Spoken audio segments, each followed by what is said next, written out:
All right. Okay. Welcome back to another live, y'all. Today we're doing something fun. We're doing starting off with some TikTok live debates, and then we're going to be reacting to videos that claim to have debunked the argument for motion, which, if you don't know, is my argument to prove God's existence. Um, should be pretty fun. Hopefully, we can get some good TikTok live debates going. And yeah, let's get into this. Uh, Musta, do you want to come up?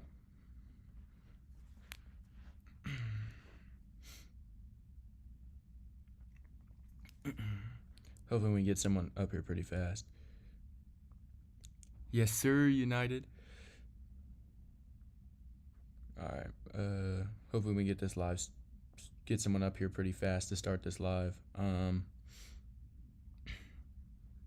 Musta, do you want to come up? I'd love to have you up on here. All right. All right. I guess he didn't want to come up. All right, bet.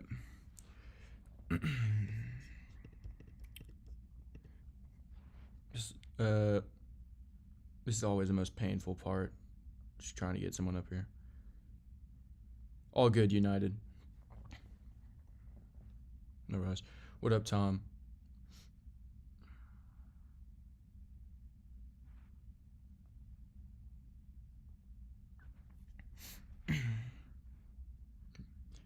Do you think Unite? Do you think it'd be better if you just sat on the panel muted,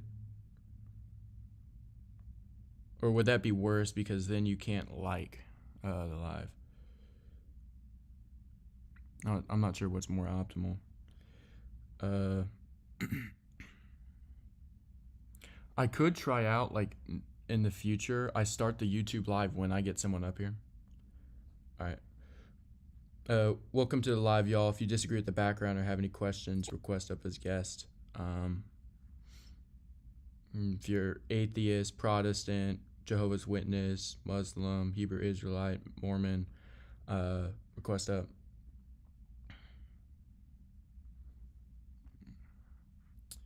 What's up, Samir?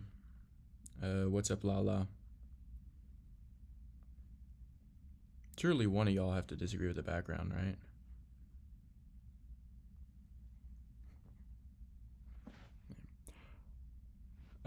What up, Ed? Well, you can, but if you do, TikTok won't count it or will stop recommending your live because it's someone on the panel versus someone in the comments. I think the strategy for the future is I start the TikTok live, get someone up here, then I start the YouTube live. That way, the start of the stream isn't just 5 or 10 minutes of just waiting. You know what I mean? And if I never get anyone on the TikTok live, then I can just do the YouTube live, no problem. Just do reacts or something. Or I already know, you know what I mean? Surely y'all disagree, right? With the background.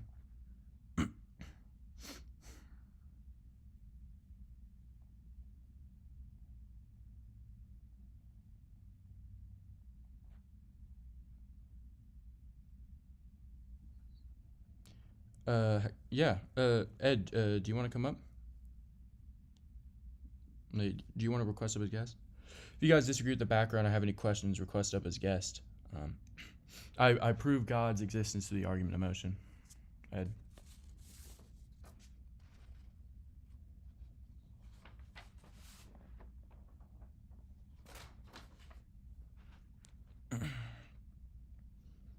Oh, okay. I could I guess while we wait for someone to come up, I can run you through the premises. The premises are things in the universe are in motion, motion meaning change. Nothing moves itself. A chain of movers can't go on infinitely in a per se causal chain. Premise 4 is there must be a first mover that isn't moved by someone else. And then the conclusion is that first mover is what we call God, or understand as God. Welcome to live, y'all. If you guys disagree with the background or have any questions, request up as guest. Let's get some people in here. Let's get someone up here, at least, dude. There's no way there's not a single person that's not disagreed with the background. Yeah, Ed, non-move mover.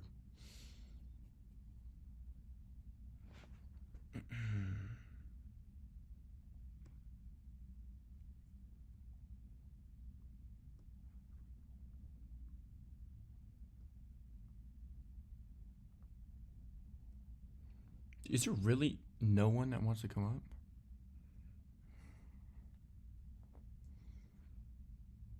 Unite, do you want to try dropping down and just liking the live? Yeah, Samir, come up. I'll show you the proof, not just evidence. Because we baller like that.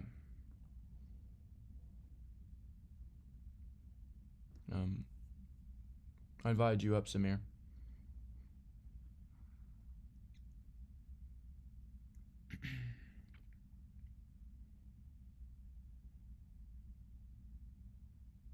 I swear, dude, my VODs, like my YouTube live VODs, are just have to be unwatchable at the start.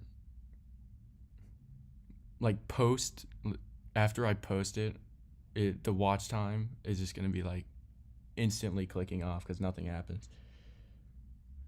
If you guys disagree with the background or have any questions, request up as guest on the guest box. Surely there's one of you that disagree with the background that'll come up. Samir, do you want to come up?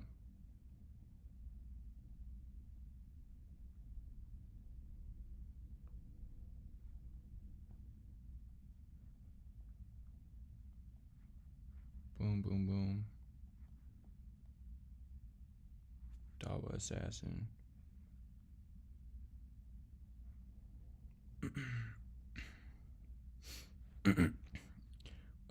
What up, Miller? You want to come up? What up, Isabella? Do you want to come up? Surely there's got to be someone, dude.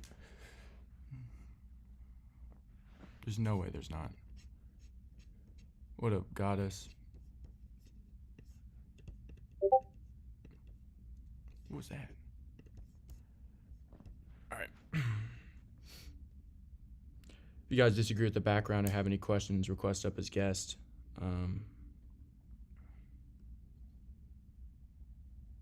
Let's talk about it.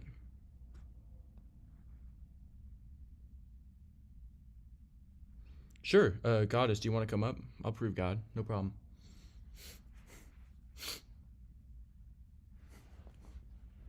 All right. Yeah, okay. I'll run you through the premises, and just let me know which one you disagree with.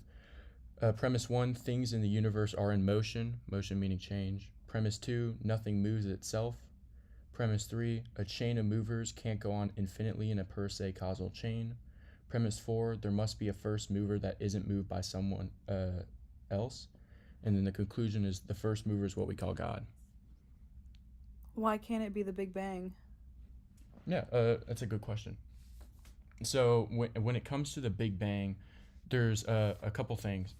A first mover, it needs to be something what we call an unmoved mover, right?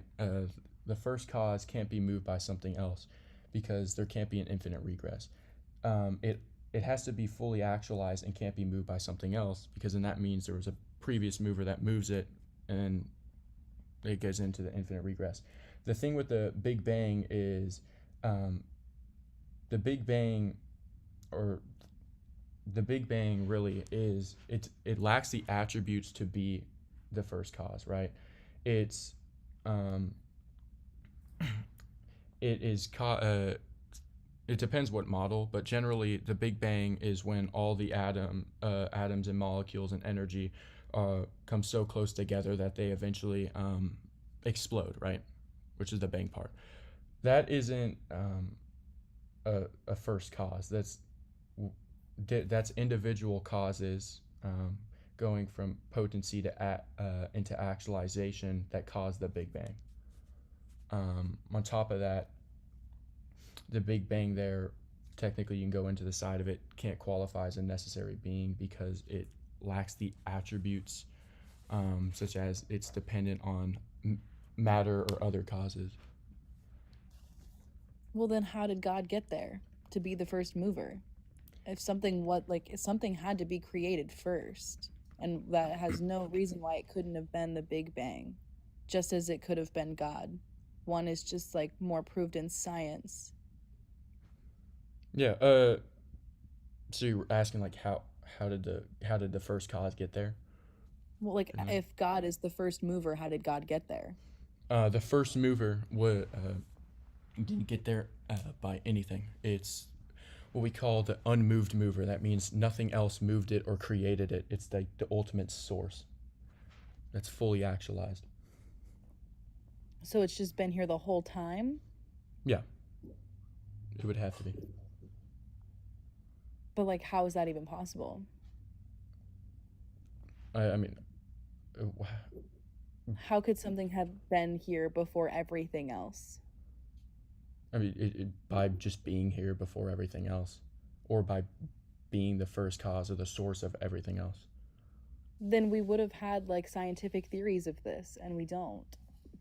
There are. Well, that's why we had things like the Big Bang and evolution. Yeah, but they're like a We lot. created religion as a way to understand the things that we do not understand, that science does not have all the answers for. And the creation of the universe is one of those things that we don't have the answers for everything because we weren't around for it. But we So like do. Like for well, we example, really this don't. this argument is what we call a deductive argument. So if you agree with the premises, then the conclusion is a necessary conclusion. It the conclusion has to be that. Um, and it's a metaphysical argument, which means it's not something where like we don't understand this, so therefore God. It doesn't involve or get changed or affected by anything science because it's not empirical. This is purely just based on logic, and the argument proves a necessary conclusion. So are you saying it proves God specifically or just like a higher power? Because like It proves that a first cause has to exist that created everything else, and the first cause specifically would have to be fully actualized, which means it's independent from anything else, and it doesn't have any potential. It also has to be like a conscious being. why does it have to be any of those things? Yeah, a couple things. So the first cause, when we say fully actualized, that means it has no potential. Uh, if it were to have potential, then that means it could change, which would mean that there would be causes before that first cause, which obviously is illogical because the first cause there is means that there isn't any causes before that. There can't be an infinite regress, right? Um, Along with that, it would need to be contingent, or it would need to be a conscious being. Sorry, because it would have to have what we call the internal principle of act. Now, the internal principle of act is a principle basically where something has the ability to initiate without being initiated. Uh, and a non-conscious being doesn't have awareness, will, or intention. And what we understand or identify what something is conscious is something that has this internal principle of act. If the first cause were unconscious, then it wouldn't be able to initiate without being initiated, which would mean it would need a cause outside of itself in order to even be the first cause, which means it isn't the first cause. So ultimately, the first cause, since there can't be an infinite regress and there needs to be a first cause, it would have to be a conscious being. I don't think that that's true. I think that everything that you said about the first cause it checks every box that it could also be the Big Bang. Um, well, the Big Bang is a physical event, right? it's a change within the physical universe that the Big Bang's made out of time, space, energy, matter, etc., which are all contingent contingent things, right? The first cause, by definition, would be Contingent on out. what? By contingent, that means uh, they change and they could exist differently. For example, the matter, the atoms there, they could be in a different formation. Some of them could have not existed, more could have existed, etc. Right? Um, and since the first cause is fully actualized, meaning it's not dependent on anything else other than itself, it couldn't be the Big Bang, because the Big Bang is dependent on this matter and energy in order to be able to be the Big Bang. On top of that, the Big Bang can't be the first cause because it changed. It went from the state of not creating and just being this like mass into creating the entire universe, which obviously the first cause can't change. I don't think that that means that it was then created by God. Well, it just means that it can't be the first cause. That the Big Bang can't be the first cause. Like Yes. God would have had to make the Big Bang. Yeah, whatever the first cause is would have to spark it. Why couldn't it just be the development of the universe? It just needed to start. Why did it need to be started by something or someone? Why can't something just have a beginning? Because they're ultimately because we're in what we call a per se causal chain. A per se causal chain basically is a chain where every cause is derives its causal power from something before that that's actualized. I.e., for example, let it take a hand. There's a hand that's holding a stick, and there's a stone, right? In order for if you're hitting the stone with the stick, right? You the hand and the stick are the previous causes that allow the stone to, or where the stone derives its causal power from. If the hand and stick stop moving, the stone stops moving because nothing is moving it, right? Within in this per se causal chain, there can't be an infinite regress uh, because ultimately, since everything derives its power from something before it, if there is no source where the power is derived from, then even if there's an infinite amount of changes, then there is no power to be for causes to even happen to begin with. It's like saying, for example, let's take a chandelier, right? It's held up by chains. The chains are the causes, right? If there's an infinite amount of chains, but there's no chain that connects to the ceiling, the chandelier will never um, be held up. There's nothing holding it up, right? There has to be that first cause that or that chain that connects it to the ceiling in order for the chandelier to be held up. Right. I mean, like, I'm not saying all those things. I'm understanding like a first cause and like the first mover. Like, I am understanding that. I just don't think that that like logically means that it would then be like a godly power. And if it does, then like we would be able to prove it in other ways, not just like from the beginning. Well, if we, so for example, like how would this argument not be proof of that?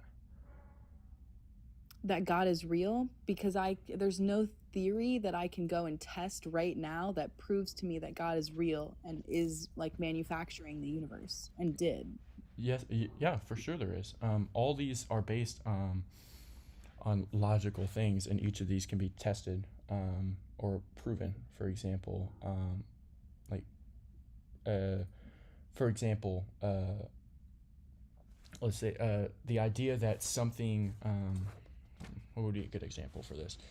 Uh, that for example, proving that something potential needs something else that is actualized to actualize it without observations, right? Purely on logic can be proven because, for example, something that is potential is something that can be but is not yet, right? But a thing that does not yet exist in actuality cannot give itself what it does not have. And you can go down that logical justification as to why a potential thing needs something else that is actualized to actualize it. Otherwise, it'd violate the laws of logic. Okay, but if it means that something was there to actualize it, how does that then mean God? Well, ultimately there would need to be a first cause because in the per But that se. doesn't mean that that first cause was God. Well, I that's mean, we're yeah. assuming that the first cause is Well, the God first because cause I is what guess we we're assuming understand it as can't God. be anything else. Yeah, the first cause is what we understand as God or call God. So which God is it though? Because there's like thousands of them. Well, the argument just proves God. It doesn't prove a specific God. That'd be like a different argumentation. Well, I feel like the fact that there are different gods and the fact that we needed something to prove the beginning is just the like actual proof that we're human beings who need to have an itch scratch that we don't understand. Just because we don't understand something, we have to try to understand it. And I think we did come up with religion as human beings to try to have some grounding sense to things that don't make sense. So we had to come up with a first creator because otherwise it's like abstract and we can't ground ourselves in any of it. It's all theorized. But if we add God, all of the sudden now we have some sense of like morality and beginning and all of this stuff that like we I just don't think we needed. I don't think it's necessary. Well, it's not like an itch to scratch or something that like can't be answered. So we're just saying it is God. The idea that there has to be a first cause is logically proven.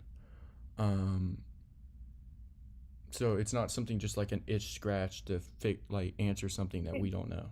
But humans are curious in nature. We had to come up with something to give like we had to come up with the idea of a first mover of this. We had to create this idea because it wasn't created. We had to use logic to get ourselves here.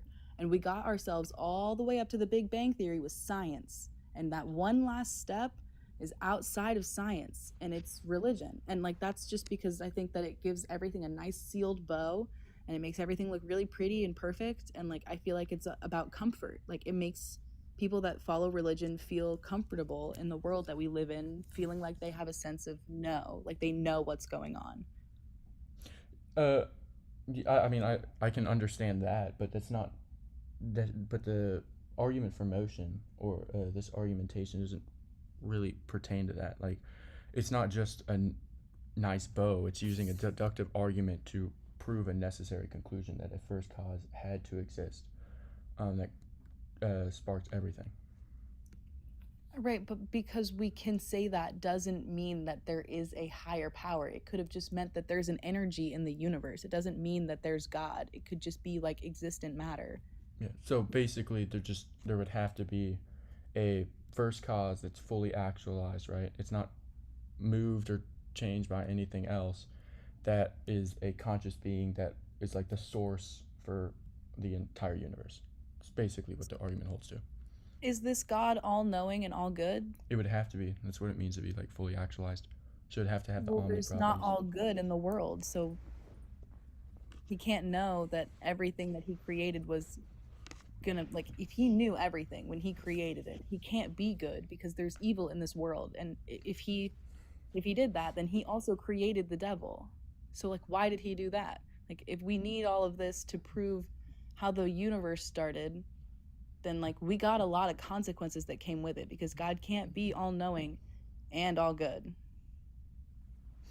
Uh, well, the thing is, like, ultimately, that's something that we can't fully understand because we're not all-knowing beings, right? We have our own limitations within uh, logic or within our knowledge, right? In some sense, it's like kind of like a variant of a gods of the gaps fallacy um, through that lens, but it proving that there is a necessary first cause that has these attributes, then logically it would follow that since this has to be the case, then it is all good. It's just we don't understand exactly how this is all good. It's really just a human limitation. So again, like we created this because of our human limitations to make us feel comfortable. It just like goes back to what I was saying. I mean, Well, like this isn't created just to make us feel comfortable. This is a logically sound deductive argument that proves that a first cause is necessary. Right, but like we came up with this theory just as we came up with every other theory, and it came from some place. Like the reason that we wanted to learn more about the creation of the universe was because something. Sure, It was and humans who like wanted to know and were curious.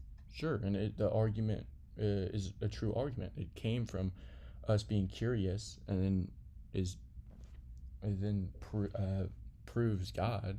But Well, that means I don't see what humans the problem is. created God because we created the theory that God is God and God is We real. created the way to prove God. We didn't create God. Same way, like for example, with science, uh, science, for example, with like let's take polio, right? They created the way to deal with deal with polio, right? But polio was already an existing thing, right? They didn't just create the atoms and all this stuff that make up polio out of thin air. They just created the vaccine in order to um, answer the polio problem. It's the same thing here. We didn't create God out of thin air. We just created the way to prove God. Well, no, everything evolved. That polio would have evolved from something else. From a singular atom, it would have evolved from something. So like that doesn't track. I mean, it ultimately evolves from a first cause. I don't even need the analogy. The argument isn't Right. just an invention of God. It's just a proof of it. I don't think so. I feel like human beings had to have started that like chain. So if you make that claim, right, you would have to like justify, for example, how this argument is just an invention of God and doesn't, or like the invention of this first cause, and that this it doesn't actually prove this first cause, that this first cause doesn't exist. Well, I mean, I could make an argument that we don't need a first cause and we don't need things that precede the Big Sure. Bang. Yeah. It's not necessary. So, like, Okay. then that means that we would never logically come to the conclusion of God because we didn't need to take it one step further. Okay. So if you were to go about that, right, with this argument, since it's a deductive argument and argues a necessary conclusion, if you hold that standpoint to be true, to do that, you would either have to show how either one of the four premises don't follow, or like, or aren't true, or that the conclusion doesn't follow from the premises. I'm not saying that it's wrong. I'm just saying it's unnecessary. Well, if it's not wrong, then and you agree with the premises on a deductive argument, then the conclusion is necessary. So there is a first cause. That's what a deductive argument is. Because there's a first cause doesn't mean that it's God. I think either you're using a little bit of circular logic to get to the point of because there's this thing, it has to be God. And No, I just don't think that's true. I think that that's it not could what I'm be doing. filled All with I'm saying is that this first cause, that's a conscious being that's fully actualized, is what we call God.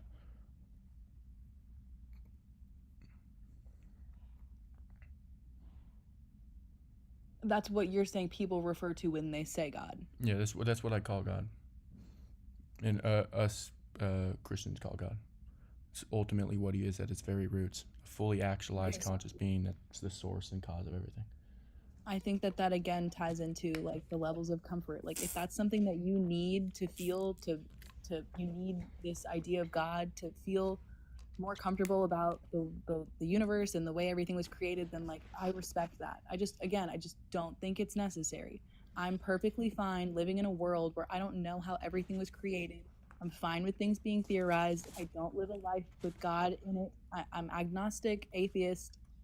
Like I'm doing okay without this knowledge, which is like it means it's not necessary, but things of science are necessary. We can't live What do you without mean? them. How does because you're doing well without the knowledge that there's a first cause mean that this knowledge like is just not It's not necessary or is necessary. false? Like Well, that I'm doesn't just mean it's one false. person and What? I don't need it. So that means that other people, I bet, probably don't need it, just the same way people do think they need it. It's a theory. I mean, it's not a theory. You are aware of that, right? The beginning of life is a theory. It's everything is a theory. The argument for motion is a theory. It's a deductive argument.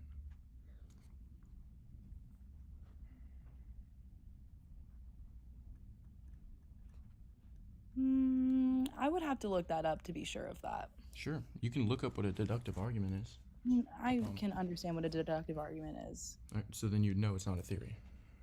No, I just don't think that it means that it proves anything. That's what a because I think that deductive it, argument is. yeah, but It's an you argument got your that proves a necessary information conclusion. from something that was already created. And you got your information from something that's already created. What's the point? Right, that's my point. I'm saying that we created all of this. Human beings created all of this to feel better. Otherwise, we're just living in a void and a floating rock shooting through space. We That's a created little the scary to words think about. to that describe what we're talking about. We didn't create the things that we're talking about. For example, one of the metaphysical principles, like the laws of logic, we created the words that when we say laws of logic refer to them, but we didn't create the laws of logic themselves. They're self-evident truths that actually exist. Right, like we created the means to talk about it, but they exist still, Yeah, same thing with the obviously. first cause. The first cause exists. We just created the words that so that we can talk about it or describe it, but it still exists. It can't exist if it's supposed to be all good and all knowing then. How how can it exist? Because things aren't objectively good, especially by if we're going off of God's definition, if we're going off of any religion. God is like borderline an evil God. He created an evil world. He created people to go against him. Why would he do that? Yeah. It just like doesn't make any sense, the world that God should have created. I mean, like God should be a neutral God.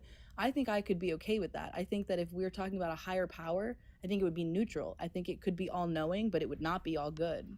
Or it could be all good, but it doesn't know everything. Like it knew to create the universe, but then didn't know what was going to happen after. Yeah. I would say that that's just obviously we can't know because we're limited in knowledge, but I would say that's like just a variant of a gods of the gas fallacy. You're just replace you're just replacing God in this sense. You're What do you arguing mean? this is purely based on since we can't understand how this would technically apply into like an argument from ignorance, but since we can't understand how this being or this first cause can be all good, what there being evil in this world, it's therefore not all good. It's just a purely just a limitation in like our understanding. Well, no, the there way is the way evil in you this would get world, around and that God with is aware of it. the way you would get around that without being fallacious, if you could, for example, make like a deductive argument that's not based on like an empirical thing or something like that to prove that uh, to prove this conclusion, right? Um, because right now this would just be Do a you think that there's fallacious evil in the argumentation. world? I agree that there's evil in the world, but that doesn't necessitate that the If first cause is God therefore not created all good. everything, then God created that evil. He brought it to us. He didn't have to do that. He created everything. He could have left that part out. But he didn't do that because he's not all good.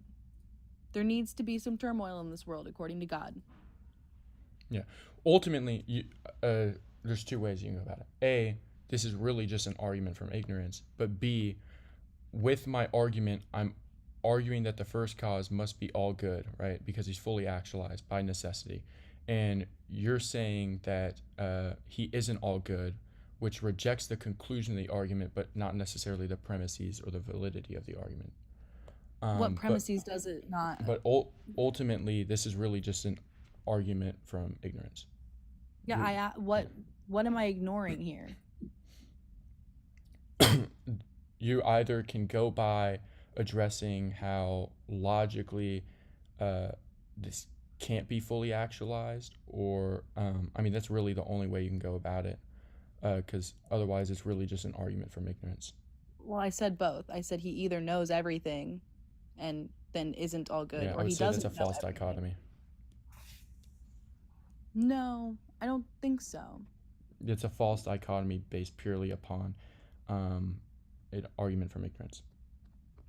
You said that he has to be all good because of something that you circularly, I believe, proved to yourself. No, he has to be all good because it it's necessary for the first cause to be fully actualized.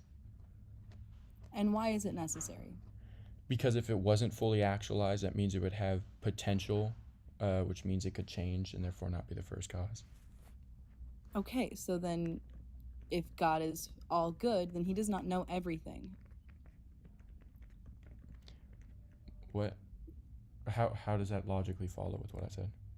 Because there are things that are bad in this world. So he is either ignorant to them or created them. This is based purely upon an argument for ignorance. There's that Okay, doesn't address them though. just Like, prove because them wrong just then. Don't because just you say or it's I can't logically. just because you or I can't understand how this being can be all good and all knowing and there be evil in the world doesn't mean that he's therefore not all good or all knowing. That's literally an argument for ignorance. No, it can. It's based upon our limit on knowledge or limitations on knowledge. So is every one of your theories. No. It's For limited on example, the based on argument for what we motion know that and we've been how we know arguing to about, how communicate is it. that based on a limitation in knowledge? Because we created all of the words and semantics that you use to get to your point. How is that a Just the same limitation way in I knowledge? did. Which is what you're saying is my human limitation to knowledge. But you used the same human limitations to come up with your point. I didn't use any human limitations. What human limitations did I use? I'm saying we are limited in our knowledge as humans, which is what you said. It seems like we're biased, but you did that to make your point. You used the same language and the same assumptions and the same logic and that I'm using. Where is the human human when I do it and limitation it's in the right when you argument, do it. dude? You're saying there's a human limitation in my argument. What's the human limitation in my argument? Well, you told me I had human limitation in your argument, so I'm asking you why you don't. No, I'm saying you have human limitation in your argument. Right. So I'm asking you why you don't.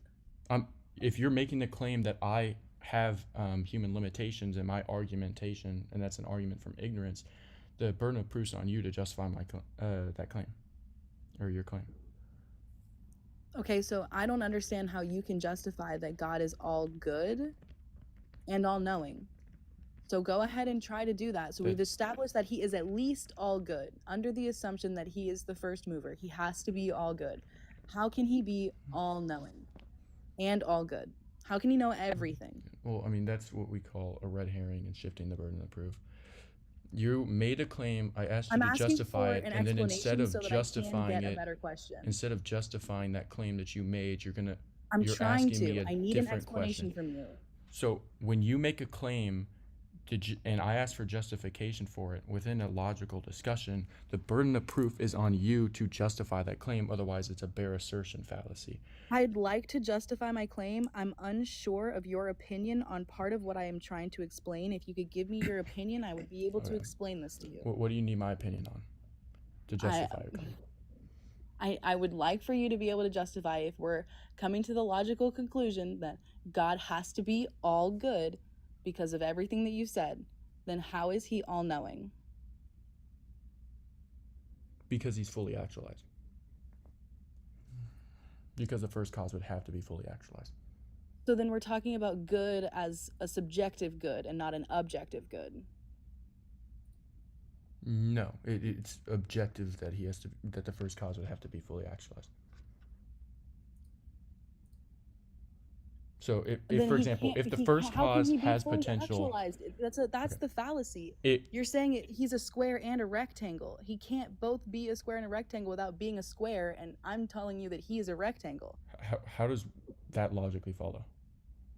Because a square is always going to be a rectangle, and a rectangle is not always going to be a square. He has to be all good because of what you said, because we went all the way through that, but he can't be all knowing because we're talking about objective good and evil, and objectively speaking, there is good and there is evil in this world, and God created all of it and knew about all of it.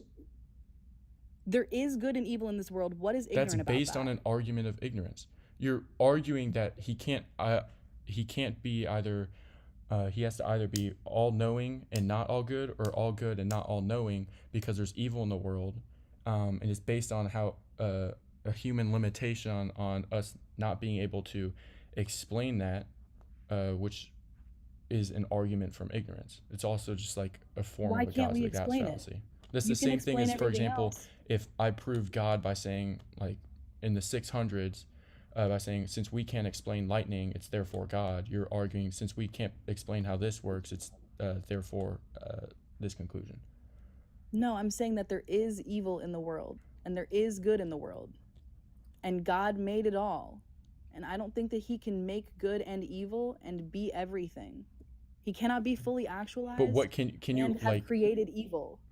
So can you justify that without it being an argument from ignorance?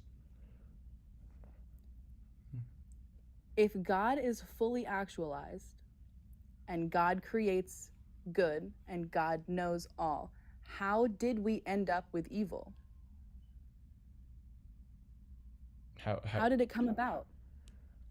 from the Christian worldview, it came about from eating a tree of knowledge of good and evil. So God forced Eve to eat that apple knowing she was going to do it. He grew that tree. When did he force her? Well, he predestined everything. He knows it all, and he made that tree grow from the ground up knowing she was going to eat that apple. So So how did we God not don't create hold to evil? Calvinism. Where's biblically what's the justification that he predestined everything so that there's no free will?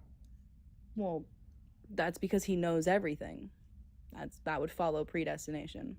He No, knows it all. He's planned it all. He knows everything. He knows the future.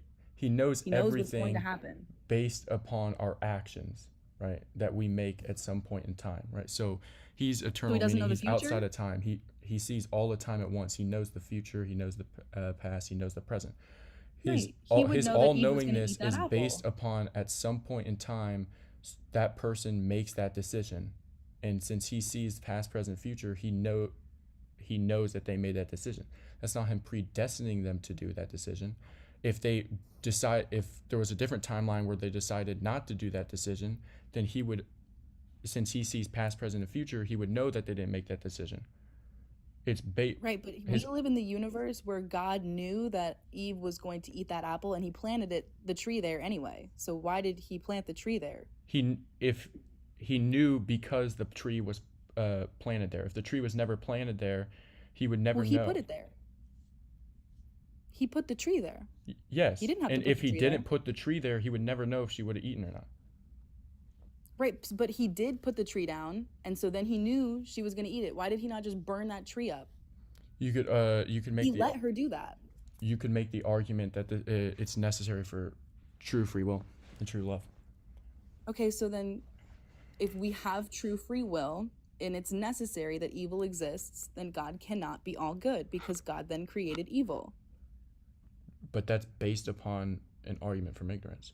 Of ignorance, right? Because I just then explained everything to you ignorantly, but No, no. that That was to a for it not to completely be like logically flowing if for it like not to stream be a of form of a consciousness. gods of the gas fallacy or an argument of ignorance, you would have to justify and show that this is an objective conclusion that isn't based on human limitations or a limitation in knowledge. For example, an example of argument for ignorance in gods of gas fallacy is in the sixth century they didn't know how lightning was made, so based on that human limitation they said that it must be from God. Here you're Right, you've arguing said that this. since we don't know or we can't explain this, it's therefore God isn't either No, isn't we all just good or isn't all explained it. knowing, We explained that God and had that's to have based on allowed us not Eve. knowing the answer, which is an argument from ignorance. No, we know the answer. If God is all knowing, then he knew what he was doing. And if God was all good, he wouldn't have put it there, but he did. So those two things cannot now be true at the same time. So Because we know of explain Adam to and Eve, me, both of them can't be true. how we know that this is the case and that this answer can't change in the future. How we know the story of Adam and Eve No, Adam and no. Eve is true? How we know that this is the dichotomy that we're in, and that this can't be debunked like by someone else 1,000 years in the future who figures out an answer to it. The theories of good and evil? What Your are we? conclusion that God either has to be all good and not all knowing, or all knowing and not all good. Explain to me how this can't be answered by someone else in the future, and that this conclusion is an objective conclusion and isn't based on us not knowing the answer now. Because I think that knowing the definition of fully actualized, which you stated, being all good and all knowing, and God has to be fully actualized to have been the first mover, then that means that he knew. Either he knew that he was creating everything good, or he didn't. So which one is it? How does that Because it answer what cannot I be asked both you? of those things, because there is good and evil in the world. How did that answer what I He asked knows you? everything. How does that answer what I asked you? Because the answer is going to be the same in the future because of the definition that you gave of self-actualized. That's what I'm basing this off of. So how do you know someone won't get have the answer to that in the future? How do you know that there is no answer to this, and that your conclusion you're making is the only conclusion?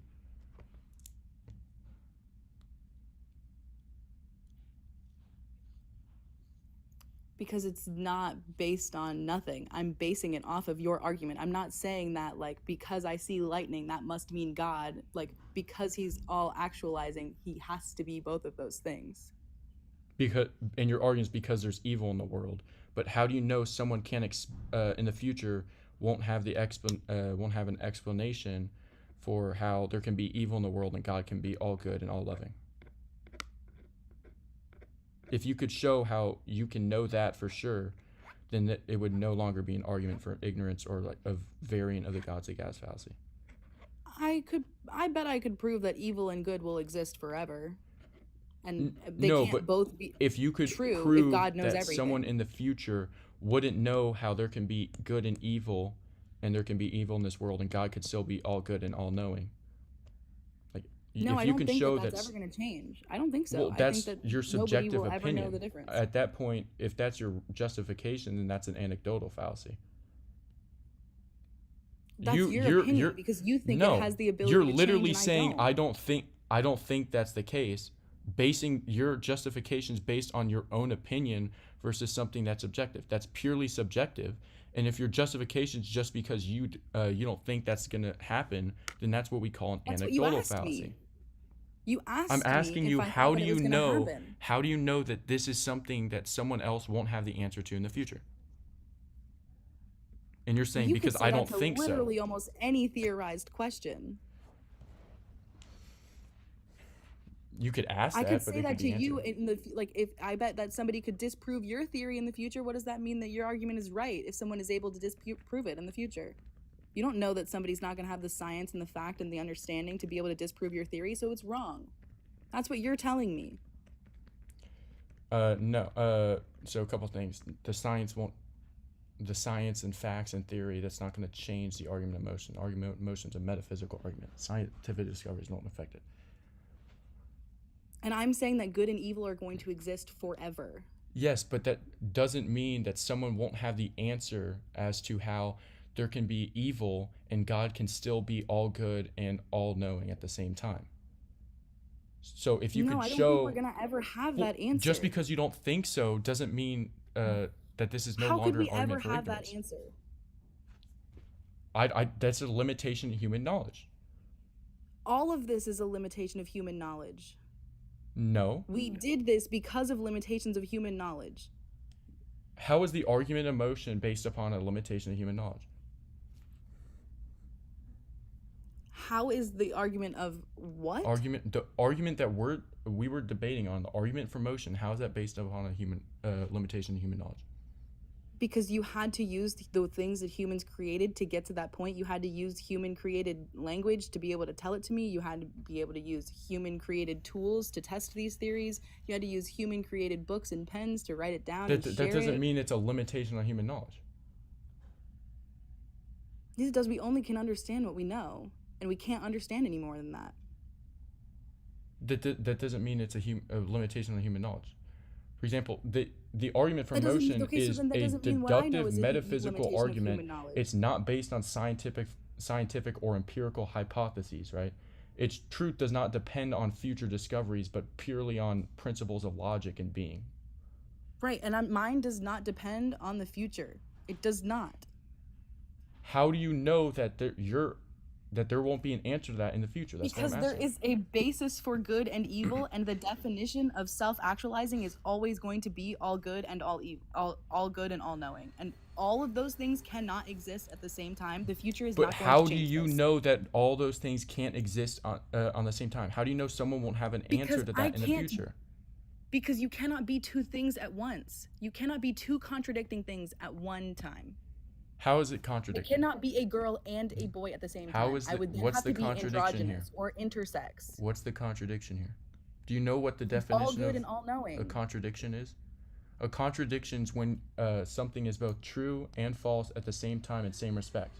So, for example, it'd be a contradiction if he was both all-knowing and not all-knowing at the same time in same respect. It's not a contradiction if he's all-knowing and all good at the same time in same respect, because they're different things.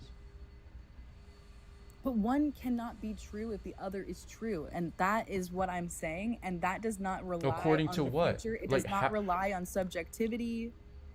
how can It just can't be. something not be both all-knowing and all good?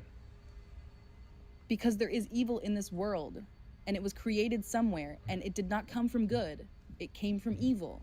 Okay, and and we know that this is the case because we don't have an explanation as to how a being could be all good and all knowing and there still be evil in the world. Correct? It begs the question of where did the evil come from, and shouldn't it have come from the thing that fully actualized the universe? No, that's not what I'm asking. I'm asking, we That's what I'm know, asking. you and I know that something can't be all good and all knowing because there's not an explanation as to how a being can be all good and all knowing when there's evil in the world. Correct? And that's not the only reason, it's one of them. What are the other reasons? Because how else did evil get here? How did the concept of evil exist if it didn't come from the thing that created everything?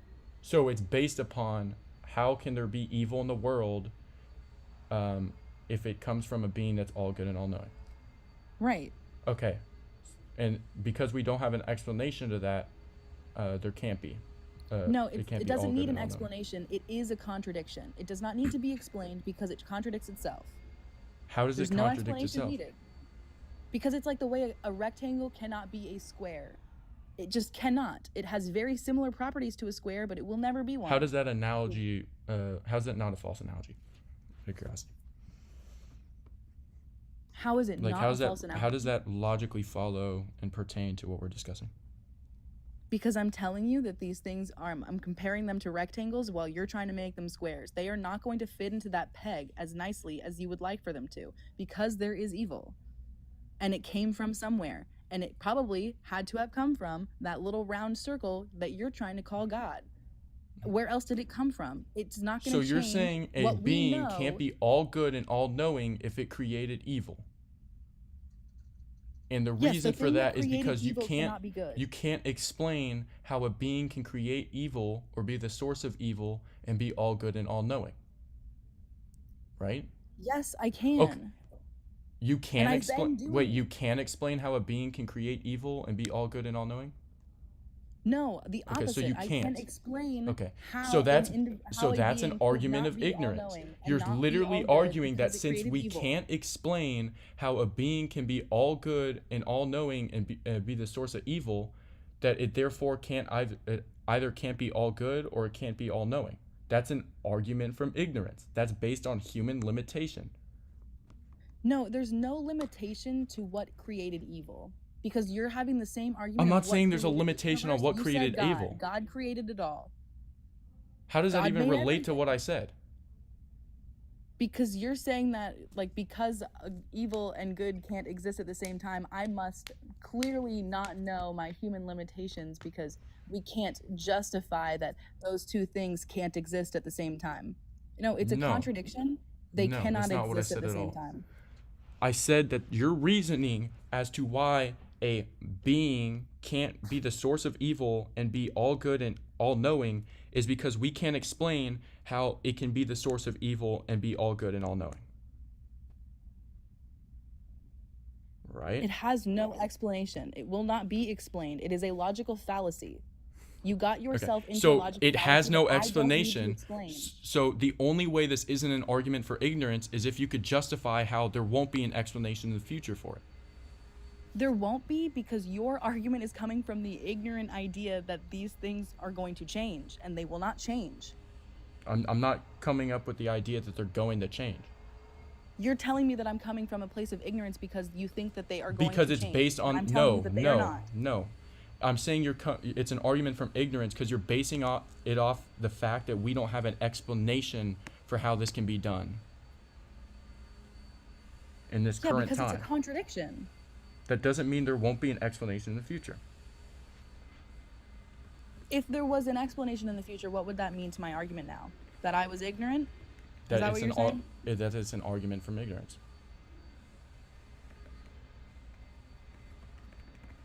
Then how does that make you right and me wrong?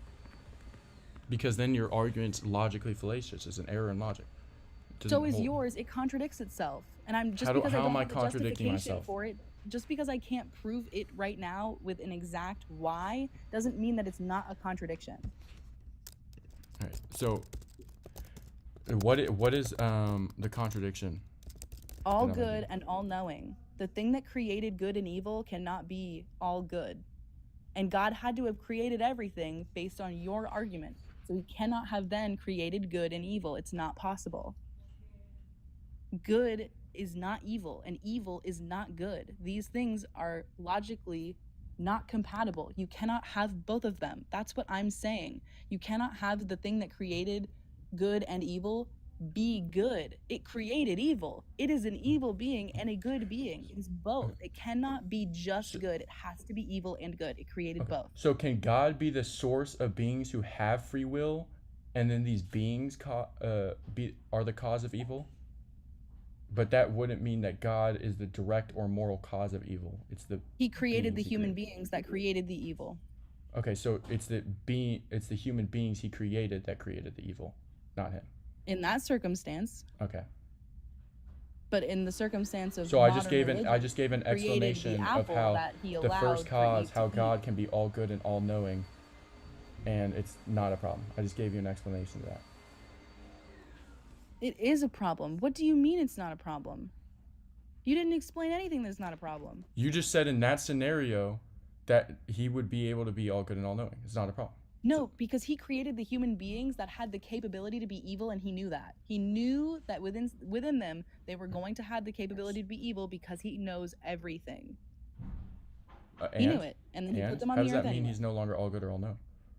Because he created evil, and the thing that creates evil cannot be good. It is a logical fallacy to assume that ice is going to create fire. He created the being that caused evil. Evil is just a privation of He created that being all-knowing, knowing that it was going to be evil. He could have just decided to not make that thing once he realized it was going to be evil. But he didn't do that because he is not all good. He is evil and good. How can you not be all good in that scenario, right? Like, what if, for example, you can't have true love without free will? You can't have your acts of doing good aren't real if you can only do good and you have no counter option. So in order for true love and these good deeds to actually hold weight and matter, free will would be a necessary thing. So wouldn't an all good being who wants people to have a true relationship with him have to give these beings free will in order for this to occur? Well, sounds like free will is inherently evil. If you're going to give it to them like that. If they have the ability to create evil with free will, it sounds like the free will is the evil thing to give the human beings. Maybe we shouldn't give that to them if we were an all good God. And then true love and these good deeds that they do without free will are meaningless, correct? Well, they would be under that one. So then they're just basically just slaves at that point. Right? Well, I do think that sometimes. Yeah, when we think about predestination, I think of being slaves to your own life. I don't think it's a fun thing. I think it's terrible. Right, so you disagree I don't with like the Calvinism. argument of free will.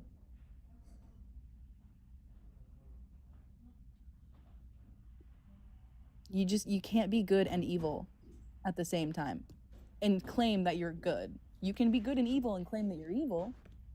In squares and rectangles, that's what I'm talking about. You cannot have ice create fire and fire create ice. You cannot have good create evil. You can't have it.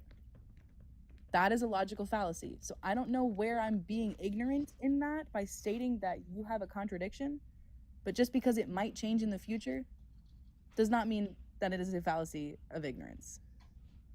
Hold up, I'm doing puzzle pieces. All right. Give me a captcha. Yeah. Okay. So let's go about this. Free will is a capacity to choose between alternatives such as good and evil, right? We agree upon that? Free will is the ability to choose between good and evil. Alternatives such as good and evil, a good action and evil action. Is there anything other than good and evil? I mean, you could have neutral thing that's, I guess. Okay. Why can't God just be What'd you say? Hello?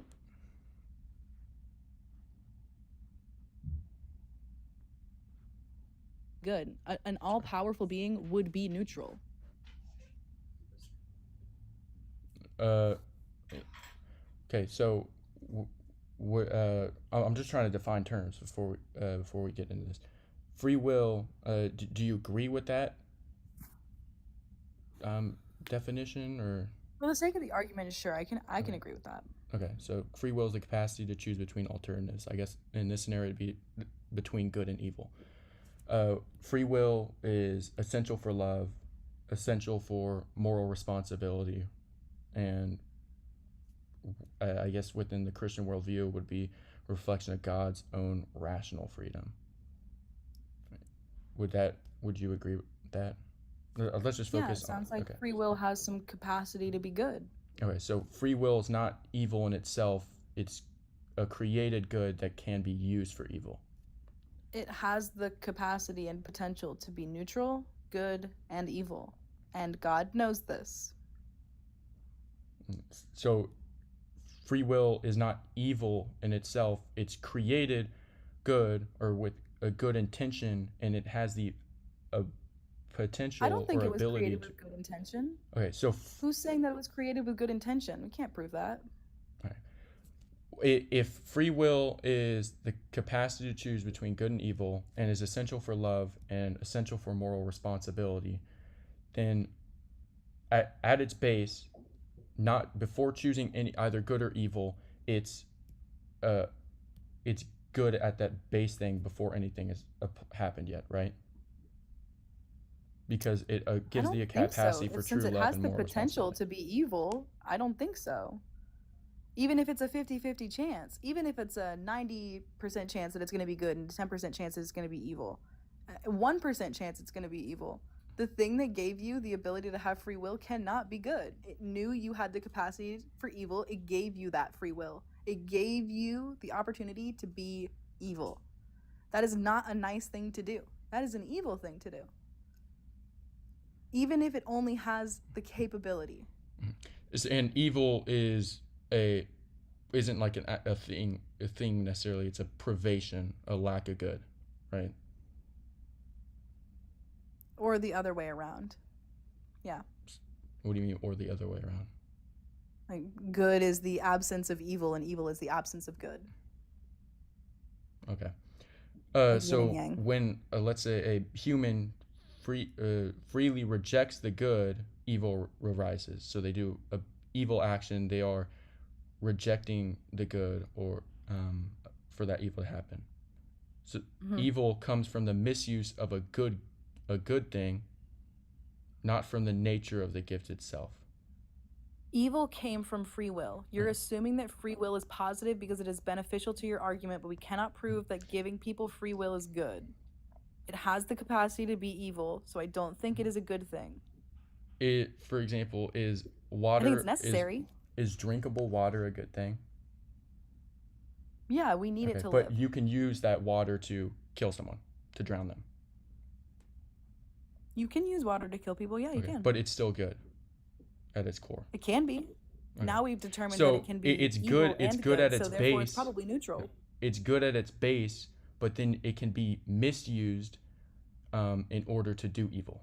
It's not a misuse. You're using the water to accomplish a goal.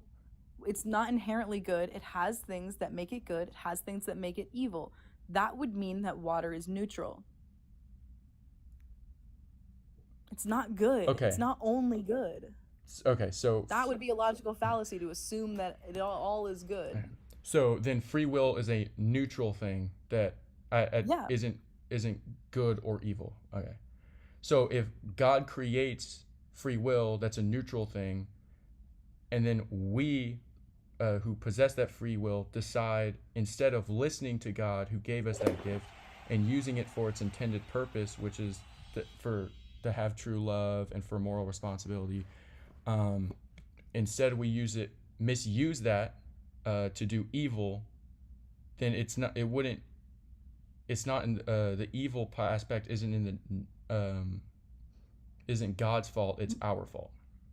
No, but the neutral aspect was, and that means that God is neutral, not good, because he gave us something that was neutral, that had the capacity to be good and evil, which means that God is a neutral, omniscient power. I think that that's fair to say. I think that he is. I don't think that he is all good. I think that he could be all knowing, and that means that he has to take a neutral stance because he created everything, and he created all of the good and he created all of the bad. I think that's fair. I think that that means that your argument could be logically sound and so could mine. But I mean, again, it's all theory. Mm-hmm. Okay. Uh, let's see. I how okay. If you were to say free will is neutral, right? It free will's nature and purpose was a positive reason. Could you would you agree with that? That it's positive? I don't think Well, so. the nature and original purpose of it was a positive purpose. No, I don't think I could say that. I think, especially if you read into Christianity, it kind of sounds like it was meant to be a curse and meant to be like a spiteful thing to give humans because you knew they were going to mess up. So give them their own opportunity to do so to alleviate God from that. Okay. So from you would say that scripturally free will was meant. Neutral at best, Okay. if not inherently evil. Okay. But I don't think it's a good thing. scripturally it contradicts that. For example, like if you read Genesis 1:26 to 31, uh, after God created, he says, and God saw everything that he made, and behold, it was very good. Right? Everything had the intention or base to be good at Right, the but we start. can't go and Okay. prove the Bible with the Bible. Well, we're discussing on what free will means as it pertains to that. You're using the Bible. You were saying that the Bible said, or from your understanding, the Bible meant for free will to be a curse. I'm saying that the Yeah, I mean, Bible like an meant all it for it to be a good encompassing. thing. Yeah, I mean, like that's like just the conclusion that I came to from my perspective of reading the Bible. I think that you could take the perspective and stance that, like, maybe it wasn't a good thing. Can Maybe it was a really bad thing. can you justify I that feel like stance? that's more about my opinion than like anything. Can you justify that stance, or is that just like your subjective opinion? I think that that's just my subjective opinion about how I interpreted the Bible. Okay. But I think that if we're going to talk about like free will, I think that I would be able to state that it is neutral. I wouldn't argue that it's evil. I just think that personally. Like I think that you think it's good personally, but I think that the common ground here is that it's neutral and that it is both of those things. It is good and it is evil. Okay. Uh, so then I guess it would the best way to go about it would be I don't want to do this. Uh, it would the best way to go about it would be to prove like justify that the Bible is true. Um, okay. Would do you think um like historically and with the evidence that we have that humans die for a lie they themselves made up? That humans die for a what? For a lie they themselves made up.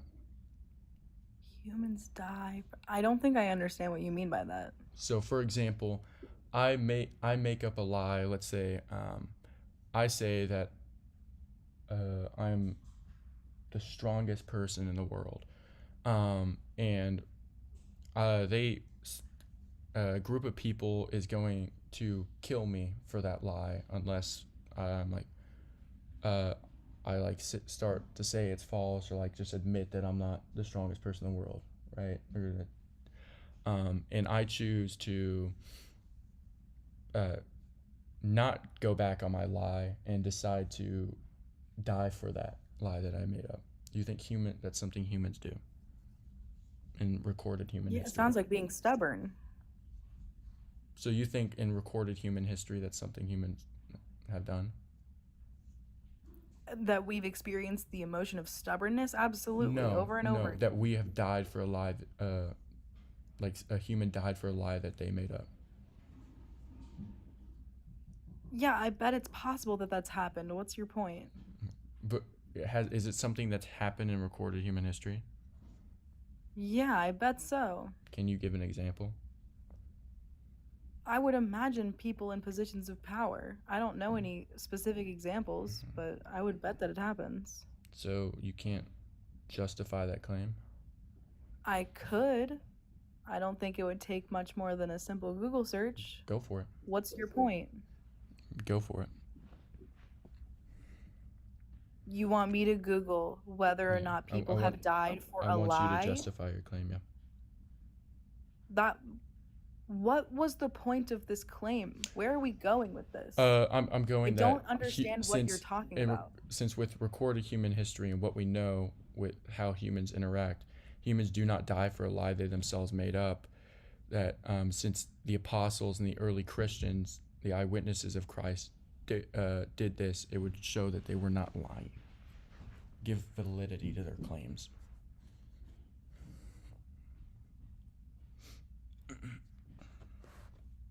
I feel like it just is logical that people would do that. It sounds like delusion. I can imagine that kings and queens throughout history would have imagined they were the richest and the most powerful and most beautiful, and I bet that they fought wars over that. And I bet that that was a lie they told themselves every day. Do you think King Henry VIII really was as beautiful as he wrote down in his books that as he was? I don't think so. He So did not have it all going I on. appreciate your subjective opinion, but can you justify that claim? The claim that people will die for their own lies? For a lie they themselves made up, yeah.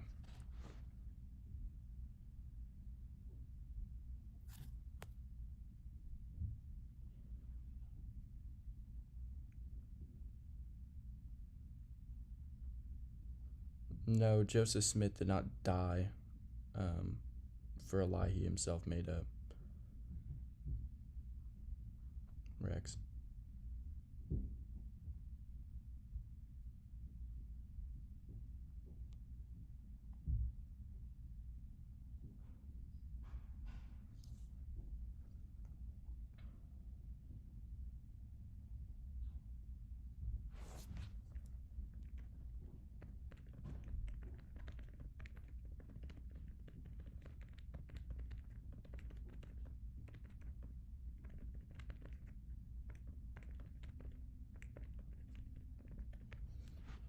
So what does this have to do with anything?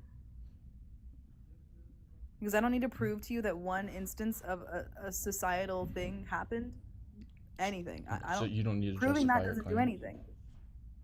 Well, yeah, it would do a lot because my argumentation is that since from what we know with recorded human history, we don't humans do not die for a lie they themselves made up, and the eyewitnesses of Christ and his resurrection that claim to have seen he resurrected did this.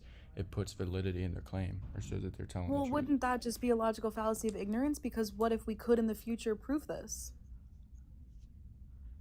Yeah. What if it's going to happen in the future? And like, who's to say that it hasn't happened and it just wasn't recorded? Or was recorded accurately? If they're lying and hurting people and themselves, why would they tell the truth about it in recorded history? People can lie. They can write down lies, and then they can retell those lies over and over and over again until they themselves believe these things as truths. Psychologically, you can make yourself believe a lie. So, like, what's the point? Humans are good and evil? This is the point I've been making the whole time. Yeah. How would that be an argument for ignorance? Like by the definition of an argument from ignorance. Because this could change in the future.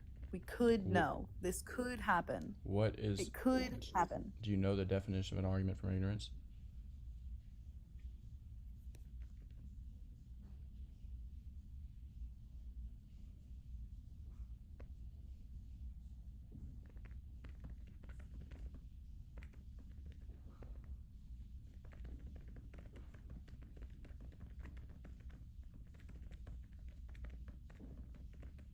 So this, just because you're saying hasn't been proven true doesn't mean that it won't. This is the exact same argument you used on me earlier. What? So you're saying because it hasn't been, the claim that humans, since the claim that humans do die for a lie they themselves made up, hasn't been proven true, that it's false. That's the argument for ignorance. No, just because I can't sit here and tell you about a time that this has happened in society doesn't mean that it hasn't happened and it won't happen in the future. Like, it's like would be saying, like, who's to say that somebody didn't lie and then throw a bowl of cereal at the wall, because we have not seen that recorded in history ever. That does not mean that it's never happened. It might be rare that someone would tell a lie and then throw a bowl of cereal at the wall, but like it's not true because we didn't know about it because of our subjective human experience. Yeah. It could have happened. You do know there's limits to the argument for ignorance, right? For example, if I were to say we looked for the evidence of X, when we where we would expect it and found none, so X is likely false. That wouldn't be an argument for ignorance. But you're leaving out the possibility that it could happen in the future, which is exactly what you did to me earlier. We might be able to explain why in the future. That meant I was being ignorant. We might see this happen in the future, which would make your argument ignorant. Your argument was an argument from ignorance because yours was based purely on the fact that we couldn't explain this right now, which is just a variant of the gods of Gats. Right, and I can't because you can't explain it right now. Am I doing that right now? You're telling me that it doesn't happen right now because you can't prove it. Based upon the fact that we have never had a single recording of a human ever doing this, and we've shown that humans do not do this according to all the information and psychological analyses, etc., in human history, then that puts validity on their claims. And I said specifically they're most likely telling the truth when they said that Christ resurrected. I'm not saying absolutely for a fact. I never said once absolutely for a fact that humans do not die for a lie they themselves made up, and that's not possible. I'm saying specifically from recorded human history, we don't have a single example for this. And because the eyewitness of Christ, if they were lying, would have died for a lie they themselves made up, it was likely that they were telling the truth. I never made claims of absolutes. I didn't either. And I do think that you literally made the argument and agreed with me. Doesn't mean that it is true. You made the argument and agreed with me that since we don't have an explanation as to how there can be an all-good and all-knowing being, and there still be evil, that therefore it's either he's all-good and not all-knowing, or he's all-knowing and not all-good. That was an absolute claim. Because it is. It's a contradiction. Okay, so then that's an argument for ignorance, and that's just a variant of the gods of the Gats fallacy. No, we don't have the explanation, no, I disagree with you. Therefore this is true, or we don't have the explanation, therefore God. No, that's literally not what I said. Okay. If you guys disagree with the background, I have any questions, requests of his guest. Oh, wait, we got some people. Uni.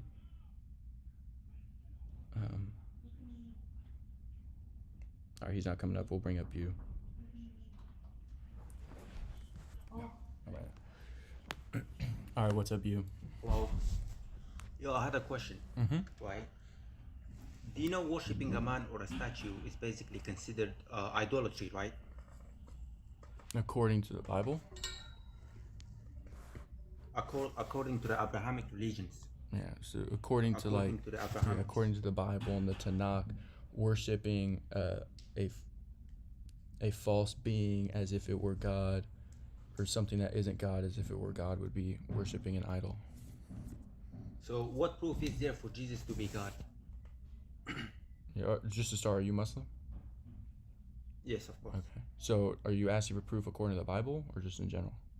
No. Give me a proof based on either Islam or Judaism. Why? You can go with Judaism. Why is it? Why is that? Islam came 600 years later. Why is that the dichotomy? Why is it either Islam or Judaism? You have to go with one of the Abrahamics, right? You can't be solo. Okay, one of the Abrahamics, Christianity. Why can't I go with that? Well, Christianity is not considered Abrahamic if you're worshipping a man, which automatically disqualifies. The question here is why. Well, let me put it this way, right? Worshipping a man or a statue is basically called idolatry, right? Simple as that. Now, my question is very simple.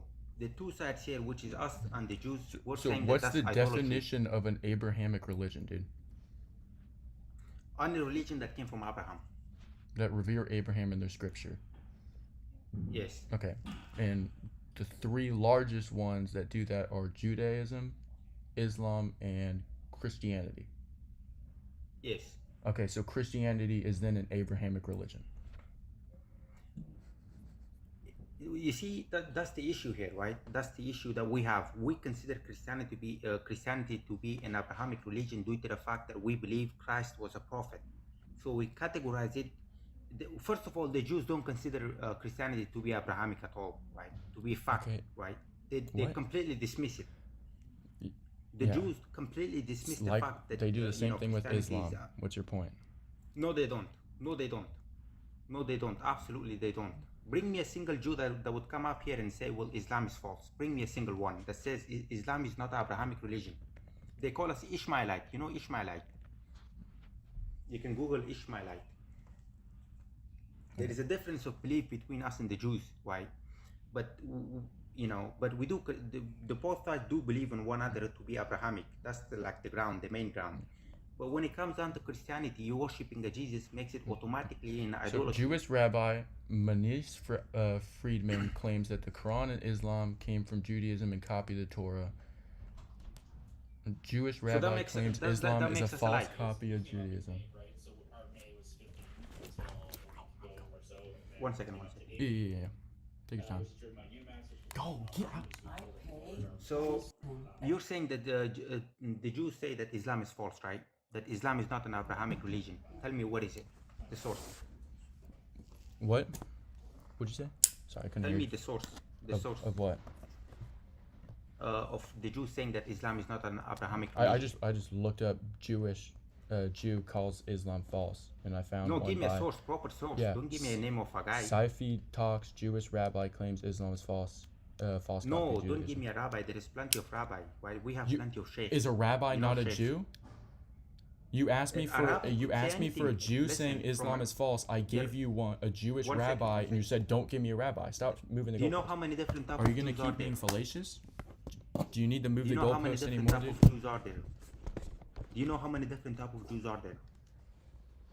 Do you know? You just asked for a Jew. You didn't ask for a specific type of Jew. When I say Jew, I refer to the Torah. Torah as in the Does a the Jewish Judaism. rabbi not I go follow by the that Torah? qualification. Are they not rabbis The because they Jewish- study listen, the the Jew- Torah? So what did they?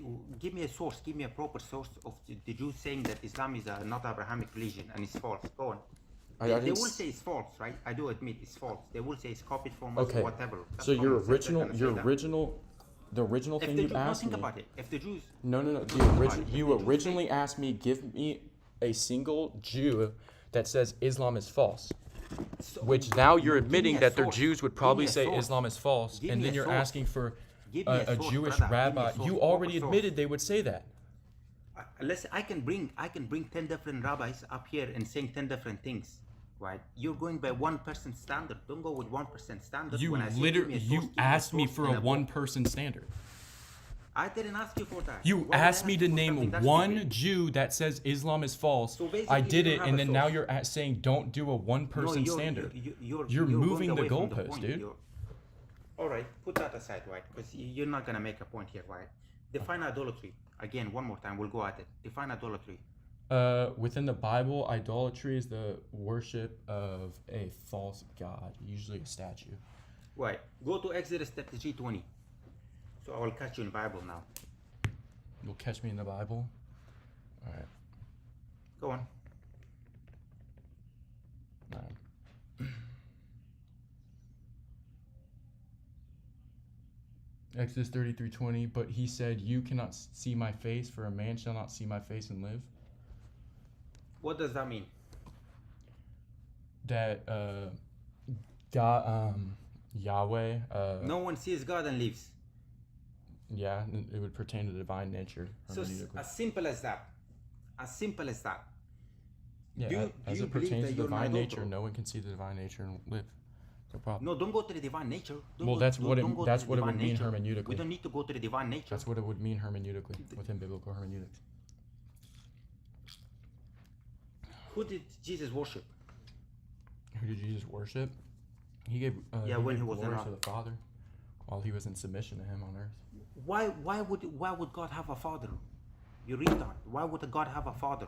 He doesn't have a biological father, but in the sense No, but why because would God have a father? he was begotten, not made of the Father. Does that Yes, make it sense will. to you? No, logically. Yeah. Does Well, that make logically sense makes to you? sense. Okay, give me a proof of Christ being crucified. What would qualify as a proof of Christ being crucified? You say that there were eyewitnesses and people. Any type of proof with a source, proper source. Okay, so We like if I completely reject that. okay, so then I could just a proper source from an eyewitness account I could just quote the Bible, right? Or is that excluded? No. Proper account. Okay. A proper person. A valid source. Okay. And a eyewitness account too of it, or is it You just see, an outside the source problem- that isn't Christian? Outside source, right? The reason why I don't go with the Bible is because all of the Bibles are aligned with one another, right? They came at a different time, date and time, but they're all aligned in a way with one another, which completely makes it illogical, right? They Because the contradict one another, Bible, but when it the comes down to Bibles Jesus- align with one another. It's illogical. So like you want them like to contradict each other and not follow. So like one let's say has like these books and the other one says like the book of Matthew is actually just a made up one. Like the reason- because they're the accurate and they reason- align with each other, they're false. Okay. That's logically sound. There are plenty of You just contradictions debunked between Bibles Islam and too. Bibles, right? One second. Starting from Paul, right, which is the power, right, and then there is the Justin Martyr, I think that's his name, right? There are many different types of Bible. There are many contradictions, right? Okay. Justin Martyr isn't a Right. type of Bible. I don't know what you're talking about. Different people came in. Paul was one of them, right? You know Paul. Yeah. So he said that Jesus was a lower God. What did he mean by that? What do you mean he said he was a lower God? Paul said that Jesus was a lower God. Where? One second.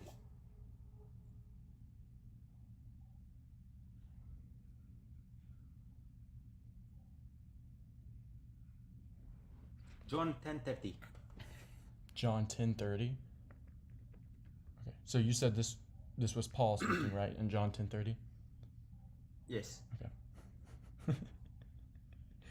I and the Father are one. Bro, you're John 10:30. bro, you guys are Yeah. yes, go Wait, on. what were you going to say about us?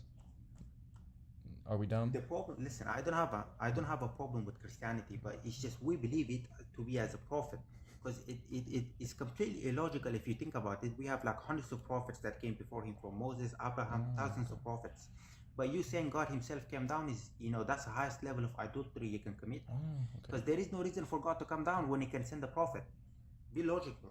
Okay. So it's idolatry according to how you define it, not how like the Bible defines it, right? Okay. Yes. Okay. Common sense. And just to clarify one more time, John 10:30, Yes. and Paul wrote this, right? Yes. Okay. No, should I read it for you? No, Paul speaks I of and the Christ Father being are the one. subject of. So I and the Father are one. This is calling Jesus a lesser God.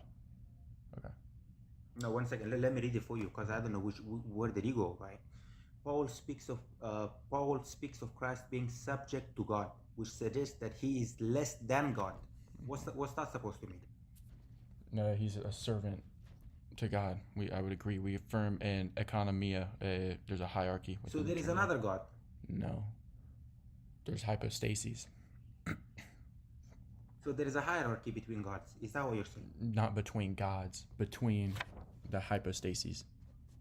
The point that I'm making is that there is a contradiction in Bibles. Do you accept that or no? No, there's not a contradiction. So basically, some Jesus is the lower God. There's some scriptural errors or scribal errors, but there's not contradictions. What do you mean by error? There's some scribal errors that, for example, what came about Error in the is Masoretic contradiction. text, they messed up King Isaiah's age, but we know what the original one is because of the thousands of manuscripts that came before the 8th century Masoretic text. Right. So error is a contradiction, right? No. So then what is it? An error is an error. No, because the reason why I say a scribal error is just an error in them miswriting something. That's not a contradiction. A contradiction would be, for example, if the entire all the Bibles and the manuscripts, right, they included these two verses that are contradictory to each other, and it wasn't just a miswriting, yeah. But for example, a scribal error, someone rewriting, right, because they had to write by hand the Bible, and then they mess up one number on King Isaiah's age, and made that mistake. That's not that doesn't just become a contradiction. Like, I could literally do the same thing with Islam. This one here clearly suggests that Jesus is lesser God. That's not a one-letter contradiction. I and the Father are one sentence. Means that Jesus is a lesser God. Here, I don't know where you're reading it from. I think John 10:30. I and the Father are one. Did you misquote the verse? Let me read it one more time, right? Yeah. Paul speaks of Christ being subject to God, right? And then bracket, which suggests that he is less than God. Okay. What's that supposed to mean? Okay, so what verse is that? How do I open a camera on my phone? Yeah. Because you're not reading the Bible. You're reading someone interpreting the Bible. 1 second. Yeah. How do I open a camera? Click on your profile picture, and then you should be able to click your camera. Oh yeah, fantastic. Something like that. Let me put this here, right?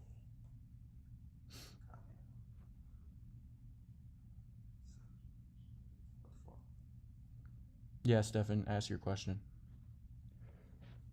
Your access method. What the fuck is it? Gabriel, don't tell him Paul is not John. Don't tell him that. He's not ready for it yet. Live access.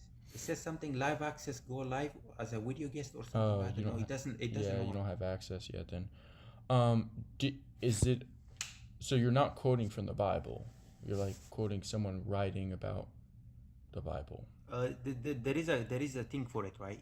Day 229. Jesus is less God. One Corinthians 20 verses 15 verses 20. 1 28. Corinthians 15 verses 20. 28. Bracket 28. 28. There's a middle bracket between. When all things are subjected to him, then the Son himself is also be subjected to him who put all things in subjection under him, that God may be all in all. You're affirming that there's an economy or a hierarchy. Bro, my mind here is complete. I don't know what you're reading it from.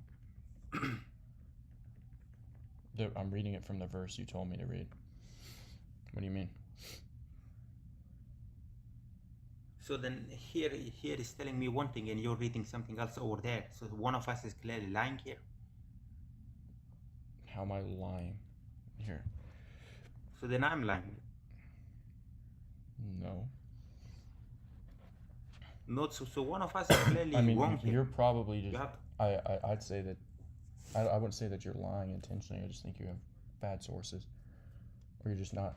You don't know what's what's in the like what the Bible's saying versus someone writing about the Bible? I mean, so far you have a pretty bad track record because you said John was written by Paul. So While some verses might one second, let me read the whole thing right. While some verses might interpret to suggest temporary subordination of Christ to Father, such as in 1 Corinthians 15:28, Paul's writing also clearly affirms Jesus' divine nature and equality with God. For example, in Titus 2:13, Paul calls Jesus our greater and Savior.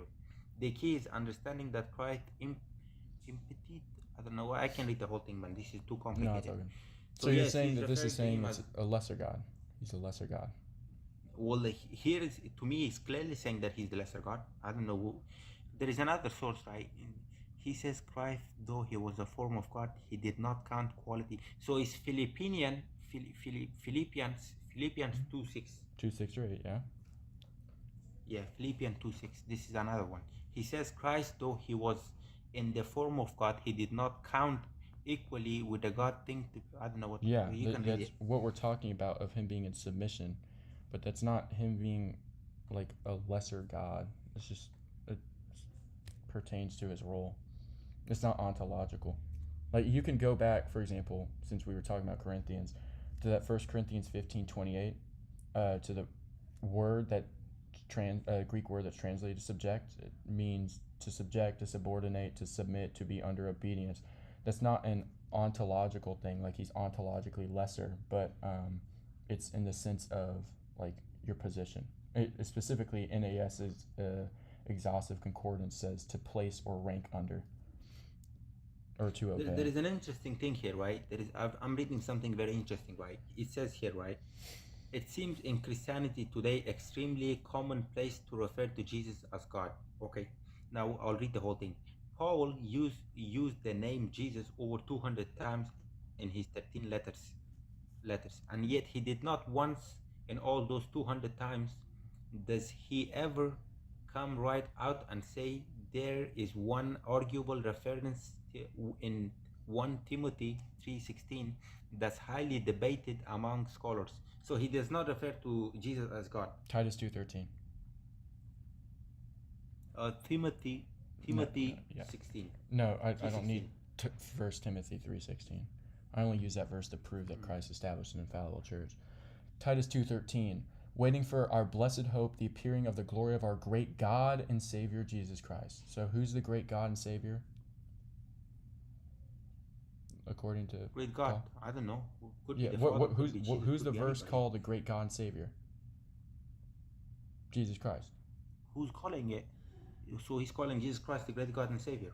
Yeah, so Paul's calling Jesus God. in Titus our 2:13. God and Savior. Yes, 2:13 has fullness of deity in bodily form, and he was a form of God. Bro, this is idolatry of our slaver. I lost my brain with it. How is this idolatry, dude? Why we get out of point? Why we lost point? What is idolatry? Bro, How is I'm this reading this whole idolatry, thing dude? doesn't even make sense. Okay, worshipping a man is idolatry or no? Yes or no? Worshipping a man's idolatry. Biblically, idolatry is just defined as reference, really worship to anything or anyone other than the one true God. So think about it. If Muhammad were to come and claim that he had a God spirit in him, then he's a God. So then it wouldn't be idolatry if Muhammad was God. My God. Bro, you're committing a sin, man. Don't do that, bro. What if We will someone reject is it. God We and will you reject worship it. them? Is that idolatry if they're God? We will reject it as Muslims. We wouldn't be Muslims. We will be Christians, if- Jews, anything but Muslims. If you worship God, is that idolatry? If you worship somebody who came in a flesh to earth, that is idolatry. A But human being if that an person idolatry. is God and it says he's God, then person it's can not be God. idolatry. That person cannot be God. Why can't he be God? Because God does not. when God Himself explicitly say that you cannot worship anything but me, the one and only Creator, the Almighty, the absolute Creator, then that's idolatry. He Himself says it, and Torah says it, and Quran says it. The Bible is clearly saying that a man can be a god, so that's idolatry. How is that idolatry? If idolatry is defined as worshiping anything else other than God, and Christ is God, and we worship Him, how is that idolatry? Because He's a man, and you're saying that He has a father as well. But He's God, and idolatry is worshiping anyone other than God, then it wouldn't be idolatry to worship Christ since He is God. And so you didn't explain why would God Himself come to earth? That's the issue. To be the sacrificial lamb and to free us from the curse of sins, which is death. Right. And why would the Muslims and Jews completely reject it entirely? Because they're satanic religions. Oh, so your explanation for that is we're satanic. That's the explanation. Well, if Satan is real, he leads you away from the truth, correct? So if it's true that Christ is God and died for us, and then people reject it, then that would be Satan, right? That's Satan's goal. He's guiding you away from the truth, so rejecting it is falling into his trap, right? Why? Okay, so then they would be that would be satanic or Satan influenced. Go out of Bible. Go out of Bible. You see, when it comes down to Prophet Muhammad, he led armies. You know, armies. Right. Large armies. He waged wars. What do you mean by go out of the Bible? To talk about what? Any different source. Any source that's not in Bible. Right? That says what? To me, Bible is no longer valid. That says Christ is God. Go out of Bible. It says Christ is God? I could quote sources of like people that say, like Christians that say Christ is God. That doesn't mean that He's automatically God. That's not logically sound. No, I don't know why you were asking for source. that. Give me a third-party source, a proper valid source. You must have some backing there. You can't just claim something. Of just someone saying Jesus is God? No, a form of source, anything that somebody with a decent understanding of Abrahamic religion, a good understanding of Islam or a good understanding of Judaism, and then you being in the middle from two sides, and he comes and say, well, Christ was God. Myself. Or so you have a good understanding of both. I could just quote apologist. It's J. Dyer. It's like I could just quote mine apologists that all affirm Jesus is God, that have a good understanding of Judaism and Islam. I don't know what this would accomplish though. Okay. For you. So then why are we rejecting it precisely without the fact that we're Satanists? Because that's a comfortable thing to say. Well, I mean, if Satan's whole goal is to lead you away from the truth, and it's true that Christ is God, and then there's a group of people that rejects it, would be satanic. Logically. So the question is very simple. Why? Judaism came way before Christianity did, yet they rejected it. I mean, you may be able to say, well, Islam according to yourself, Jews would reject Islam too. So Islam's false? On what basis do the Jews reject Islam? On what basis? So give me the basis. So whether or not the Jews reject something doesn't mean that thing's true or false. No, there has to be basis. I made it explicit. Okay, so if the Jews reject Christianity, that doesn't mean Christianity is false.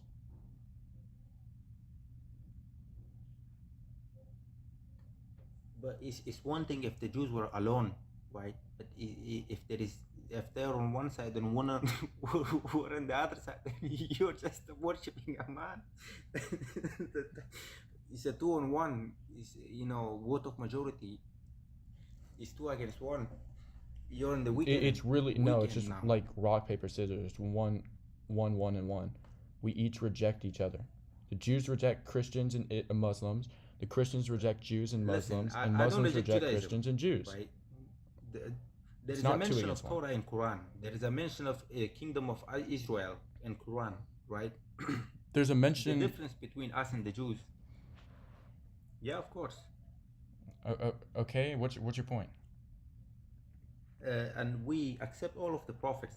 The reason why we don't accept the Judaism is because they refer to us as Ishmaelites, which means that they do not accept Muhammad as the last prophet or say that Quran is valid. That's the difference, because we consider Muhammad to be the last prophet, right? They don't consider Muhammad to be the last prophet, right? And then they call us Muhammadian, right? And say, Quran is false, right? That's the reason. The only reason why there is a difference between us and the Jews, right? But we don't refer to Christ as a God, because that's idolatry. That is something that we have in common with Jesus. Okay, And so that's the you interesting thing, agreed right? that That's the interesting idolatry thing. is the worship of anything that isn't God. So if Christ is God, then it's not idolatry. Well, that's the issue. So I don't see why you Christ keep cannot be saying God. it's He was a prophet. idolatry if Christians worship Christ, even though Christians believe he's God. So if I were to come and worship a man, would that make him the real God? If he is God and you worship him, then it's not idolatry. Well, you're at this point you're just arguing with yourself, How am I arguing with myself, dude? because you're worshiping a man makes an idolatry. Is it idolatry if he's God? But what basis is there for him to be a God, with exception to the fact that, with exception to the Bibles? I mean, removing the religious text, you can make, if we can't use the religious text at all, not even within the argument or to support the conclusion, then it's just an argument, like an unrealistic expectation.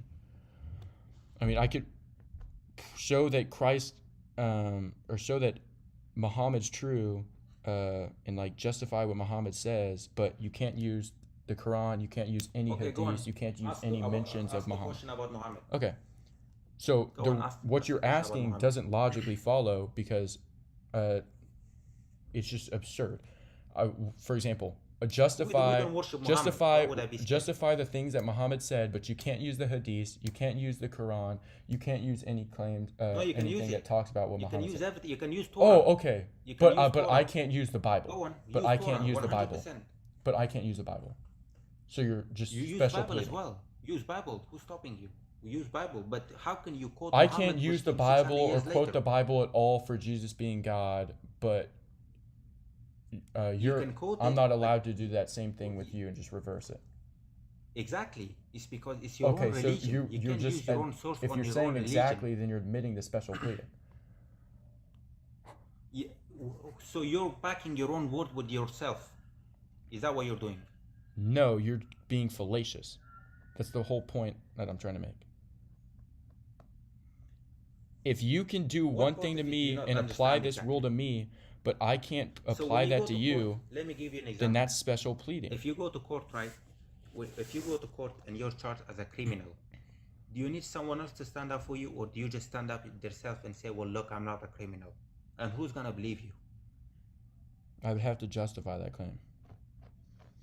Exactly. There has to be somebody has to come forward on your behalf, because nobody's going to believe you. That's what I'm telling you. That's 1 hour I'm arguing with you. Yeah, I would say that within recorded human history, humans do not die for a lie they themselves made up. So since the apostles and eyewitnesses that claim to see Christ reject that as well. Resurrect, and you would reject that as well. That's the only reason. That's the only difference between you and us. Is we say that Christ went to heaven, but he didn't die. He didn't got crucified. But what's your justification that Christ didn't die when every single source from that time period and from the supposed eyewitnesses claims he did? And where was that? Where did he got crucified exactly? Where did he get crucified? Yeah. Where's the location? What are you asking? When you ask where did he get crucified, what do you mean by that? Where did he get proof? You say there is a proof of it. There are people who saw a crucifixion and all that. Give me the proof of the place.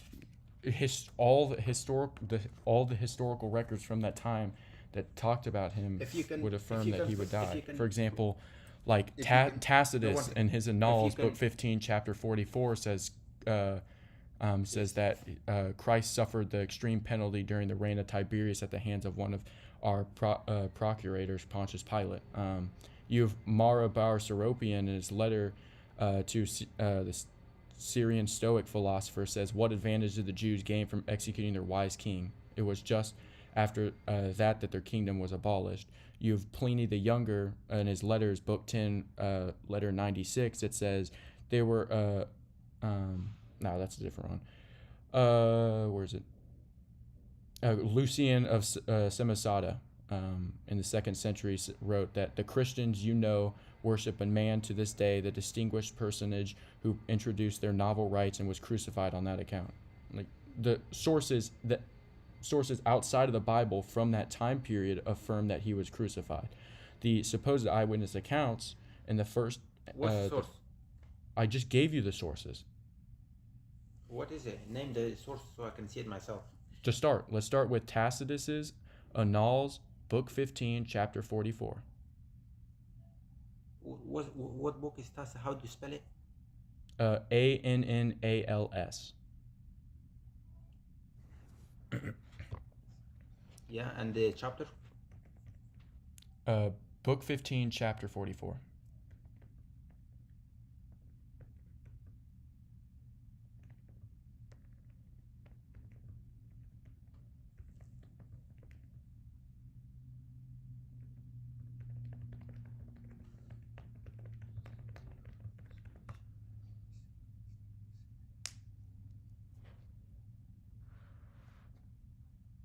So here it clearly says that, the prosecution of human wisdom, right? And the next thing was seek means of appropriating the gods and resources was help to citizens.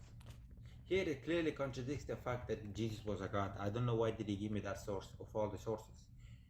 You asked me for sources that said Jesus died. But here it says Jesus is not even a god, man. What type of source is this? Are you going to keep moving the goalpost and being fallacious? You asked me for a source that says Christ died. I gave you one, and then now you're saying this doesn't say Christ is God. You didn't ask for that. Okay. But here it doesn't mention the location, though. It gives you a whole lot of information. This is literally moving the goalpost. You asked me for a source that said Christ died. I gave you a source that said Christ died. Listen, now you're asking. You're asking. Well, it didn't say he was God, which is moving the goalpost. One. So what's the name of the person? Secondly, you're moving the goalpost again, saying it doesn't say the location. So what's the location? How many more times are you gonna be fallacious, dude?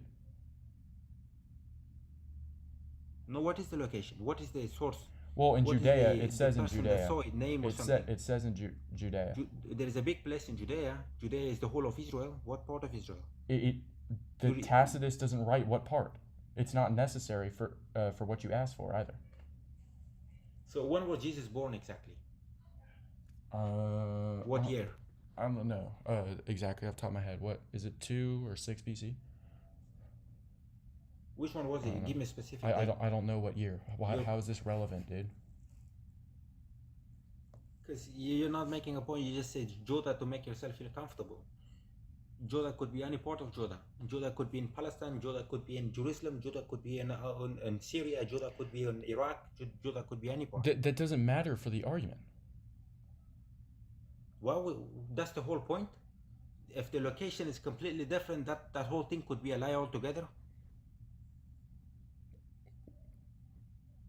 So because he didn't write the specific location down, like, do you want the coordinates too?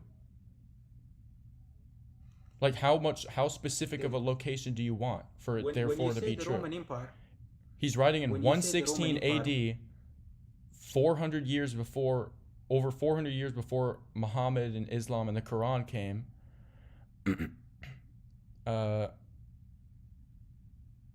And he's talking about how about Emperor Nero, who blamed who's blaming the Christians for the fire in 64 AD, telling you that Christ died under the reign of Tiberius, gives you specifically whose reign it was under, which by the way aligns with the Bible.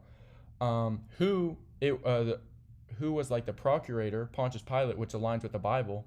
Mind you, the Bible came before this. And he's telling you that Christ died, and all you asked for was for a source that says Christ died, and you have a problem with it because it doesn't say the specific location. Did Nero specifically mention Christ? I don't know if there's a recorded text from him that specifically mentions Christ. Exactly. He mentioned the when Christians. you give me a location and say, you just make it comfortable for yourself, saying he died in Judah. And I've asked you for eyewitness, because your people tend to always say we have eyewitnesses. There were 5,000 people standing there and they took pictures, quality pictures and all that. But when I ask you for eyewitness, you don't have any eyewitnesses there. So you're going to ask for eyewitness now? Say, I don't know. Like, how many times are you going to move the goalpost? You don't know. It was originally, there is no point in asking, give me a source that says Jesus was crucified. I born. gave you a source that said Jesus was crucified. Then you said it doesn't say he's God. Then you move the goalpost again for the second time, saying that it doesn't say the specific location. And now you're moving the goalpost a third time.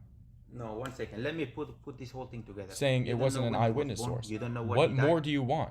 You don't know. 1 second. Let me put it together. You don't know when he was born. You say just certain century. Off the top of my head, we know when he was born. I just don't know the exact date off the top of my head. What is it? What year? What year? Because even we don't know, as Muslims, we don't know that. Go on, tell me. Brighten us. I'll look it up then. Enlighten us. Between 4 and 6 BC. There you go. Exactly when? That's 2 centuries. He lived for 33 years. So that must be someone in the middle. What year? What year? I just gave you the year. Between 4 and 6 BC. Century. That's like that. Yeah, that's... What year? I gave you the year. What year is it? Between 4 and 6 BC. 15?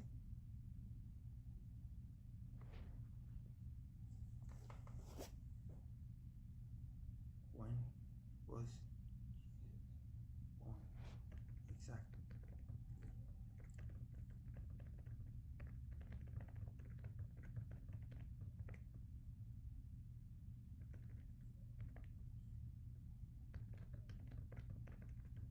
Between 4 and 6, there is a gap between 4 and 6. So exactly when is 4 and 6? So he was born in 5th. It's just between those, so it could be in either of those 3 years, either 4, 5, or 6. So you know he was. How old was Jesus? Or sorry, when he died? no, it's 33, right? it's either 4 or 6, or sometime in between there. Yes, either. Mm-hmm. That's the issue. Either of those. Yeah, two. either is the issue.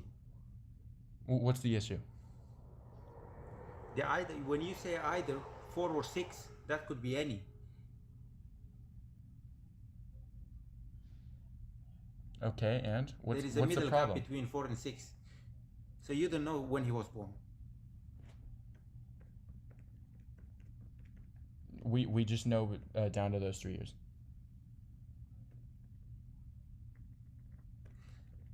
So you don't know when he was born. You don't know where he was born. You don't know where he got crucified. You say Judah. You don't know nothing about the guy, and you worship him. That's pathetic. I mean, this is pathetic. Trust me. This is, you're lost. Repent, man. And you say that you have eyewitnesses. This is like the biggest lie, because you can't even say when he was born. When you say what's the problem? What's the problem? Why? Because why is it a problem that we only know that he was born between 6 and 4 BC? Why is that a problem? Because anybody could have born there. He could have been anybody. How do you know he was born between 4 and 6? Could be a lie too. How do you know that 4 and 6 is the truth? Maybe he born some completely different time. Because you're not giving me a specific date. You're just guessing it there. So because I can't give you a specific date, what? So this whole thing could be a lie altogether. You go give me the eyewitnesses, because your people brag about the eyewitnesses. Where does the eyewitnesses go? So this whole thing could be a lie because I can't give you the specific date down to the year There is no of the proof year of someone was crucifixion. born, There is no proof that of birth. So and that man an didn't event exist. an event that occurred over 2,000 years ago from today, in which a Jewish child was born. Because I can't give you the exact year with 100% certainty Okay, of that, then think it's about it. it's Think about it. therefore Like, let's could be wrong, or think about like it the logically. entire thing could be false. His existence could be Think false. about it Because logically. if you think Think about it about it logically, logically. entire existence couldn't be false, because it's not only the Bible that mentions his existence, but outside sources that aren't even Christian, such as Tacitus, such as Mara Bartholopy, such as Lucian, and so on. And those sources don't know when he was born. And So you don't know when he was born. You don't know when he died. You don't know. So you're telling we me know there when he were died. He died in eyewitnesses and all 33 that. AD. So how do you not know when he was born exactly? Because we don't have a perfect record of that. It's just an unrealistic expectation for us to have the exact birth year of a Jewish child, which, mind you, at that time he wasn't an important figure like such as a king, so it's not even something that'd be prioritized and recording of someone So from over think about 2,000 it, years ago. he was 33. Okay, He was when's 33 what when was he the died. exact year Moses You was born? negative When was the 33. exact year Musa was negative- born? Oh, you don't know. Okay, Moses didn't exist. Islam's false. You're going back to the era of Moses. Yeah, you don't know exactly when You're Moses was rejecting born. Moses. You can't give Then me you're the not year. Christian. No. If you Do reject you Moses, realize then how you're not Christian. stupid this argumentation is? You can't give me the exact birth year of why Moses, would it so be Islam's stupid? false. It's very logical. Allah doesn't exist because he was lying. Because you can't give me the exact year Moses existed, so Moses never existed. Islam's false. Who denied that? Who denied that? Who's saying Moses didn't exist? You can't Who give me told the you that? exact I year. didn't He say was that. born, so he just didn't exist. It was all made But up. you worship him as a god. The I reason worship why I go Moses as a deep god. because you worship him I as a worship god, Moses and you as don't a know god. when your Okay. God was born. All right. You don't know when your God was born. And what's the problem? You You don't don't know know when when he Moses died. was born. Exactly. You don't Tell need me to know the. when he was born. He You was know, a one of the prophet. most You take the important message, not people the- in your religion's entire existence, Abraham. Do you know the exact year he was Yes. born? Yes. They were all prophets. Oh, you don't They know served their purpose. someone as important as Abraham? You don't know when he was born? Islam's false then. Yes. Why would I need to know when he was born exactly? What they need? Why would I need to know for the me to know exact when he was year born? Jesus was born? Because you're worshiping him. And You worship him as a god. and Why don't you take him as a prophet? And so when you worship him, you don't know when your God was born, and you don't know he was crucified. I don't know when the Yes or no, human there is no nature and the proof of that. hypostatic union Jordan. was born. He was crucified in Jordan. Yeah. What part of Jordan? Right, left, up, down, where? Bethlehem, because I don't know the exact year the human nature of Christ was born. A baby that was born over 2,000 years ago. It's therefore not true. Okay, so Abraham isn't true either. So And then how Islam's do you, false. how do you Islam's ever false. know he View, came from Islam's false, dude. Virgin Mary? Islam's false. I'm sorry. How do you know he came from Virgin Mary? Islam's false. I'm sorry. You How don't do know you the know? exact year Abraham's born. Islam's false, dude. Man, Because everything this you is say, logically you don't know sound. it. This logically follows You're now. not a Christian. You don't know nothing. Okay. You're not a Muslim. You don't know nothing. You're a Catholic. You don't know nothing because you don't know Abraham when Abraham was born. As a prophet. You don't know when Abraham was I accept him born. as a prophet. Ishmael accept never Jesus as existed a because prophet, you not don't know when prophet. Abraham was born. Sorry. Islam Yo, Yeah, doesn't I exist. don't see. It's all made up, dude. I don't take any of them as gods. I take them as prophets. They can come anytime they want to. Beautifuls, They you're can getting come cooked. today, and I bro. will. You're getting cooked. Why would I be getting cooked? I'm getting not an cooked. adulterer. You're No, getting no, baked. You don't but- even know the Well, I'm Abraham not an face. You're adulterer. getting No. baked.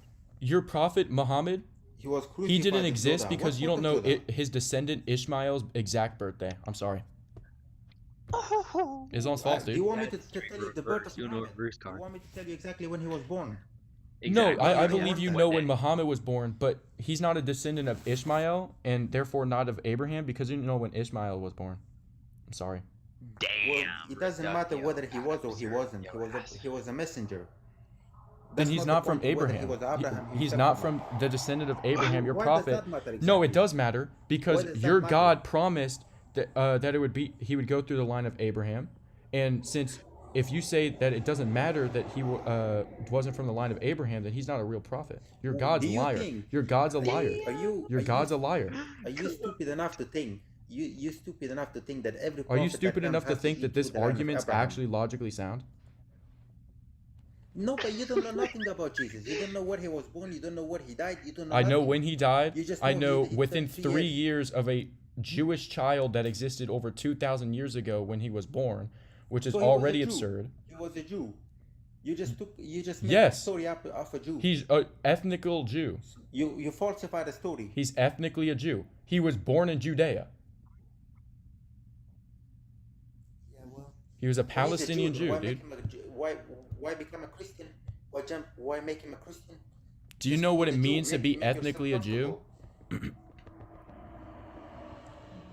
Yeah, of course I know that. Of course I know. Okay, so To that's be born in that's Jordan, not the religion to follow Judaism. He followed the religion follow of Yeshua. Judaism, but even he went beyond that because he was the Messiah. Ethnical this Jew getting nowhere. refers to Kick his this guy. He's descendants getting cooked. and where he was born. Buggy, And he's he getting said, "I'm a cooked. god." He's getting cooked, Buggy. Just kick him. What? This guy's getting cooked Alright. so bad. Man, Just- the highest level of idolatry.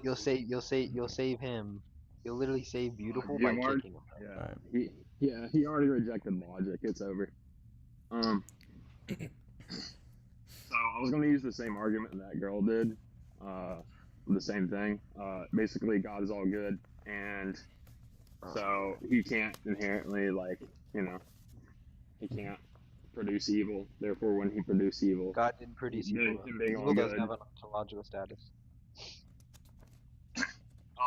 well, inherently does because No, it doesn't. in You order can to, speak. in order to produce something that exists, Yeah.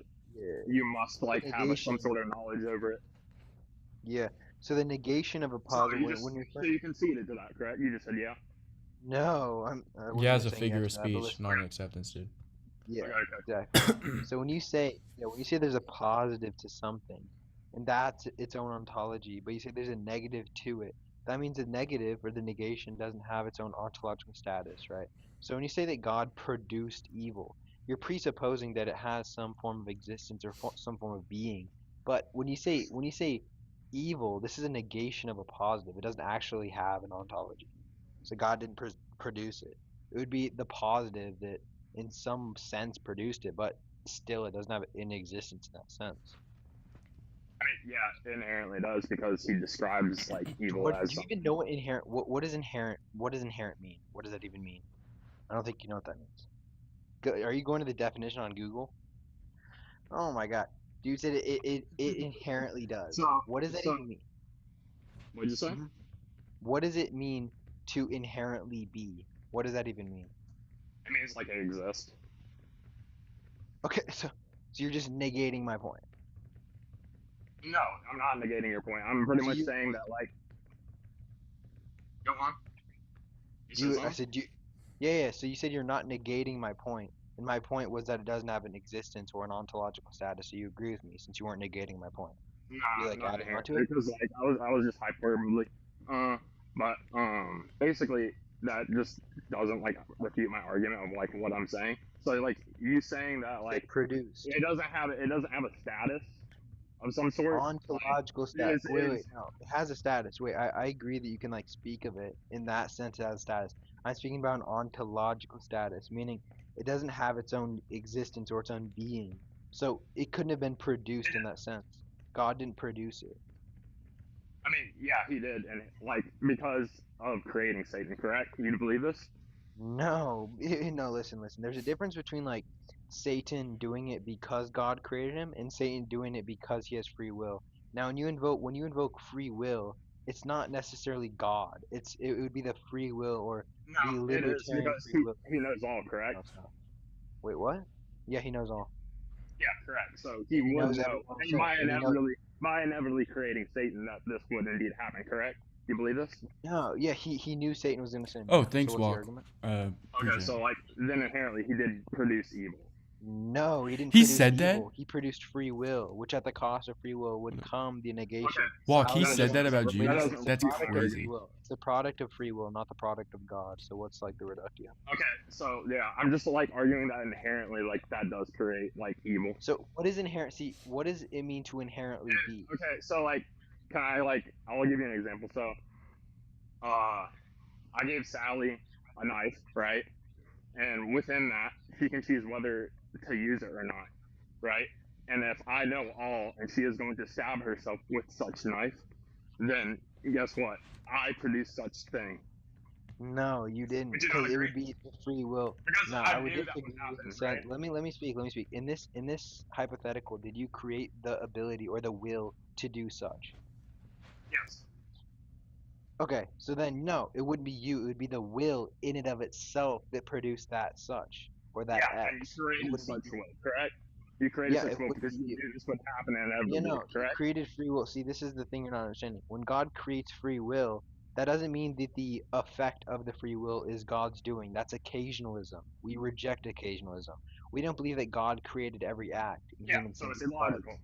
So it's illogical. Is what what? you're saying. How Where is did that you get Yes, that? illogical? that is that is literally illogical because No, you whenever do you're know giving it's illogical to say that God created evil. Do you know what the ontological principle is? yeah, I've heard it before. Okay. So what's the What? You ontological want to principle? elaborate yours? You want to elaborate yours because Yeah. I don't believe Okay. I've heard the same shit So you don't before. know what the ontological principle is. An Okay, ontological principle no, is not yours. means a cause cannot give what it does not have. So the first cause, which is fully actualized, which means Okay, it so lacks all imperfection or deficiency, logically could not give evil because it lacks that. It can't give something it doesn't have. That's logically impossible. So if you're okay, talking so about what's like I can logically use that impossible, same your I can use position's that logically I can impossible. use that same analogy I can use that same analogy for God, right? Go for it. What? How does? Yeah, Let's see What how same this is not analogy? nonsensical. because okay, yeah, because the thing is like how can you produce such evil? Such evil doesn't exist. He didn't produce evil. How many times I have to Yeah, say this? He okay, doesn't have an within ontology. free will, What yes, Uni? he did. What this means is that him giving free will is he could only give it. It was free will was good by nature, and then you creatures misuse that free will. That doesn't mean free will is bad. Exactly. So In God didn't essence, yeah, produce the exactly. Evil. Exactly. So Yeah, he he's did. saying that in He did essence, because he knows all, right? wait, listen. He's saying that in essence, this free will is good. And at the cost of goodness existing, there's going to be a negation. But this negation is simply the lack of the goodness. So when you choose to do the negation or actualize the negation of this positive, it's not going to be an effect of God. It's going to be an effect of the very thing that he gave you, meaning the free will. Yeah, and in this sense, since he knows such evil will be produced, right? You believe this? Yeah, he knows that the evil will be produced. Oh, That doesn't okay, mean he's okay. producing it. So how can the evil be there without how can the evil be there? Well, Can you evil's explain that to not me? like Yeah, it can be. necessarily a real The reason thing. it's there is this guy like tracking, dude. The reason it's there is because of the goodness, and there has to be a negation of it. So when you say that God gave good, Yeah, He gave you free will.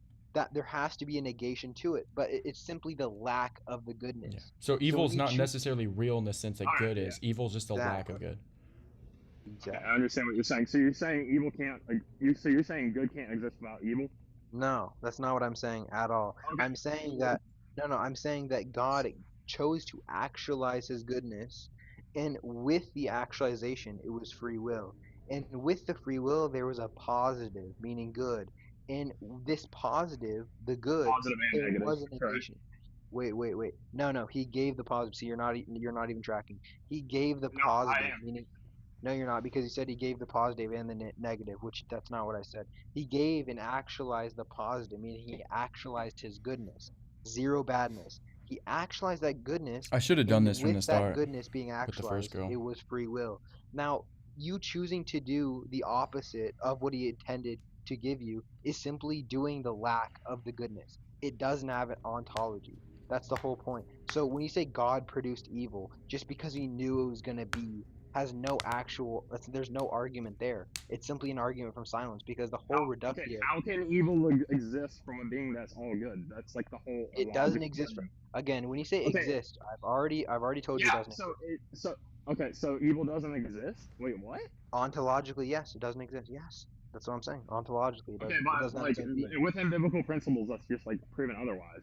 No, can you show me in the Bible where it says that evil has an ontological standard or an ontological status, please? Like it has its own independent status. Is that what you're saying? No, I agree. You can speak of evil. It exists in that way, but it does not have any ontological status. So when you say evil, you're expressing the lack of God. That's all you're doing. You're just simply saying the lack of God, the lack of goodness. That's all How? you're saying. Yeah. Well, You need my so for my you whole thing is. to help you better Go on. understand. If you think about like light and darkness, right? Darkness isn't actual like an actual tangible thing that's made out of atoms and molecules.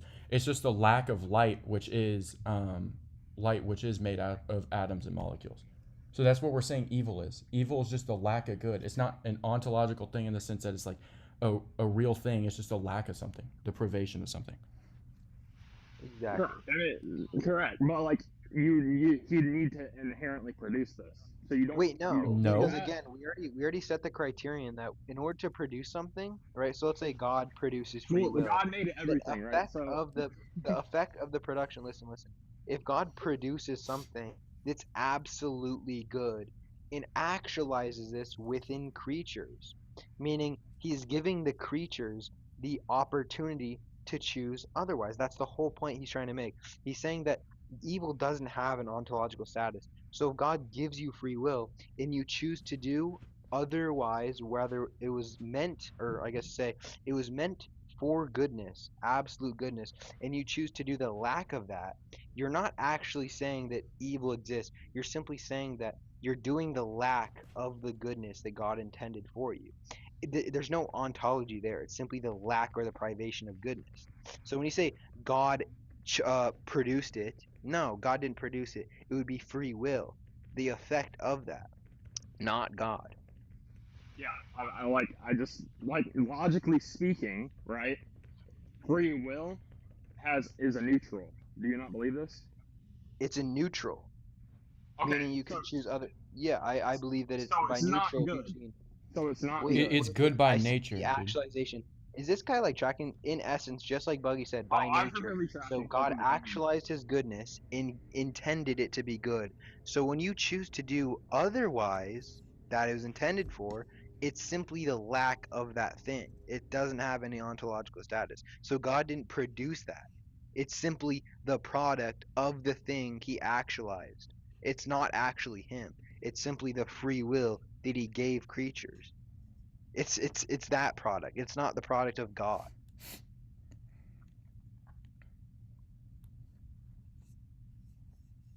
Okay, so you're basically saying that like within this he created free will and it'd be a neutral, but within it, No, it's I didn't say he created free will to be neutral. I said he created free no. That's will what and you just gave said. creatures. Actually, he didn't create free will. No, I said he actualized his goodness. No, he didn't create free will. Free will is eternal.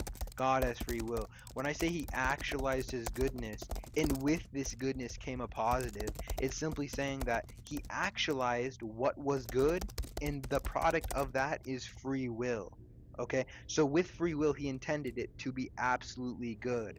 But with that comes the negation, which is not actually an ontological thing. It's simply the lack of what was intended. So you're basically saying that God didn't create evil then. Yeah, I'm saying it's not a product of God.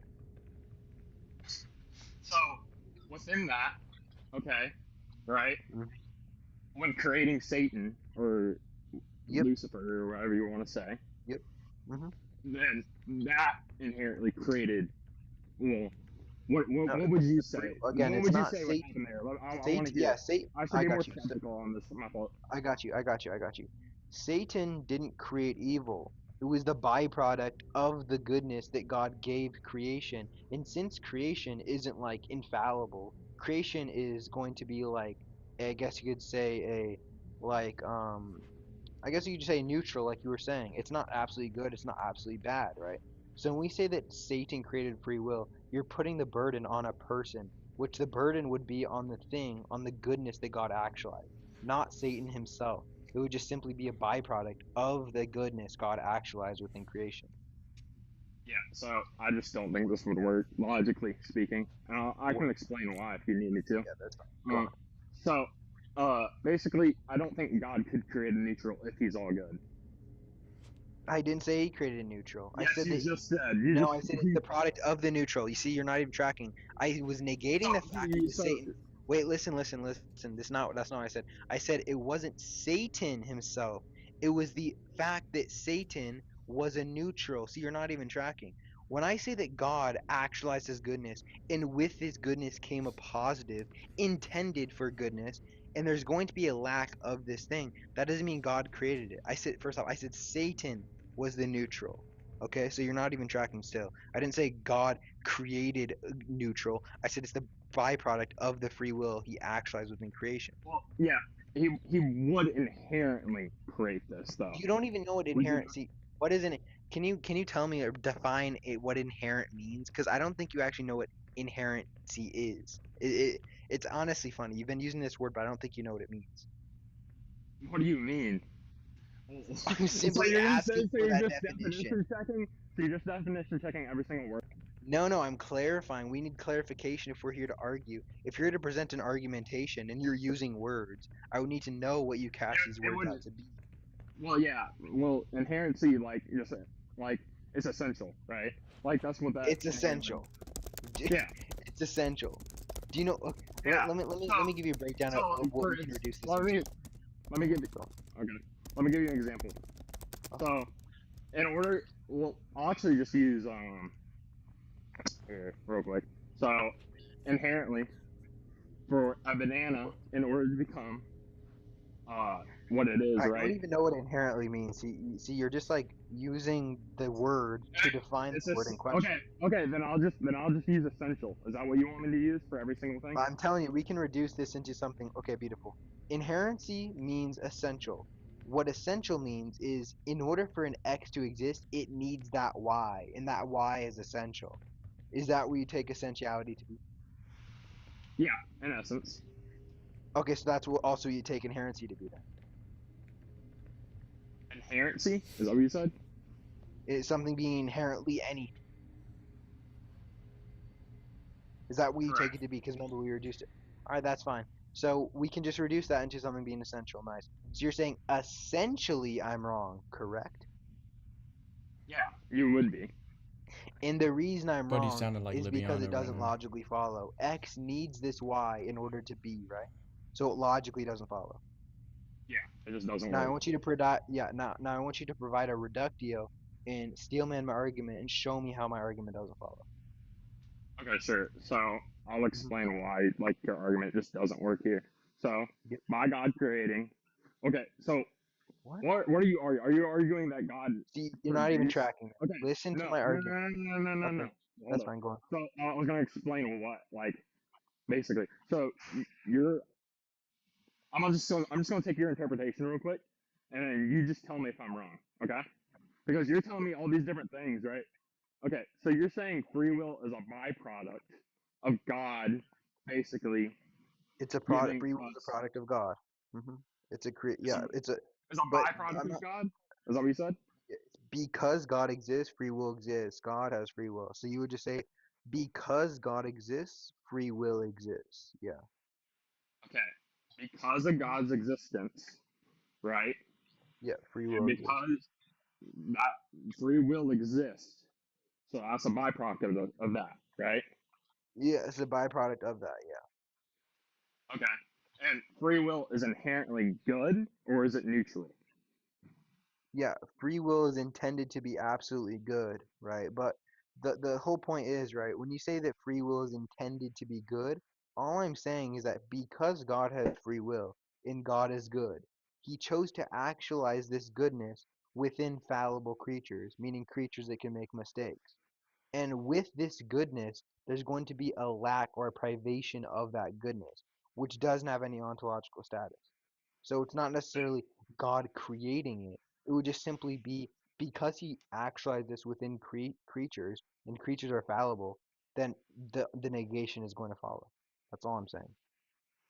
Okay.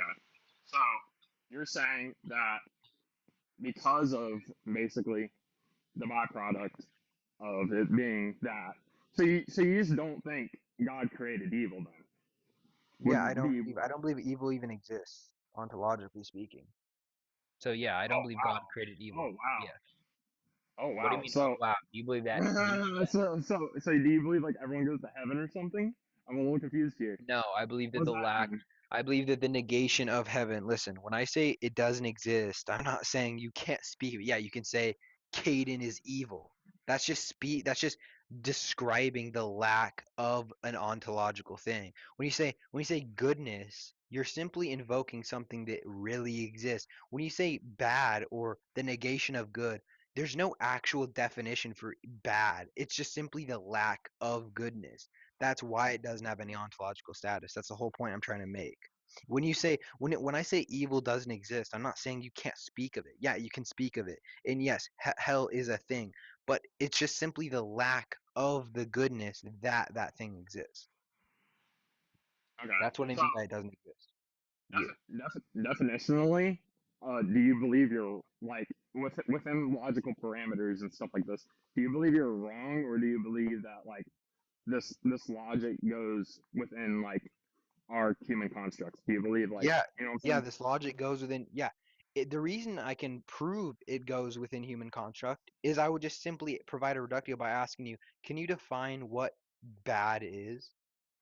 See, it would just be the negation of good. It would just be the privation of goodness. That just shows it doesn't have its own ontology. It would just simply be the lack of that thing, which, if that's how you're defining that thing, then it's just going to result in it not actually having its own ontology. So, yes, it does go in line with human construct or human conceptualization, whatever you want to say or formalize it. Hey, could you let Piss up here? Yep, He's one of my friends. yep. I'm not mod. Piss, can you let him up here real quick? It's the piss, possibly. He wants his friend up or something.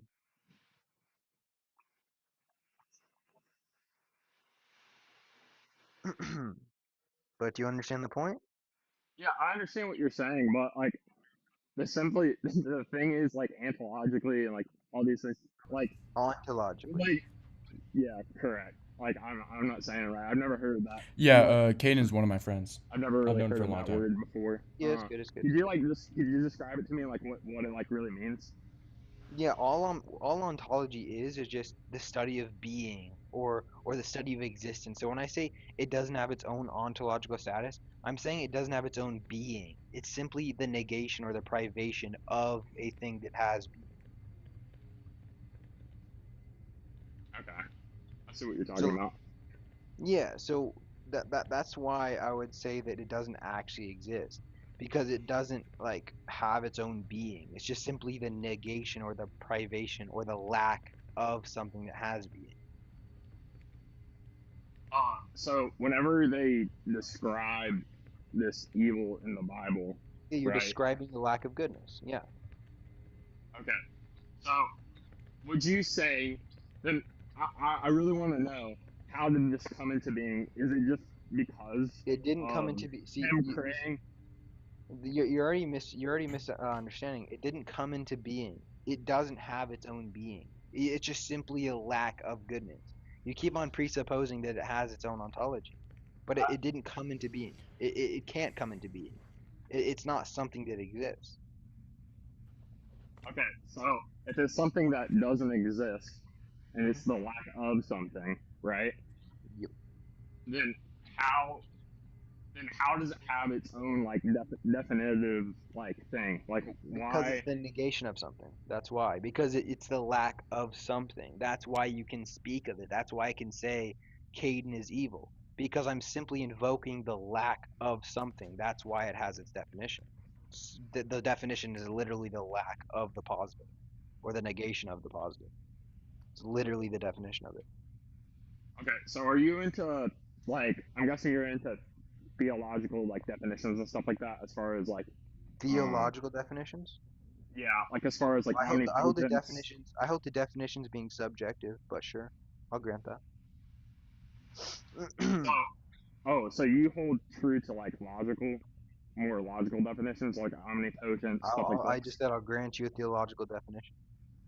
Oh, okay. So you don't really apply like regular definitions to it. Then like whenever they talk about God being omnipotent, No, it would be a these things. logical. It would be a logical definition or a logical descriptor. But I've said I'll grant you a theological descriptor for this sake.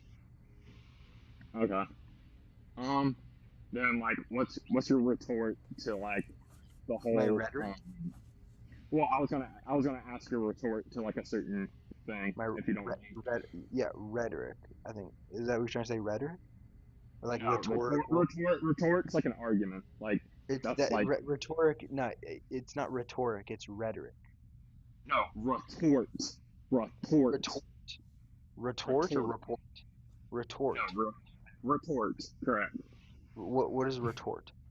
It's just like the argument, basically. Like, Retort. what do you use against A rebuttal. Okay. It's just simply a refutation or a rebuttal, right? Yeah, pretty much. So Oh, what? So what's your thing like for God being like, for example, uh God can't be omnipotent or etc. Because if so, he would, the whole unliftable rock scenario. Like, what's your retort to that? yeah, I would say that contradictions don't have their own ontological status. When I say God can do all things, I'm negating out contradictions because contradictions aren't things. So I believe God can do all things. He can't do things that don't exist, or he can't do stuff that aren't things. So when you say, can God create a rock so big he can't lift? This in and of itself is an inherent contradiction.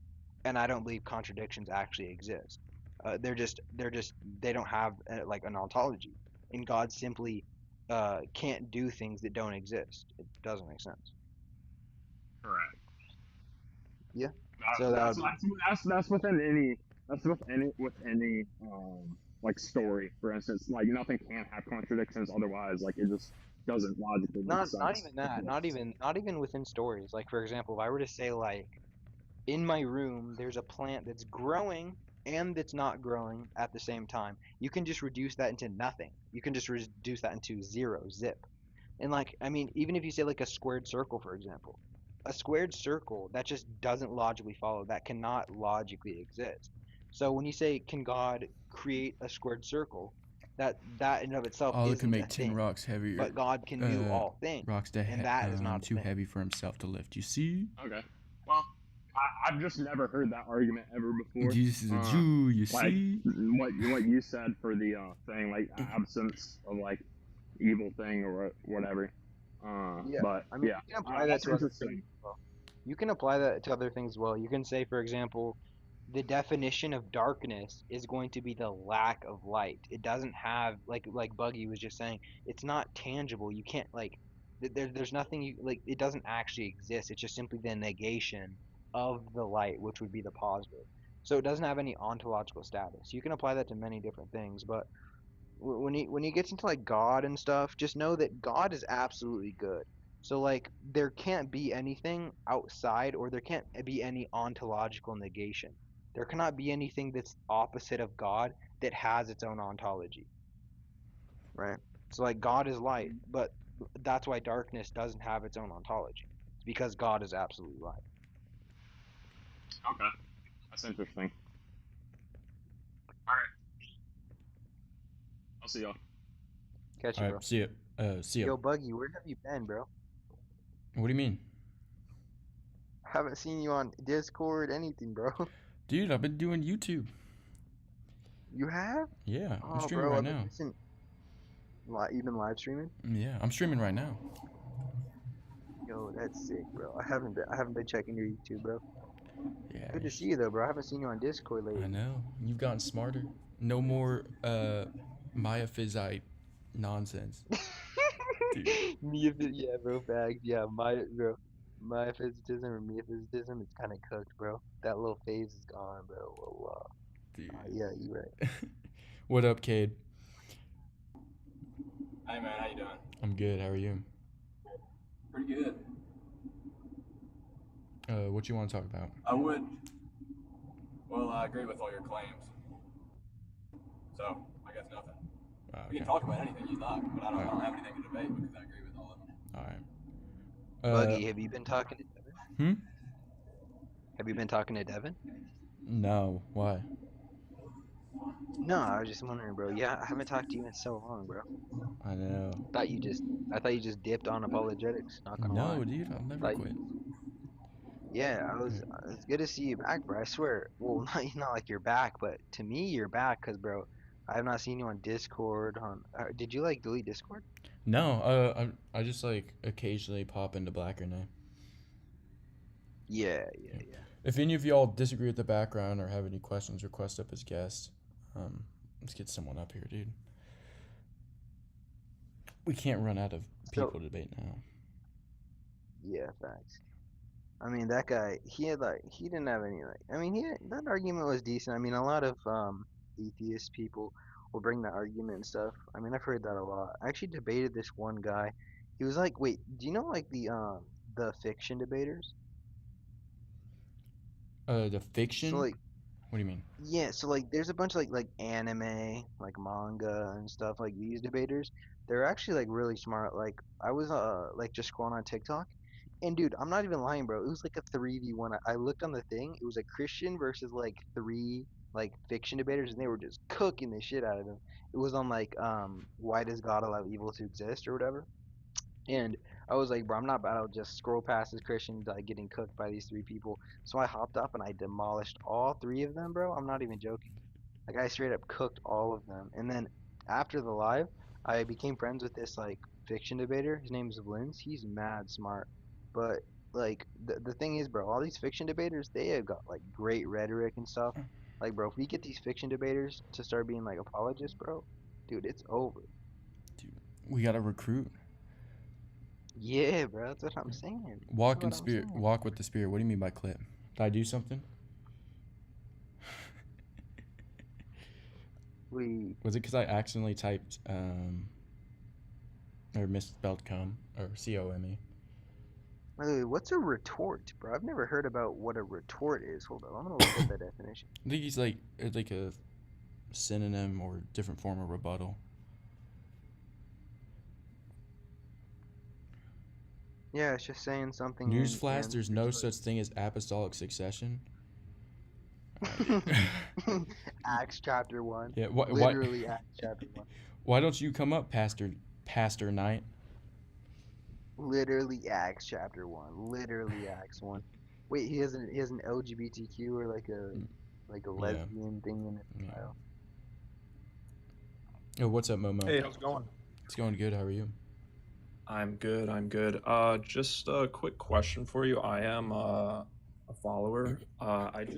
I was in a live previous to this, and someone had mentioned something in the comment section that I saw that I was curious, and I wanted to ask about it. The question is, so the verse is Samuel 12:11, and I'll quote it. It says, "This is what the Lord First Samuel? says." Is it first or second Samuel? 2 Samuel 12:11. The verse says, "This is what the Lord says, out of your own household I am going to bring calamity on you. Before your very eyes I will take your own wives and give them to one who is closer to you, and he will sleep with your wives in broad daylight." Now, my question was, what is the reasoning behind this in the Bible? What's the reasoning behind him asking? Like, why would God do that? Commanding that? Yeah. Yeah. So a couple things. Firstly, God's. If you didn't know, David committed adultery and murder. I think it was he did that in 2 Samuel. He did that in 2 Samuel chapter 11, and it's God's bringing judgment on what David did. Because of what David did, God's allowing that to be done to David in public, based on what David secretly did, and that's For really his sins, basically? Yeah. Okay, thank you so much. I just wanted to clarify because someone had asked me, and I had never been proposed that question before. So thank you so much. Of course. Wait, hold up. Before you leave, Yeah. do you hold the divine, do you know what divine command theory is? No, could you explain it to me? Yeah, yeah. So like this isn't something I hold to strictly, but so like essentially what divine command theory is would be like, for example, if like you were sitting in like a forest, right? And let's just like this is just hypothetical. Like if somebody was like sitting on a rock, right? Mm-hmm. Let's say hypothetically this guy were tomorrow after this day he were to unalive 20 billion people, right? And let's Sure. say in your mind you get a thought from God like you have to unalive this person. So like in your mind you'd be thinking like this is super immoral, but given the context of this scenario or situation, this is going to save the life of many, right? So essentially what divine command theory posits is that like if God commands something, right? There's going to be a good or good, no matter if there's going to be like a given context it's unknown or whatever. So like in this Mm-hmm. verse particularly, when you see like God says, you know, and they will sleep with these people and not you Yeah. anymore, or something on these lines, taken in the context, especially according to divine command theory, you can just say that, well, these people, there's just going to be a greater outcome. Let's say these people are immoral or such, and you just have to always take into account that God is absolute goodness, right? God is absolutely.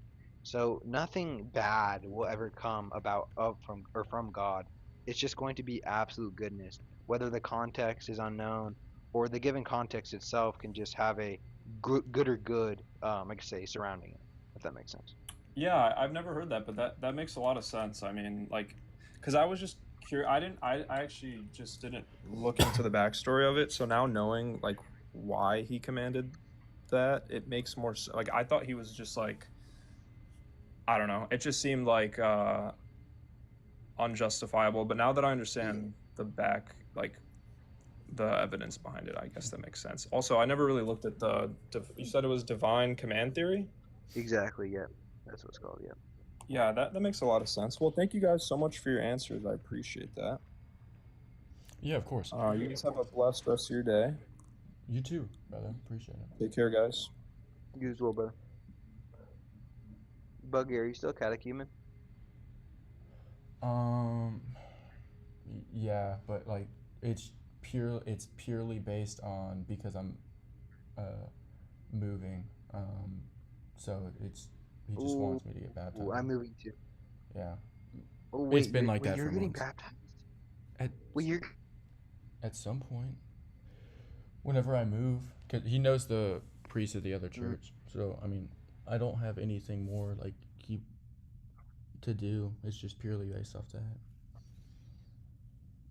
I'm moving too. I'm moving back to Oregon pretty soon. Bro, this summer, literally in a few weeks, I am. But my brother's graduating today, so Oh, it's there pretty you dope. go. I'm on summer. There Yeah, I'm you in summer right go. now. Look at you.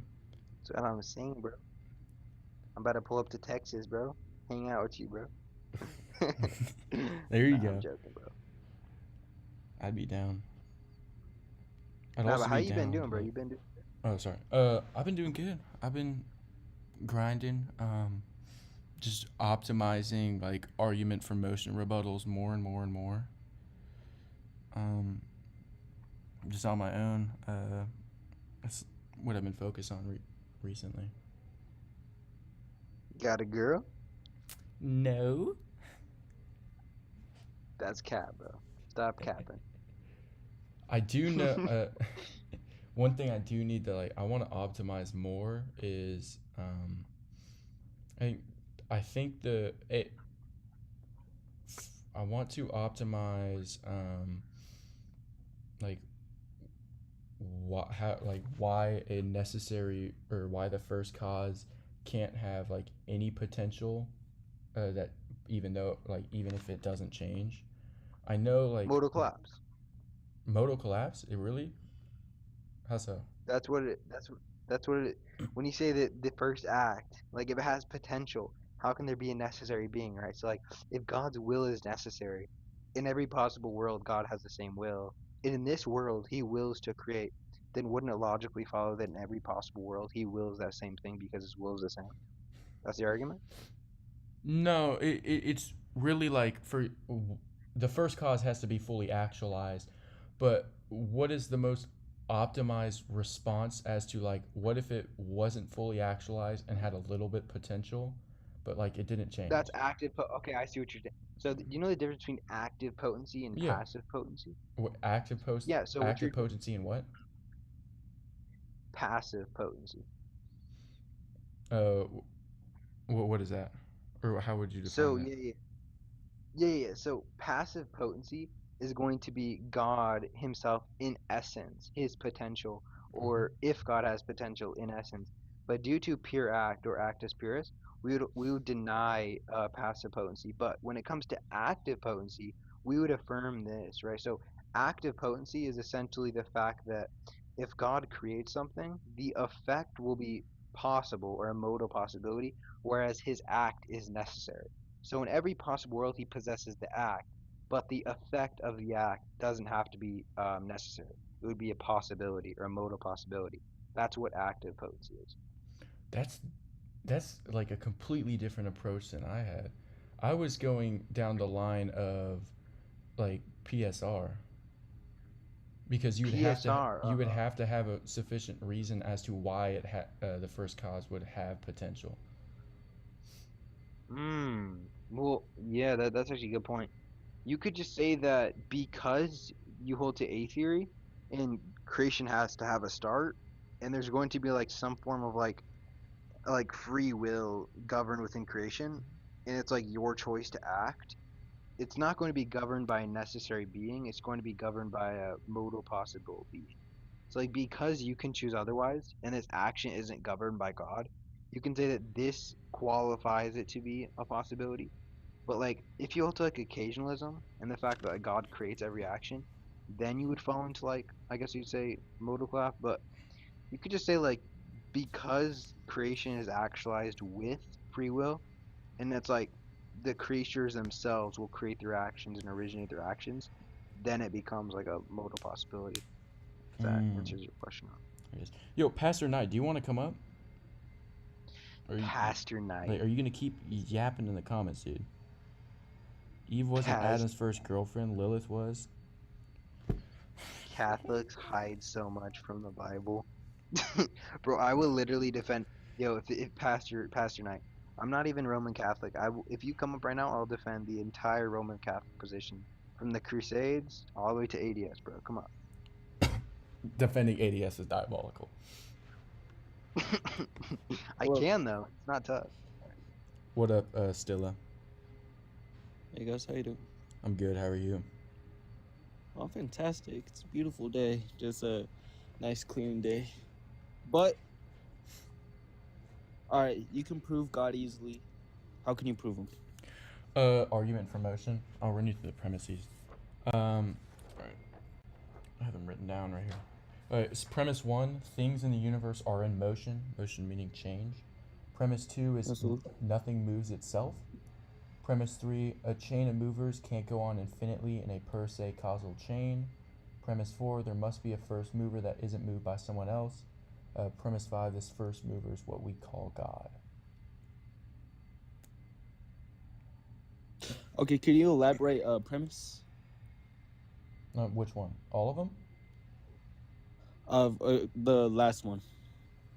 There must be a first mover that isn't moved by someone else. That one? Or the conclusion. The first mover is what we call God. Yeah. What, you said the conclusion?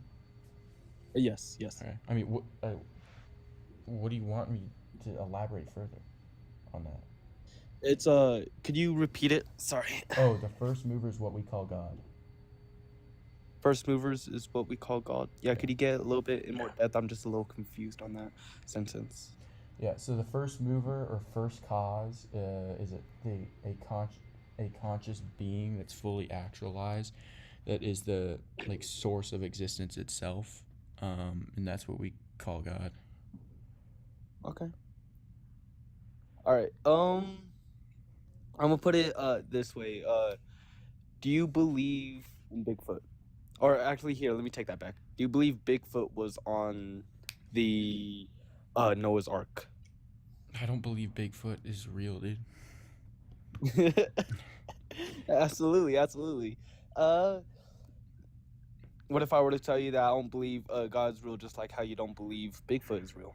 Well, so this is a deductive argument. A Okay. deductive argument is an argument where the conclusion is necessary. So, like, if you were to say that God isn't real, you would have to either disagree with the premises and debunk one of the premises, or you would have to show how, like, it doesn't logically follow. Like, the premises don't logically follow to the conclusion, or something like that.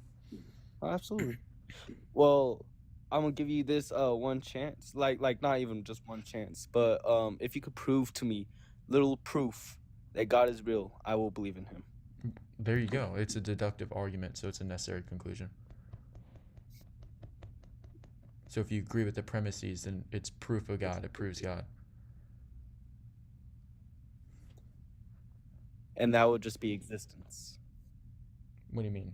That would be More like motion, more like things like going from one state to another. So like he's essentially arguing that like according to time, it can't be eternal, right? So like if you say time's eternal, that's just going to run into eternal regress. There has to be a beginning to time. That's like what time is. There has to be a first mover or a first cause, according to motion. That's what he's saying. Mm-hmm. And that's where the Big Bang comes into place. Yeah, even granting the Big Bang, I myself affirm the Big Bang being true. Actually, a Catholic priest actually came up with the Big Bang. It's Yes. simply proving God created creation. So if you affirm the Big Bang, you either affirm nothing created the Big Bang or God created the Big Bang. Absolutely. So And something must come. Nothing can't come from nothing. Something Yeah. must come from something. yeah, so are Yeah. you saying that something the Big Bang is something that came from something?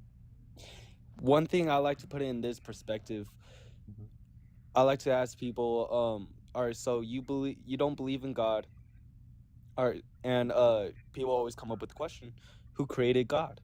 Yeah, And God God's is an eternal. eternal living being, and I Yeah. like to ask them this question: where did the universe come from? Like, where's the start to that? Yeah, it would be God. God created that. Creation isn't eternal though. When we say God's eternal, For real, he's just a simply Big the Bang necessary revelation. precondition for everything. But you can't say the Big Bang is the necessary precondition for everything because it doesn't actually have like a eternal ontology. It doesn't actually have like a ontological status, or would you disagree? And I agree. Like it, it must come from something. One last question. If you guys are okay from moving on from this, like moving on to next question, is that Sure. okay? Yeah, you can ask Yep. her one more question. Absolutely. Last question. If God is an all-loving being, why does He let children suffer? Why does He let people suffer? So But Buggy, you want to answer? Yeah, okay, yeah. suffering ultimately came about from Adam and Eve rejecting God and choosing to eat Rise from the names. knowledge. Wait. Rise names real quick. Rise names. Or I meant the bread man. Rise them real quick. Okay. But yeah, go on. Yeah. Did he like want to? Is the bread man gonna answer this or? No, he I think he's just gonna chill. We might discuss. Oh, But, okay. Yeah. So. Also, raise retro. All right. Yeah, it was good though, names. Hold No, up. got me good, happy. Retro request up, real quick. Yeah, that just came about from eating from the knowledge of good and evil and corrupting the world. Ultimately, though, like we would affirm that it's something that we don't know that like exactly for sure as to why there is suffering. Like we don't have the specific answer to that. We can only speculate. Absolutely. Well, I really do like you guys' answers. I'm not an atheist or against Christianity. I'm actually a Christian myself. I just want to get you guys' input. Yeah, of course. Appreciate it. God bless, brother. God bless. Have a good one. You too. Yeah. What's up, Professor X? Professor X. Oh, is it not say that? Professor K, my bad. Professor K. Yeah, I Professor heard K. you guys were talking about like atheism and the Big Bang can't be the. Well, I don't know what you were supposed to say there. Hmm. Yeah. I'm just curious on what you're Do you saying. believe? Yeah. Do you believe the Big Bang's eternal? Not too well versed on the Big Bang model. Wait. Do you believe that the Big Bang's a necessary precondition for everything? No. Oh. Okay. What? So that's like kind of like, wait. So if you don't believe the Big Bang is a necessary precondition for everything, but it literally created everything, then you're just gonna have to concede that the Big Bang didn't actually, like, I guess, say create everything. What do you mean the Big Bang created everything? Meaning everything that is from the Big Bang. Is the Big Bang something? That's up to your view. I've heard people say it is. I've heard people say it isn't. It's up to you, bro. Obviously you know about it, and your view is. Yeah, I just said I've discussed with people that say it doesn't have ontology. Some say it does have, or some say it doesn't. Some say it does have ontology. It's all around. So, which view do you hold? I don't. I'm not like I don't take the Big Bang model in my view. Oh, okay. I'm not well versed in it. But do you have an argument for God's existence? Buggy Yeah. just stated one. I'll run you through the premises. Premise 1 is things in the universe are in motion, motion meaning change. Premise 2, nothing moves / changes itself. Premise 3, a chain of movers can't go on infinitely in a per se causal chain. Premise 4, there must be a first mover that isn't moved by someone else. Premise 5, the first mover is what we call God. And how do you cash out change? What? How are you You would just cashing say out? it's just going to be one state to another that are numerically distinct. One state to another? Yeah, it's just going to be one state that's numerically distinct from the other state in which it's progressing to. That's how cash out change should be. Or in simpler terms, Well, moving I from a don't know state of about the. potential to act. I don't know if I should like. Why should one accept this? Like, or when you say progressing, is this like some linear type of thing occurring? It's just what I mean by progression or progressing. It's just going to be one thing going from this thing to another. It's in some sense you could say evolving into another, or I guess say going to another. It's kind of primitive. Sure. Let's say I like accept that. How does that get us to God?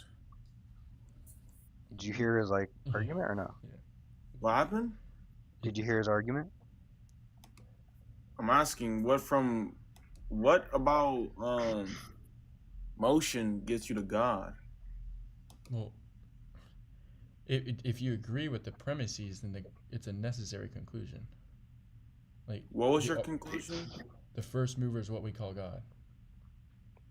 Now we can get into How'd you get us? How'd you get us? Oh, wait. I'm sorry.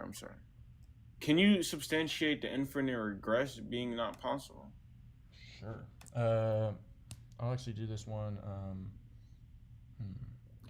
I'm gonna how should I go about it? So an infinite within a per se causal chain. Do you know what that is? Well, you just explained it, right? A per se causal chain is when every cause or thing, its causation is derived from something before it that's in actuality. You can imagine it kind of like a chandelier, and then you have chain links that are holding up the chandelier. If there's each of the chain links would be causes. If there's an infinite regress of causes or these chains, but there's no first cause or chain that connects to the roof, the chandelier isn't held up. So it wouldn't hold up. Or you could also understand it as basically within this causal chain, since everything derives its power from the previous thing, ultimately it requires a source to give it power.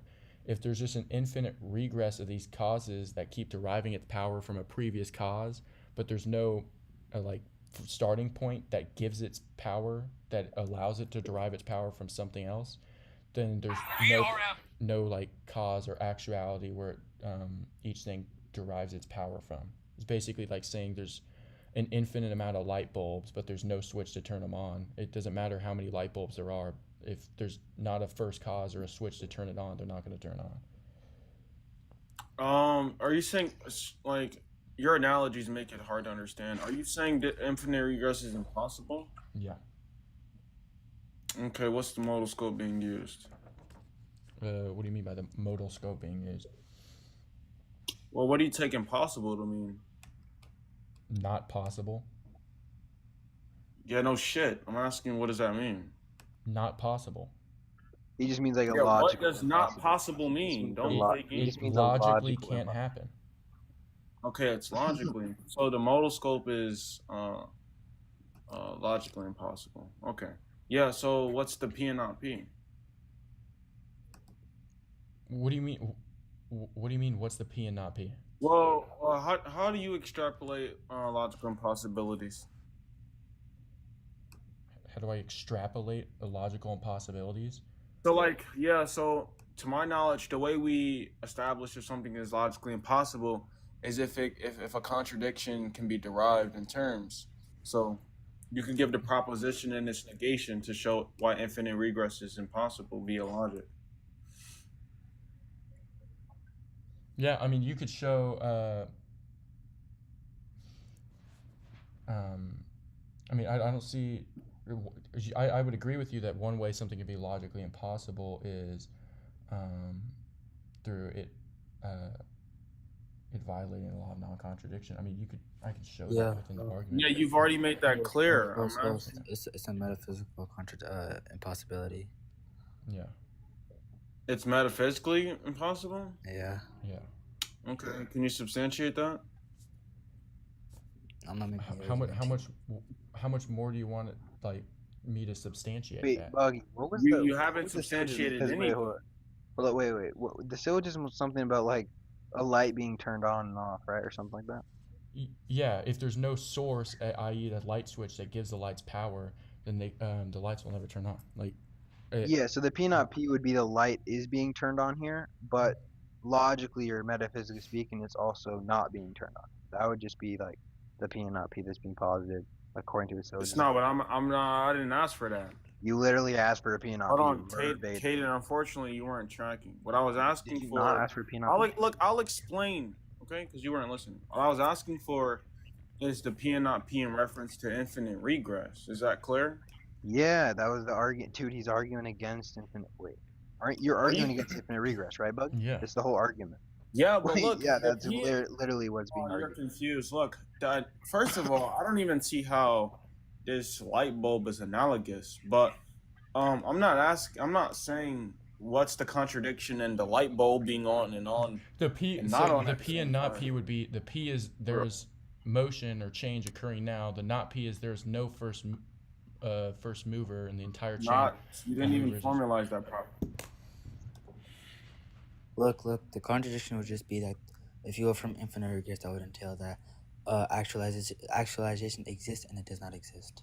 Because he did the reduction and showed why it cannot be the case such that actualization could occur when we posit infinite regress. What if like, what's your thoughts on like a B theory of time where everything's actual? I don't hold to that, but I didn't ask if you held to Yeah, it. I mean, Wait, with B theory just posits that.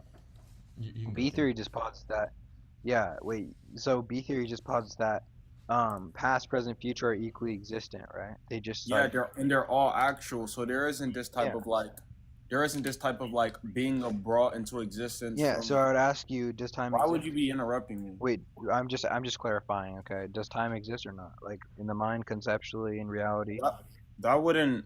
I mean, my view is really irrelevant to his argument. No, it is relevant because you said you hold to B theory. You asked me what my I never response. said Caden, you have fucking tracking issues. Dude, you literally asked what your response would be to Caden, you holding B theory. Caden, What? here's what I asked. I said, what are your thoughts on someone who holds to a B theory of time? All right. Where That's everything's what I'm actual? responding. Caden, did I say I held to a B theory of time? Okay, sorry. You're so asking me what I concede that I reduced. did. If Wait. Yeah. Caden, concede All right, concede that you were Professor. wrong and I didn't say that. Professor. If someone holds to B theory of Okay. time, then I would just define potentiality as capable being, and actuality would refer to a thing currently is or has become. It would still follow because, for example, let's take a seed, right? The seed would potentially exists as a tree, and then its actualized state in an equally real time that's as we perceive it later on in the timeline would be as a tree. But if the seed has no potential to become a tree or doesn't reach that potential to become a tree at any point, then it can't logically be actualized as a tree I get that. equally real time. So it But what I'm saying doesn't really is, bother the argument. what I'm saying is, to my knowledge, the B theory isn't like even encapsulating the type of potential Wait, you're but you don't referring even to. hold to B theory though, right? Well, I'm agnostic on all that currently, but can you not interrupt? Look, so Bug, to my knowledge, the B theory is saying something like all that potential stuff is like nothingness in their view, and that everything's actual and equally real. Yeah, well, I mean, then So like, potentiality would and actuality would just be defined differently. They're still real. Potentiality would well, just be what's something being capable of being, i.e., a Wait, seed being I have a capable of in the question. being a B tree. theory? Look, in the B theory, Wait, there is I- no like capability. Everything is actual. Okay, so if there's no capability in B theory of time, a seed isn't capable of becoming a tree. Well, in B theory of time, the tree's already actual, and the seed. I guess the seed isn't bringing about The only way it tree. can be a seed can be actual as a tree is if it has the potential to become a tree, i.e., the capability of being a tree. Wait, If I it have a doesn't have the question. Do you think capability or capacity to become a tree, then it can't be a tree. Well, maybe wait, I do you think that articulated that. wait, do you think that X can be both actualized and not actualized? No. Okay, so like how does that like that's gonna just be you would agree that's a contradiction, correct? If that was the case, yeah. Yeah, that's basically what B theory like how you're like viewing B theory B isn't theory. saying things are actual and not actual. They're saying everything's actual, and that for something to be actual doesn't require this type of potentiality you guys are referring to. Wait, am I actually 100 years old right now? Well, under the B theory of time, if you are 100 years old, like the 100-year-old you already is like real, right? But it's just in respect to the observer. But I'm Maybe asking, I'm am I not like just okay? not the best at like arguing B theory, so we could skip over. Well, I mean, the way you're arguing or describing it, it would be a contradiction, because you're saying At if the same everything's time, already actual, something actual means it's, for example, a seed being actual means it's a tree, but then at the same time, there's a point in time, even though time's equally real, where the seed is a seed, right? If I plant a seed right now, and we're in B theory of time, the seed is still a seed. Now there's an equally real time, and as we would perceive in the future, where it is a tree, but that would, if you were to say it's full actualized at every point in time, then the seed, when I plant it, would instantly become a tree. No, It's just it's not illogical. not what I'm saying. But look, we can just move on. This doesn't appear Wait, to no, be he has a point. Is the tree actualized or is it not? well under B theory. Yeah. Then Yeah, that's so it's completely both. logical. That's a P, not P. What's the contradiction? It's actualized and it's not. The P is that it's actualized. The not P is that it's not actualized. How are you deriving the not P? Because you just said yes to the question, is it actualized and not actualized? No, You said, dumb fuck. I didn't say it wasn't actualized. you said yes. Okay, I asked you a Aiden, question. you The said, is question the I asked- tree actualized? I said yes. No, I said, is it actualized and not actualized? And you I said, didn't according to catch tree- the. I didn't Okay, catch the. well, let me ask it again. According to let me ask that again. Is the tree actualized and not actualized? No. Is it actualized? Yes. Is it a seed? A tree isn't a seed, so no. Okay, well, we're talking about the seed. Okay, listen, you're not even We're understanding talking what about I'm like, saying. There's we're a in B seed. theory of time, and I plant a seed right now. Is it actualized? Yeah, so there's a seed. There's a seed right here. Is the tree actualized? Yeah. Okay, but it's a seed, so it's not actualized at the same time because it's not actually a tree. Well, that's a non sequitur. How is that a non sequitur when I'm complete? Yeah, Dude, so I'm literally. you can think of it like maybe to help you in your God's perspective. Like if you go to God's perspective, he can see like you want to say the whole timeline in one view, right? He sees That's completely trivial because God's knowledge about things is completely different. The thing in question is our knowledge and our perception of this tree. So I'm asking you. B theory. Sure, you want to say your perception views it as linear, but the B theory is taking like Or atheist? All of Can atheist existence be a and B? Because flicker. you're not even understanding. Can an atheist be a B theorist? I don't see why not. So why are you appealing to God's mind? I'll grant the fact I'm an It atheist. was just to help you understand. Okay, that's fine. So I'm an atheist now. So when I say this seed is not actualized, can I also say it's actualized? Well, once again, in B theory, everything's actualized. Okay, so even when it's a This seed, it's conversation. actualized. I mean, like, what are you This is trying to? What are you getting at? I'm getting at that if you say, according to B theory, everything is actualized, but there's a seed right here where there's not an actual tree. That means it's not What do actualized you mean according there's to not an actual tree? There is an actual But It's wait, tree. literally a seed. but wait, you have to understand this. At the same time, B theory posits that like the past and the future are like the same. So if you're saying that the tree didn't grow, that would be the past, and if you say it did grow, it would be the future, and that would be equal. So you'd be saying that the tree is both not grown and is grown, which is a contradiction. Exactly. Yeah, Exactly. because you're making it linear and temporal. It is temporal. Yeah, but I under think the you're. B theory, We're showing that the way you're describing B theory at least is just completely illogical. I mean, look, even I think like Bricks said it himself. Bricks said it in the side chat as well that even if you grant B theory, it doesn't even account for like motion as well. It doesn't like tell us why motion occurs or why actualization exists, because you would still need like a source for that actualization or first cause. Bricks, you're confused. It's not temporal. I think you're confused, what dude. But can we just get to like God being the conclusion? Yeah, what about it? Yeah, you haven't showed the impossibility of infinite regress. Look, You literally just showed P and not P. okay, No, so that wasn't Do we reference need to do it to again? B theory. Okay, P, the series of Can I movers. give an argument? Well, Caden, you weren't tracking because we were just discussing B theory. Wait, and you but wanted the to P and not discuss when he said why the fuck are you the interrupting light me, switch, dumbass? because I'm responding to Caden, he said the muzzle light switch is yourself. about eternal regress. Muzzle your. You're not even 1, 2, 3. Okay. Bro is not. Stop interrupting Bro me. has so much Bro is aura. not. He's Look, not that guy. so just Bro is not. how do you make? You're not that guy, bro. Okay, lady. Bro counted All right, down. let him talk. Let him talk. I heard 2 females giggling for no reason. Bro is not that guy, bro. Who are you, bro? So, host, are you saying infinite regress is metaphysical or logically impossible? In a per se causal chain. I mean, how would you define each of those? Why are you asking me questions? This is your argument. You're asking me a question using words. I'm asking you to define those 2 words. That's why I'm asking. Wait, the question. dude. Wait. You literally uttered the words impossibility, correct?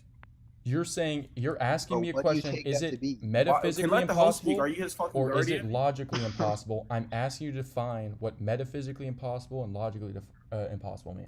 Look, your friend down here said metaphysically impossible, so that's what you want to ask him.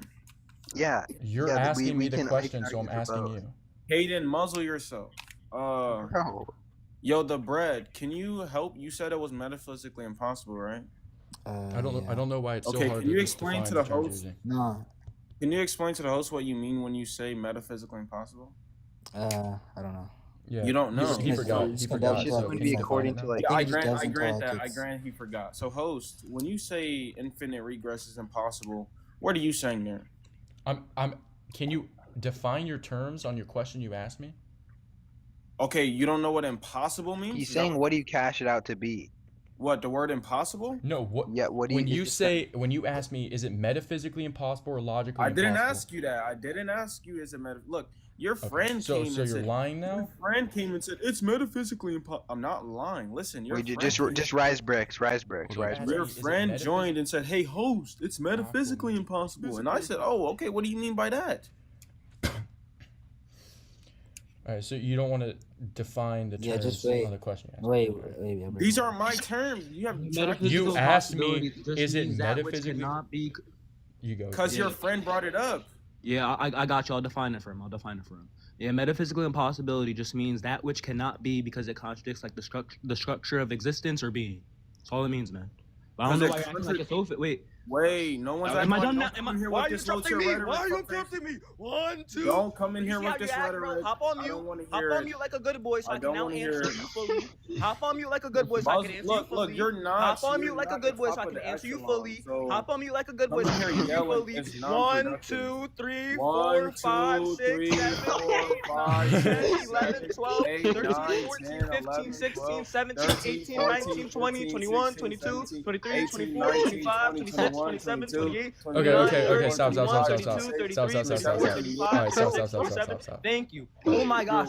So Alright. hop on mute like a good boy. Stop interrupting people because you don't like it doing it to you, right? So we can act like Dana if you want. We can act like Dana if you want. I know you get your Reddit from Danny. I know Danny's your father. Hop on mute like a good boy. Did you so I come can in here to fully cry understand or it give to an you. argument? Oh my gosh. Da- you you- just pagan wait, again. Danny's your Did you come in friend? here Please to mute him cry or again. give an Please mute argument? him again. No. You see how he gets his answer and now he starts panicking? Well, Like what again, answer? go Here, on mute. Professor, Go on mute. I'll answer. Go I'll on answer for you. mute. Wait, Bricks, are you supposed to be the Go Captain on America? mute. Go on mute. Are Go you on supposed to mute. be like Go their on savior? mute. 'Cause you're Go on failing. mute. Go on mute. Hold Go up, on hold mute. up. Okay, Go on One, mute. two, Go on No, mute no, so I no. can Okay, fully okay. answer. Both of you chill. Six, Both of you chill. seven. Both of you chill.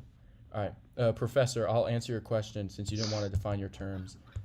It's metaphysically impossible, and in case you didn't know, because I guess you couldn't define it, metaphysically impossible is something that can't be realized in any possible worlds where the principle of actuality and causality hold. Just in case. Where the okay, any world any world where potential and actual You didn't know like the meaning of the words you were using? hold on, wait, that's a non sequitur. Just from me not articulating it doesn't follow I didn't know. You understand that, right? Because I don't have to say something and from there you can't deduce that I didn't know. Dumb fuck. Yes, if I ask you to justify and explain the terms you're using in the question, you have to. No, I didn't use the term No, first. Your yes friend you did. do. You literally That's asked. faulty. You asked me Somebody a question. in the comments said, "Hey, tell the using- host it's metaphysically You impossible." asked me a question, and then I asked you to define the terms you used in that question, and you refused to. You have to. Wait, define so the can you terms I read? asked. Go to the comments and scroll up where he said. It "Tell doesn't the matter if host he it's said something. Metaphysically. Oh, so you're conceding. That's what you need Conceding to do. on what? He never wrong. negated that proposition. What does Wait, he need to concede you to? were- The wait, hell? wait, wait, yeah. Concede. Because he made the claim that I uttered it first, but this is just. I faulty. never claimed He you on the uttered it onset- first. He said you What? didn't You define your said- terms because you used But the they're term. not my terms because the term got brought up from the low tier in the comments that said, Okay. "Say it's metaphysically impossible." So The you low tier, asked yeah, me you're a question. panicking right now. You You didn't One even at a let asked, the time, answer. ladies. Professor. Let's You didn't just even let stay the on track answer. here. Professor, But when you- you get cut off, don't cut me off. Don't cut Why are me you off. interrupting the What hell? host? Let the host speak. Professor, you I'll do asked this. me a question. You asked me, is an infinite regress logically impossible or metaphysically impossible? I asked you to define logically impossible and metaphysically impossible, and you refused. I didn't claim You're who not said my- it first you're or not not. my It semantic. doesn't matter if Brett used the word in the comments or not. You're the one using the word in a question that you're asking me. Yeah, not my semantics, but okay, sure. So, but can you define metaphysically impossible simplicator? You added some baggage on there that wasn't clear. Simplicator? Yeah, metaphysically impossible in and of itself, no extra baggage. What does that cash out? How does that cash out? I'm sorry. Like 8 words was extra baggage? Well, you like on the definition of metaphysically impossible, you stipulated Incoherent causality. within the nature Wait. of being or reality. If you Perfect. want That's it. In and of, okay, perfect. the 3 extra Incoherent of the words nature made it of too being- much for you. It's okay. Incoherent of the nature of being or reality. Correct? Mm-hmm. Okay, perfect. Now, can you show how infinite regress is incoherent to the nature of being in reality? Yeah. How I And describe by it. incoherent, you mean what? I have to define incoherent for you too. Well, I'm asking, what do you mean by that term? What do you mean by incoherent? Okay. Incoherent is something that doesn't make sense. Okay. So, yeah. What's the argument? Okay. So as for how infinite regress is metaphysically impossible, a couple things. Within a per se causal chain, each cause depends in that moment on a prior cause for its causal power. For example, let's take if you have like a hand, a stick, and a stone, right? The hand's holding the stick, and the stick is used to hit the stone. If the stick stops hitting the stone stops moving. If the hand stops moving the stick stops moving. Um, just to define terms. We can define like the word stick too if you need. Do you want me to? No, that's not necessary. What about hand? Do you know what a hand is? Not necessary. Just proceed. Okay. Skip the meta. Okay. So, potency must be actualized by something already actual, in a per se series or causal chain. Intermediate. Are you reading this? No. Okay. You sound like an AI. Oh, thank you. Bro. Thank you. Like you're just choppy. Was that like when you was talk, that it sounds like that was necessary too for like the argument? Do you want me to like argue how I'm not an AI or something? it just sounds like you're reading a script. Yeah. Is there any other comments? Just to make sure. That was just a clarifying question. Clarifying question. Did you have any more clarifying Clarifying questions? for what? Even if he was reading off the script, and what? Not clarifying anything. Well, I wanted to know if he was or wasn't. Not clarifying anything. What the fuck? Well, it's clarifying if he is or isn't. Are you slow? I guess. Wait, do you concede that it is a clarification? No. I just said I guess. Or what's the argument? It's not a clarification. I don't need to give you an argument because you're arguing with the host. Okay, why is Dodge? Yeah, I thought you were arguing with the host. Professor, now it's it's metaphysically impossible because See this causal guy? because an infinite Muzzle regress yourself. never gets you the grounding for causal power. Grounding for okay. What does it mean to ground causal power? What does that say? As I said before, you were too busy with the comments. In a per se causal chain, something to be actualized, it's dependent on something else in that moment that's already actualized.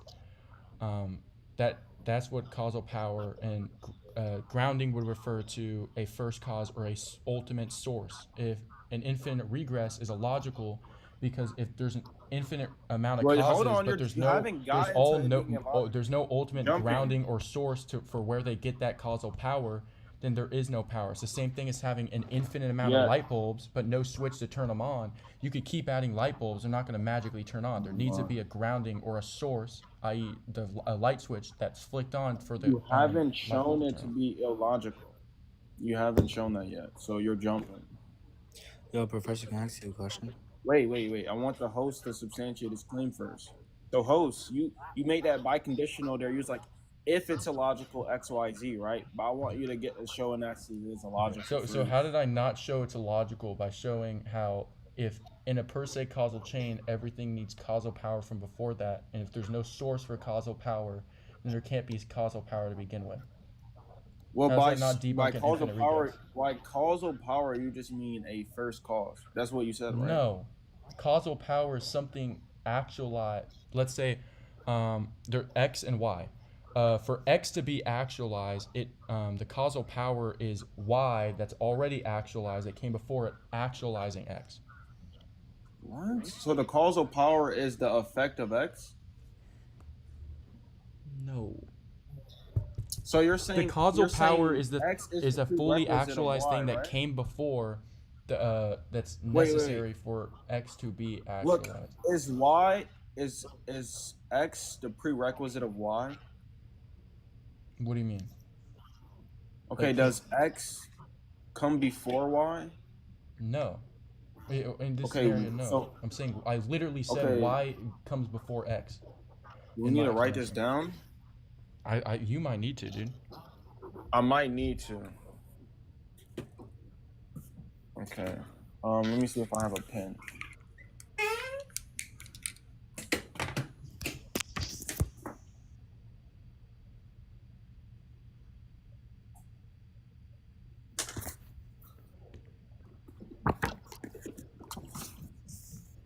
Okay, so what's first, X or Y? Y. Okay. And X comes after. Y. X is the causal power. No. Okay, what's the causal power here? Is it Y? Y comes before X. why? What's the causal power here? Yo, I gotta dip out, bro. I'll see you later, Buggy. I'll catch Yeah, you later as well, see ya. names. Nice You too, discussion. Bricks. I'll catch you. God bless you. The causal bless, God power bless. is like is the principle or like ability for something to actualize its potential. So is it So the the causal arrow? power is y that comes before x that's Oh, the already causal power is actualized. y. Like I said, Okay. yeah. Okay, hold on. I'm sorry. Okay, perfect. So the causal power is y. Okay, perfect. And so in an infinite regress, you're saying you can't have a causal power? There's no ultimate source for the causal power or for each of these Ultimate causes, source? What is that saying? Ultimate source. i.e. a first cause that gives all the infinite Well, amount no of shit, there isn't a first cause in an infinite set. Duh. yeah that to give the infinite amount of causes their causal power or to actualize it. Wait, but why? It's Okay, like what's the for argument? example saying like I heard the analogy already. I don't okay, need so you to then keep the analogy explains it recapitulating perfectly, the dude. analogy. No, I'll explain why it doesn't. Because you haven't explained why you can't have an infinite regress of causal powers. How does the chandelier analogy not answer this? Well, you're not telling me how you can't have an infinite regress You of said causal the powers. analogy doesn't answer this. How does it not answer this? It just doesn't answer the question. How? How's it because not the sufficient? answer's not there. How Because is the it not answer's answered, not dude? there. How is the answer not there? Hello? By the way, analogies aren't arguments.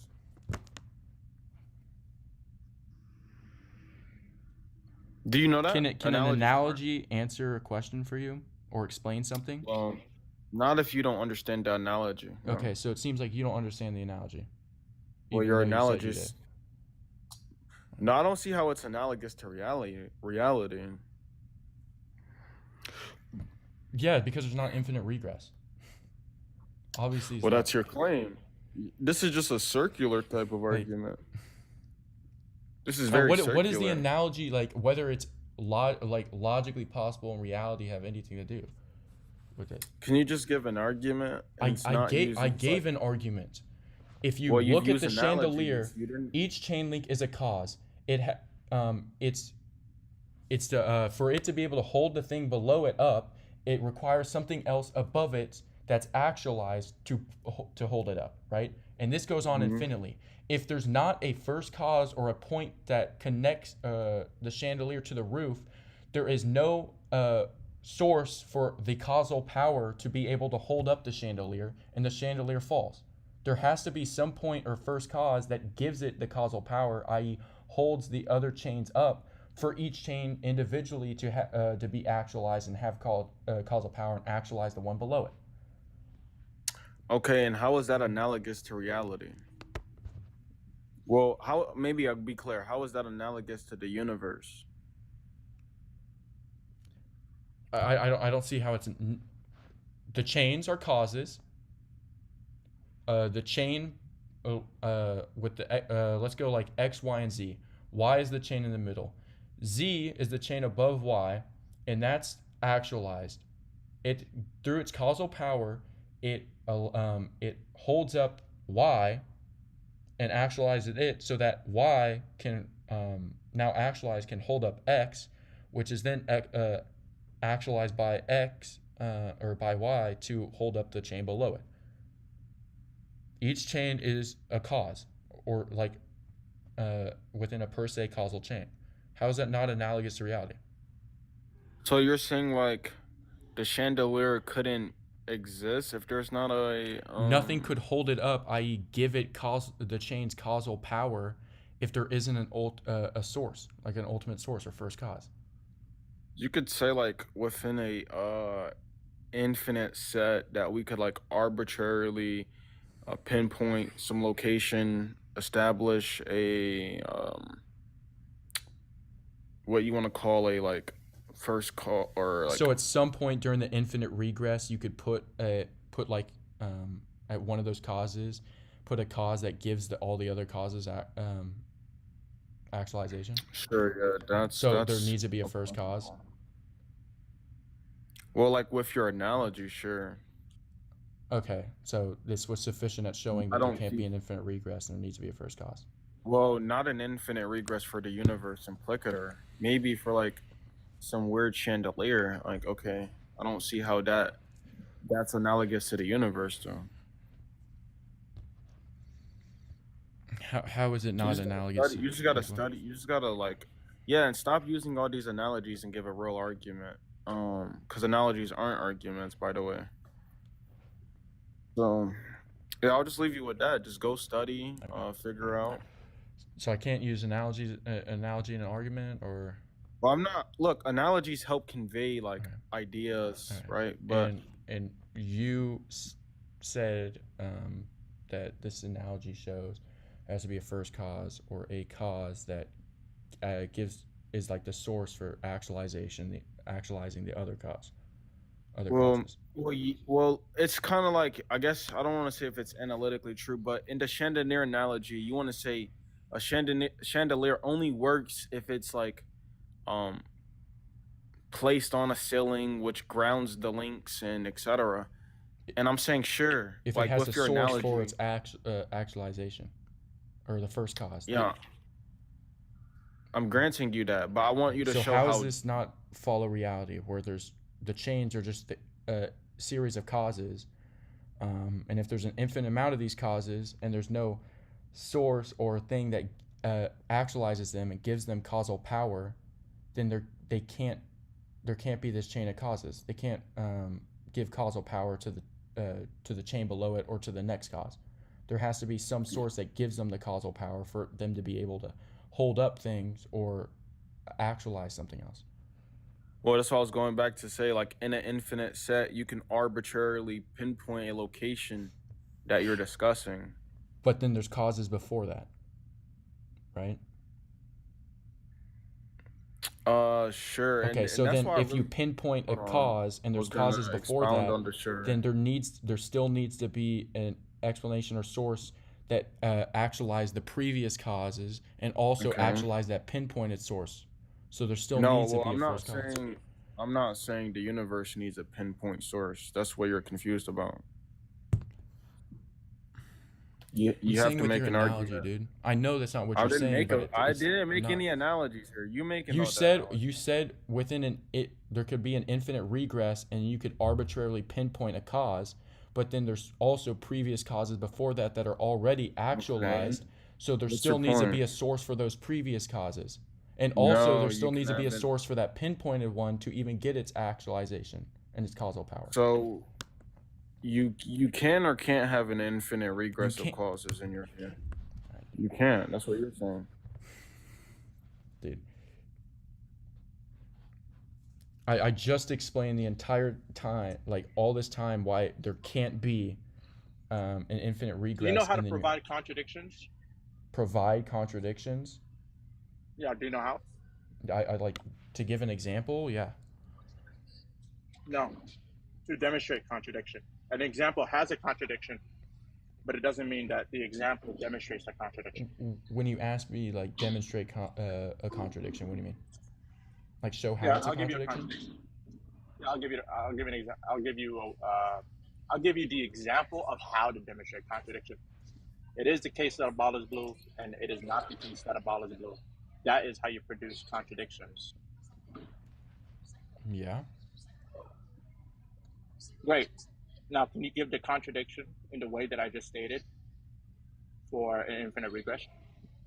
You didn't state anything for an infinite regress. I know. Okay, so how am I supposed to demonstrate the Hey, listen. No, Hatim, listen. You just asked me to demonstrate the contradiction in how you described an infinite regress, but you didn't describe an infinite regress. I didn't ask that, actually. Here's what I asked. I asked you to demonstrate the contradiction in an infinite regress, or produce the contradiction in an infinite regress, similar to the way that I just said, or produce the contradiction for a ball being blue and not being blue. Okay. Okay. Let's see.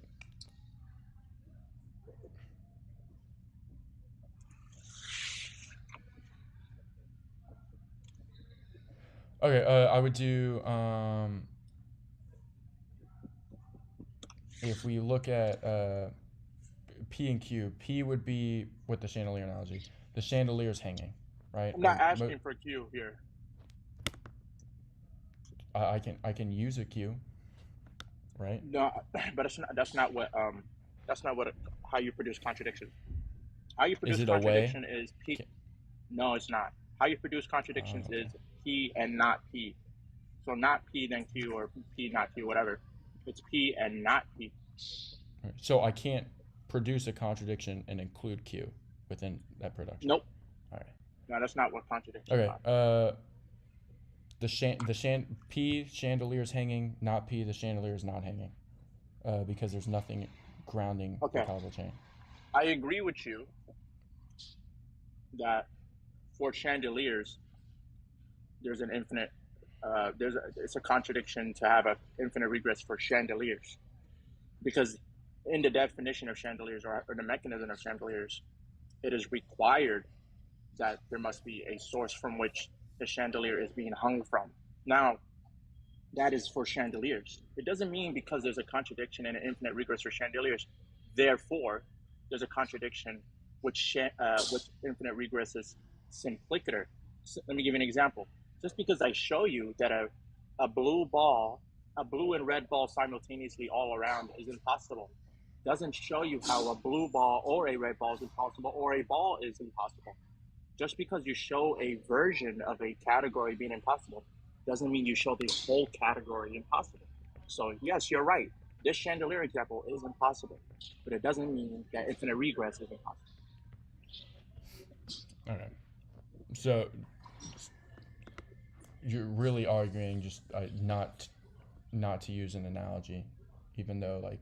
No, I didn't say that. I said even in your analogy, it doesn't demonstrate infinite regress simplicator is false. It just demonstrates that infinite regress in combination with chandeliers is false. So I agree with you. Your analogy does demonstrate infinite regress to be false in this specific analogy, but not across all possible infinite regress examples. P, motion change exists now. So like causality would be occurring. Not P would be change. No, already false. So you're saying something like you're going to change the not P. So when you say motion change exists now, the not P would be, it is not the case that motion change exists now. It cannot exist the not now. P, yeah. No. It has to be, it is not the case of the same proposition. That's how you produce contradictions.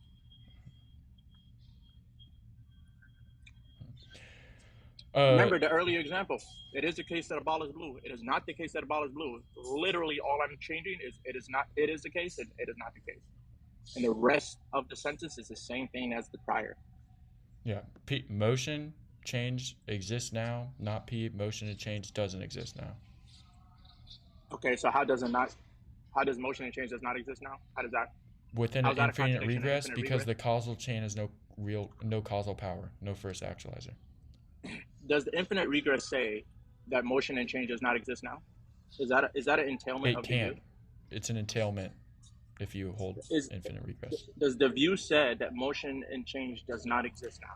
It's what leads from that view. How? Can you show me how? The chandelier analogy works for that. If in a per se causal chain, a causal power is derived from, for example, something going from potency to act occurs by a previous cause that's already actualizing that, and there's an infinite regress of this, but there's no source that starts off or gives the entire chain its causal power to begin with or actualizes it, then it can't be actualized. It can't just create actualization out of thin air. That's begging a question. How so? You're saying it can't create actualization out of thin air. That's not logically impossible. Okay. So you believe that something can self-actualize? I don't know if it can, but it's logically possible. Or rather, it depends what you mean by self-actualized. But yeah, it's not logically impossible. Okay.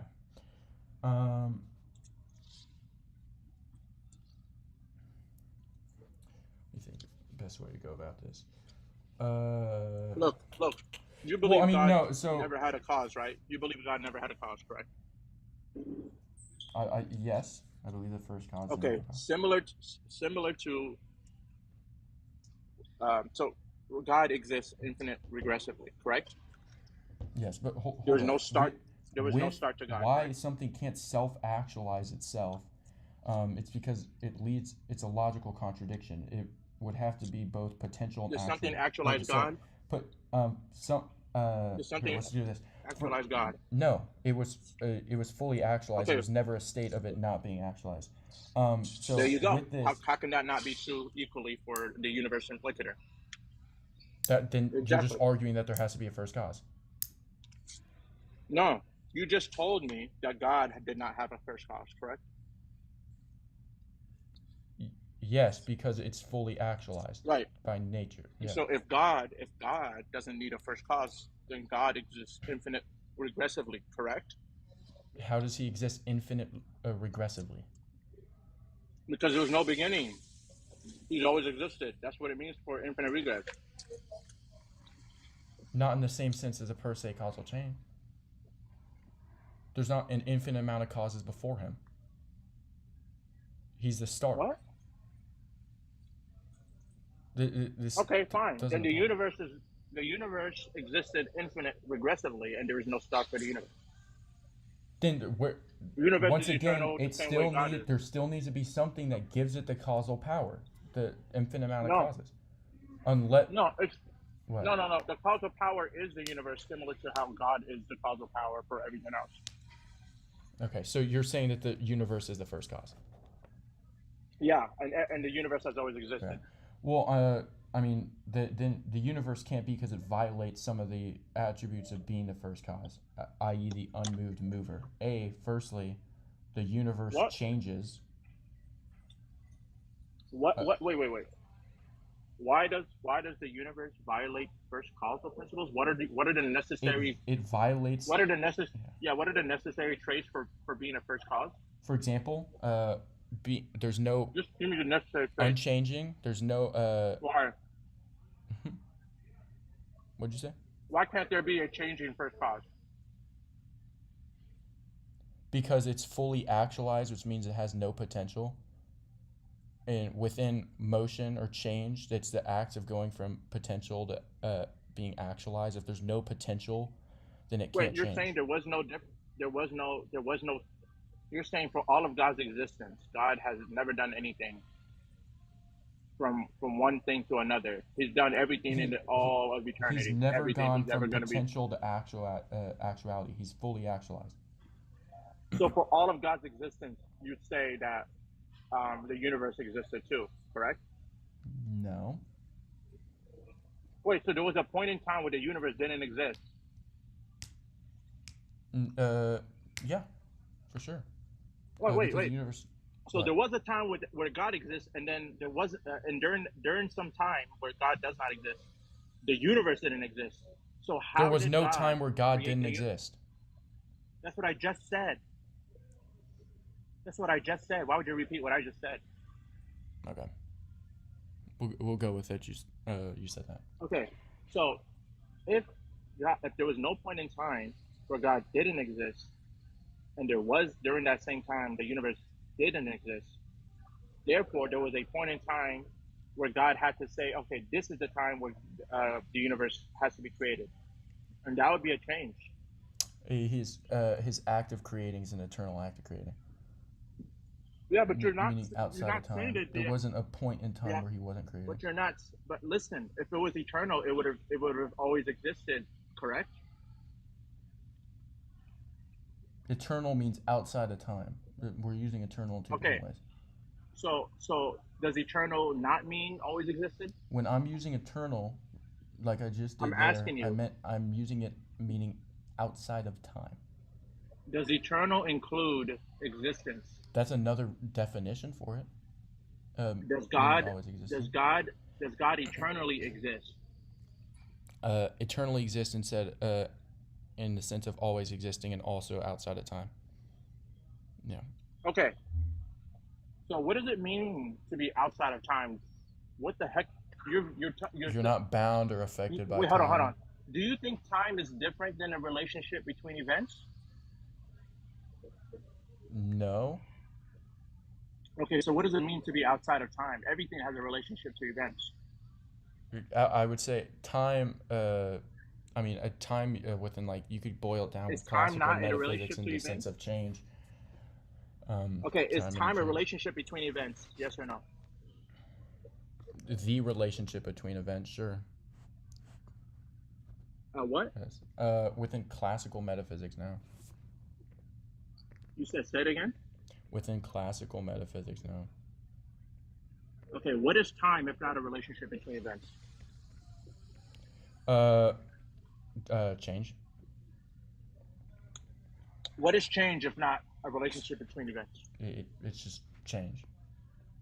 I mean, What is I'll grant it change for the if sake of not a argument. relationship between Time is events? the measure of change with respect to before and after. You could say that. Again, the question is, what is change Time if is not a relationship? I'll grant that. Look, are Time you is going the to use the relationship word between change? events. I'll grant that.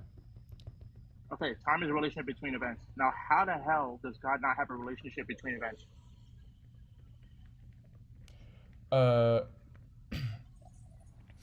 Because I mean, you could say in well, there isn't a before and after. That's why. His Okay, act, does his God have a act of relationship his between act events? of creating is eternal. I mean, there wasn't a moment in time where he wasn't creating. It's only an after. There was no before. That's fine. You can say God there was no before and after. Okay, so then there's. But that doesn't mean not having a before and after doesn't mean you don't have a relationship between events. You could have simultaneity. You If understand time is the way of measuring change, right? You understand what simultaneity is, right? I.e., time is being understood as the measure of change, but with respect to before and after, and there is no, and No, nothing changes. There is no before or after. You understand you can have simultaneity, right? What do you mean? Do you know what simultaneity is? No, define it for me. It's just the status of being simultaneous. Okay. And simultaneous is a temporal notion, is it not? It means at the same time. Yeah. Yeah, so it's a temporal notion. So just because you don't have before or after, you can still have simultaneity and still be temporal. Okay, so he's simultaneously right. creating, Therefore, not creating. God. Right. So therefore, God is not outside of time because his relationship is still simultaneous. So if I affirm that, I appreciate that. I wouldn't affirm that he was not creating at any point. Exactly. So he's not. So for all of God's existence, yeah. So for all of God's existence, right? He created the universe, which means for all of God's existence, the universe existed because there wouldn't be a time where God didn't create because God never changed. In the sense that all his actions were in the sense already, from our perspective, yes, because we're within time, confined by time. There wasn't a moment. Yeah, we can't see a moment before, because the start of wait, I didn't time, finish. existed. I didn't finish. Hold on, just real quick. What I'm trying to get at is, God, the universe existed for all of the existence that God existed.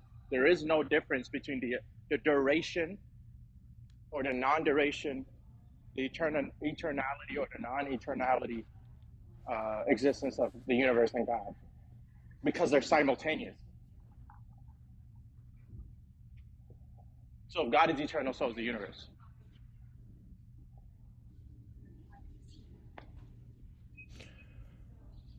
No, because Why? the universe is confined by time. The universe changes. No. The universe was created simultaneously with God's existence because God time doesn't starts act. the second everything was created from our perspective. Yeah, but everything was created everything was created simultaneously for all of God's existence, correct?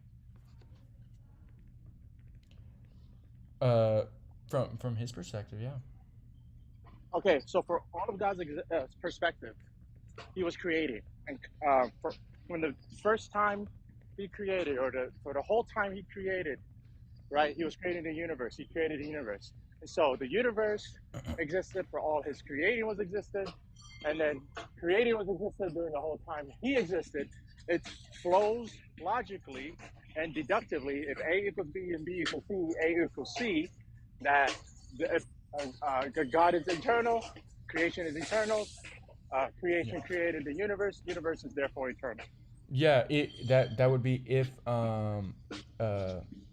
if we affirm that the effect of God eternally willing creation, it would didn't lead into a temporal effect. But within classical metaphysics, we affirm that like an eternal cause or God's eternal will can produce a temporal effect. Look, everything God does is temporal because I already explained to you the simultaneity is a form of temporalness.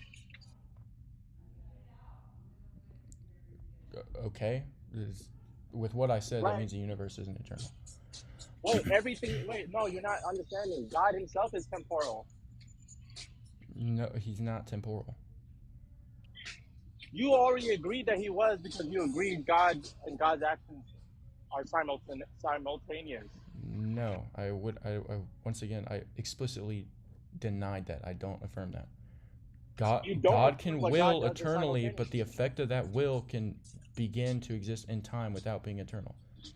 How does that classical happen? metaphysics How does that happen? How does it wait? How does it happen that if God does not change, that somehow he can decide when things could occur? Yeah.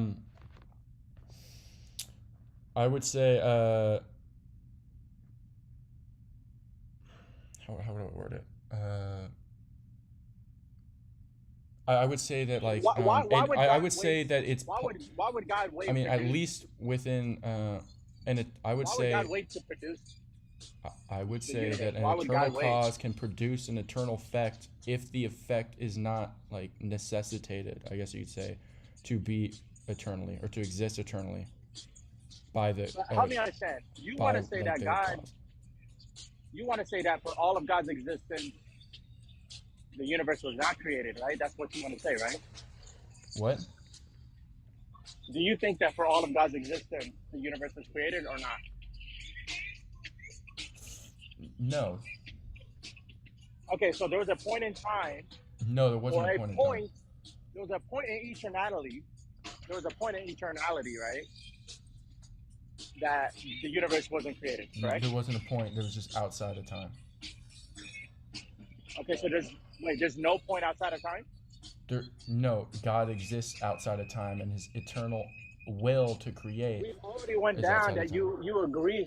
We've already went down that you already agree that there's simultaneity with God. I never agreed with that. I've denied it twice now. I told you. Okay. Okay, you denied him after you agreed with it. Maybe you changed your position. What'd you say? All right, he's muted. I said you denied it after you agreed with it, but it's whatever. I gotta go. All right, see it.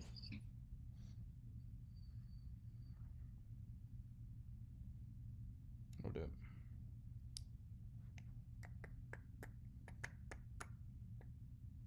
Where's Caden? There we go. There's Caden. All right, let's see. He went from not. No, he didn't go from not creating to creating. I never agreed that time isn't a thing to be outside of.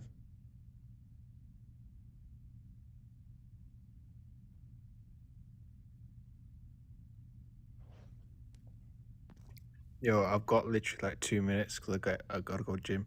Okay, so I heard part of the conversation. You're a classical theist, correct? Mm-hmm. Okay, so let me ask you: do you believe that time and space are created? Yes. Okay, so you hold to like a Platonic view. So because you hold to like space being created, do you believe that everything that's created is within a space? Everything that is created is within that space. Yeah. In Okay, some so this sense, is just gonna no. be like, Actually, no, because there's still metaphysical things that are real. okay, Yeah. so Yeah. so everything that's created, right, is within a space, correct? Outside of like metaphysical principles, sure, yeah. And space is created, correct? Yeah. Okay, so now this is just going to be an infinite regress. So space is within a space. No. So there'd be an exception to that. Obviously, space was Oh, what's the created, and exception? then everything else was that's created is inside of it. Exactly. So if space is created and everything that's created Everything is within a else- space, then everything it follows else- that space is within a space within a I space. said everything else, not everything. If space is created and everything else that's created is inside it. Everything else, what? Everything else that's created is inside it. I'm breaking up. Just 1 second. Let me switch to my. 1 second. Let me just switch to my data. 1 second. Just give me 2 seconds. I'll drop and I'll come back. Just give me 2 seconds.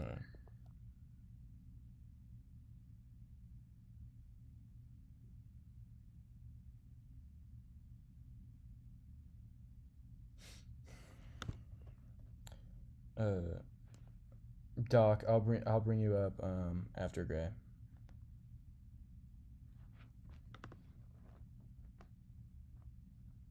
I really gotta go. But okay, so back to it. So space is created. Everything that's created is within a space, right? Mm-hmm. Okay, so then it follows the conclusion is then space is within a space. Yeah? Everything else that's created is within space. No. Okay, look. If I say space is created. Everything else, not everything. For example, my phone is created, correct? Mm-hmm. And my phone is within a space, correct? Mm-hmm. And space in itself is created, correct? Mm-hmm. That's an infinite regress. You're literally in an infinite regress. I don't affirm everything that's created is in space. I said everything else. I said it like 5 times. Everything else as in what? Everything else that's created is in space. Space is created and everything else. What's the exception? What's the exception? Space being in space?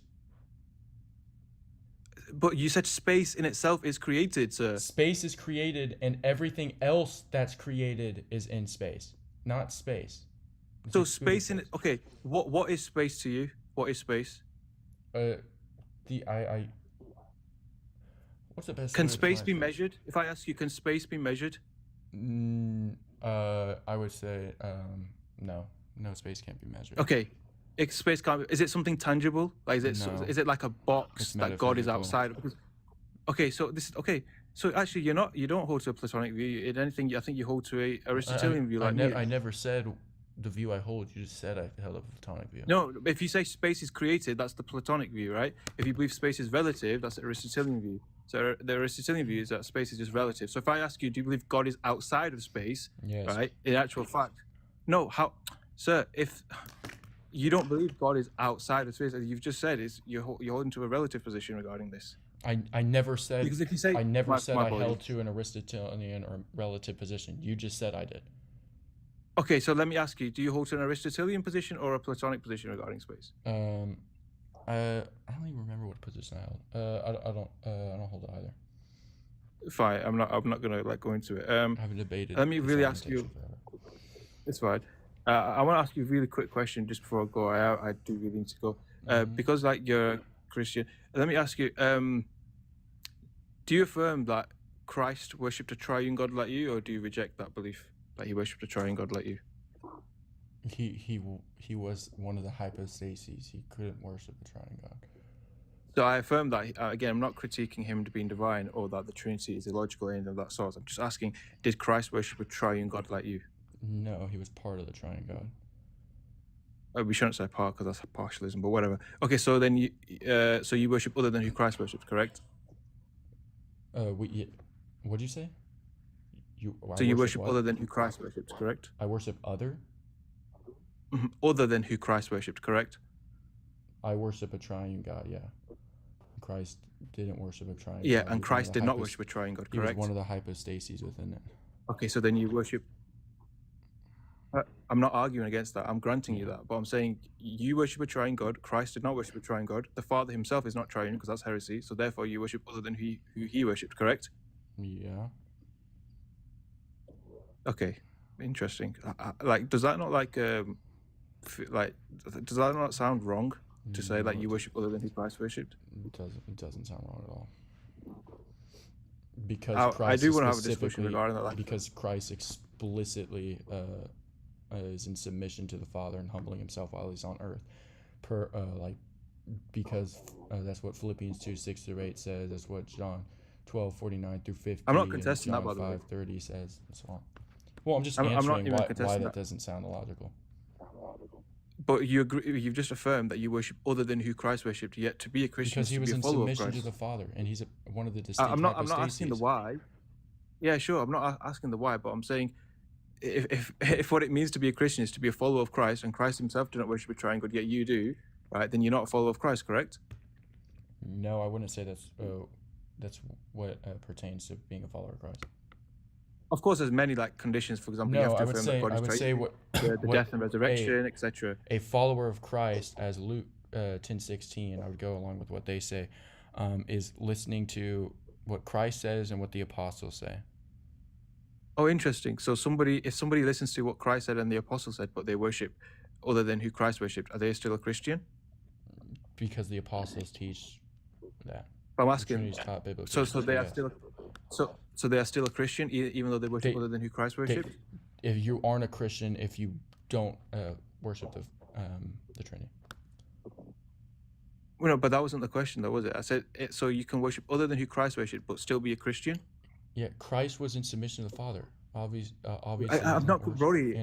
Look, I'm not contesting that. Look, I'm not contesting that, bro. I'm not contesting it. I'm saying you can be a Christian and not worship. If it holds so like some yes or no. when so you can be a Christian when you already and not know worship, the nature as to why that's the case. Again, I'll ask it. I just needed a direct answer, right? Yeah, 1 second, Brody. I'm coming.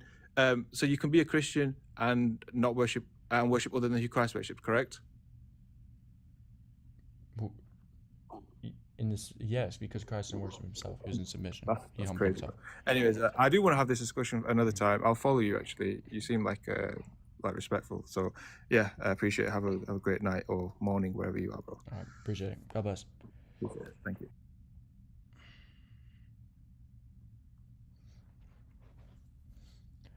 Dude, the amount of time I've been live, I swear I'm getting worse and worse.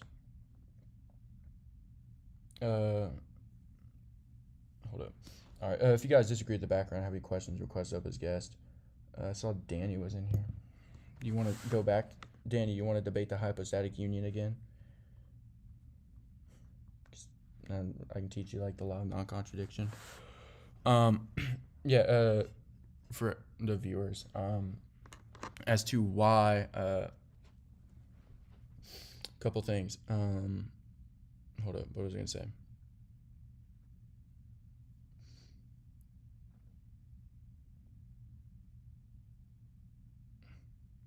Christ worshipped the whole of the divine essence due to the fact that he worshipped the Father. There's not a problem with him not worshiping the Trinity explicitly because he's a distinct hypostasis in the Trinity, and the reason he didn't do it is very explicit within the Scripture, such as Philippians 2:6-8, John 5:30, John 12:49-50, and so on, where it explicitly multiple times shows that he's in submission to the Father and humbling himself to the Father. So obviously he's going to direct his worship to the Father. Maybe that's a little hard to grasp. Yeah. I think I'm going to end the TikTok live here. That was a great TikTok live. Unite. We got to do that again. The same strategy as last time, because that actually sparked a live that lasted for 4 hours. Yeah.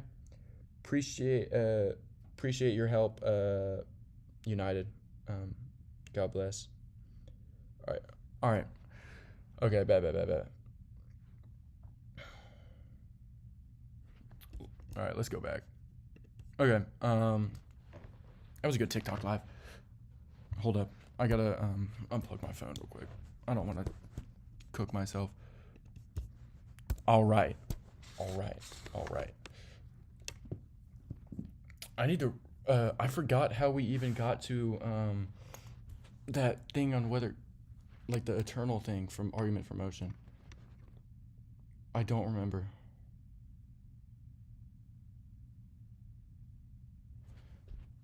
Anyways,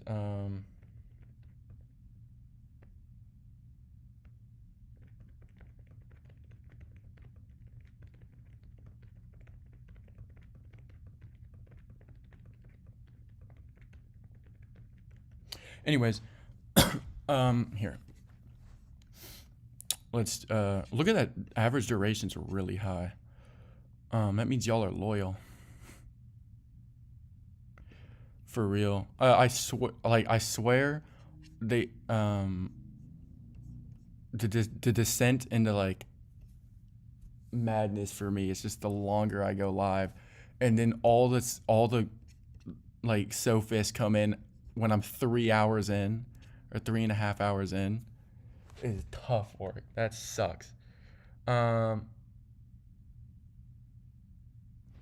It was good though, because I haven't gone down that what was that? Oh, I appreciate it, Mario. I haven't gone down that line of argumentation for the eternal thing in maybe 9 months, and I haven't studied it at all, so that actually was a pretty good refresher. Every single time I debate this argument for motion, I get more and more optimized on this argument, so they're just making it easier for me next time. It's all good, Mario. I appreciate it. One decent caller. I think the rest was sophistry. Came too late. Yeah. It really was just. It was honestly a lot of buzzwords. I need to stop doing that though, because like me playing into it just so I can optimize that specific argumentation more when I could just completely avoid it isn't the best strategy, I guess. I mean, for example, the thing with what's the lot like the contradiction to show that's metaphysically impossible. You don't have to show that something's metaphysically impossible. You don't have to show that it's a logical contradiction. You must show that it's like cannot possibly exist or occur, like given reality or being. So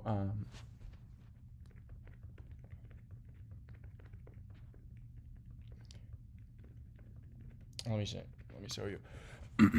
I wouldn't even have to do that.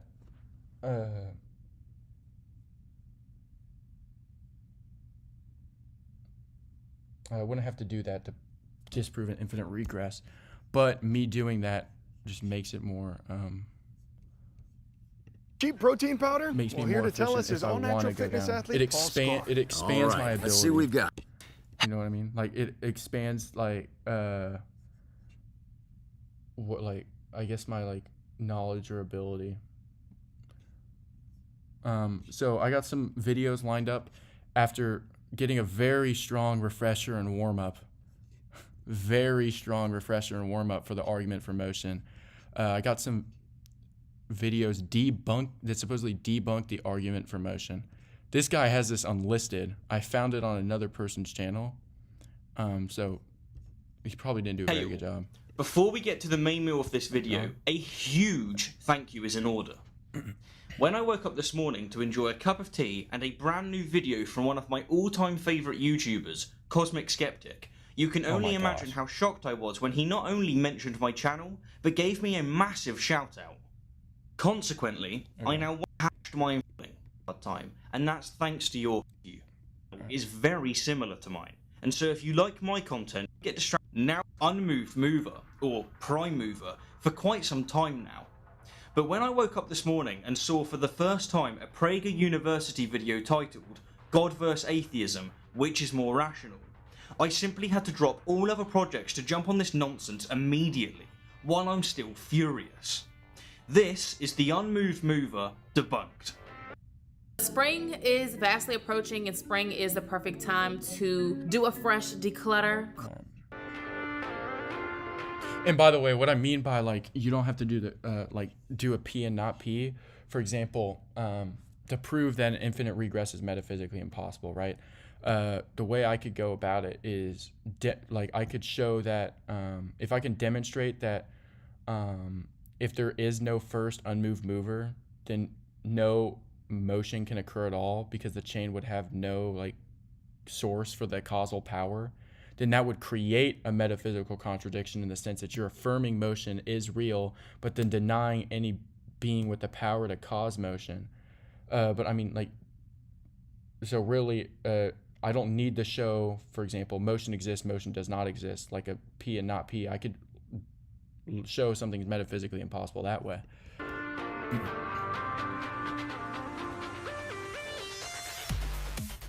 In the interest of keeping this video relevant, I'm going to address Cray's specific rendition of the unmoved mover, rather than Aquinas's, because while the two differ in the language and references that they use, they are nevertheless fundamentally the same. And so, here's Crayft presenting the argument. The argument starts with the not very startling observation that things move. But nothing moves for no reason. Something must cause that movement. And whatever caused that must be caused by something else, and so on. But this causal chain cannot go backwards forever. It must have a beginning.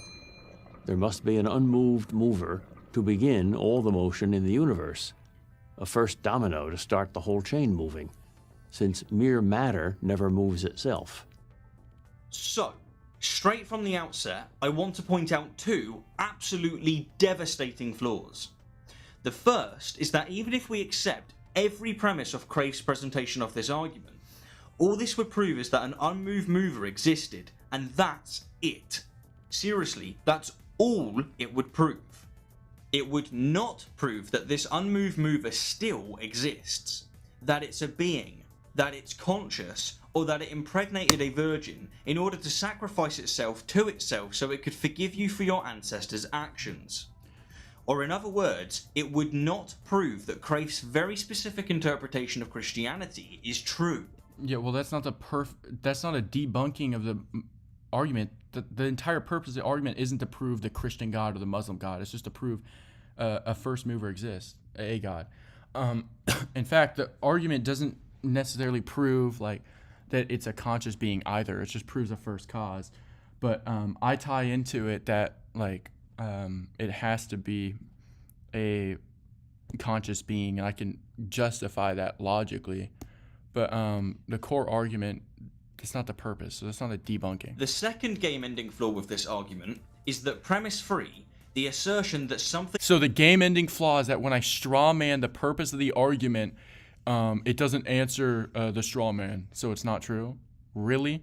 ...must have existed without a cause is an obvious case of special pleading. A special pleading fallacy... Look at this. Create an exception to a rule without justifying why that case deserves exemption.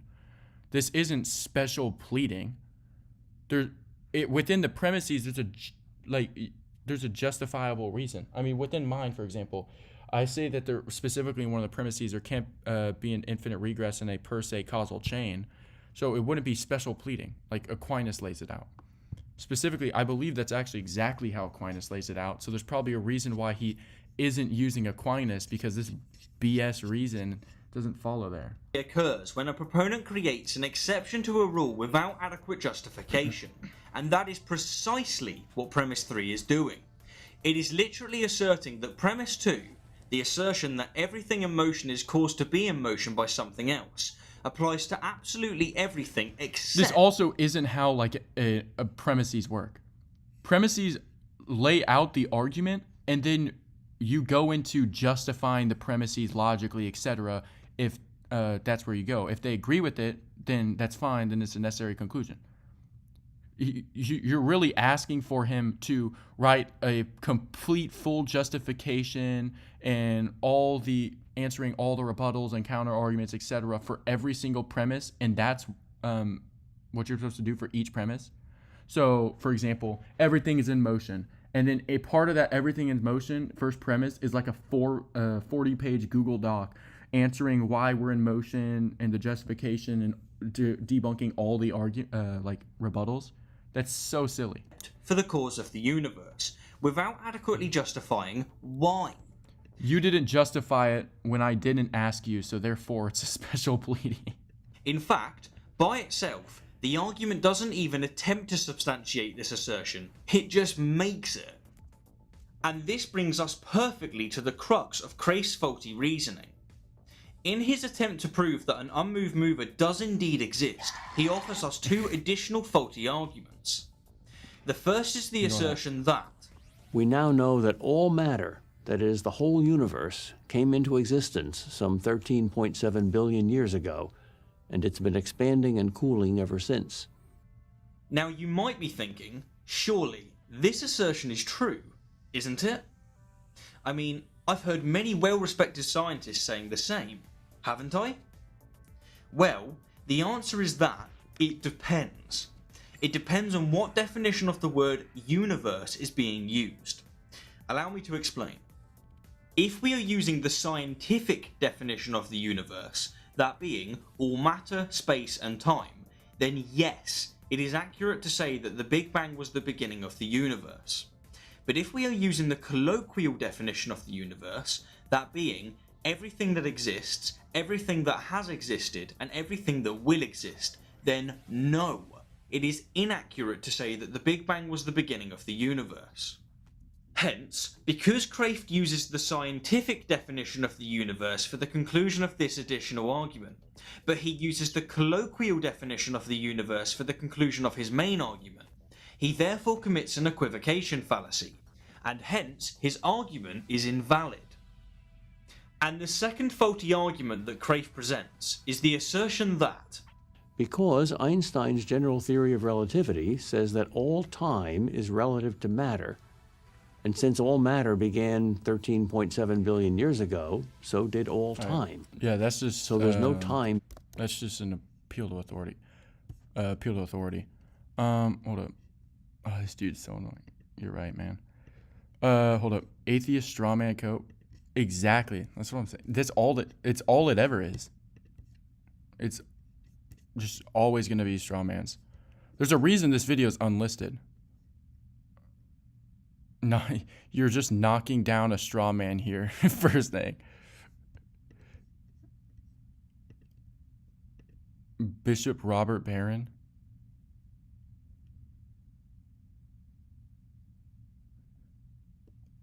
Like, these people are... Do they not know how like a syllogism works? A syllogism lays out the premises or key points to an argument that logically follow to a conclusion, right? They aren't supposed to justify and answer every single rebuttal and counterpoint. That's when you go into the premises and like, can you justify premise 3 because I disagree with that, so on. They just don't know how a syllogism works. Kraft doesn't claim this, and neither exactly is not fair. Very fair of you to accuse them of specifying you haven't addressed their points about infinite regression and their distinction between potentiality and actuality. The second point, that's valid. Kraft may be using the scientific term universe, but Aquinas clearly wasn't. Concerning what Aquinas didn't have the science we have today. All he had was the colloquial usage of the term. In fact, he didn't even think the beginning of the universe could be proven or disproven. He famously rejected what we now know as the Kalam argument. Kraft, unfortunately, isn't the best apologist to represent Aquinas' argument. I'd go with the hardcore Thomists like Edward Feser if I were you. Check out his blog site. I mean, there's a reason why he didn't use Aquinas.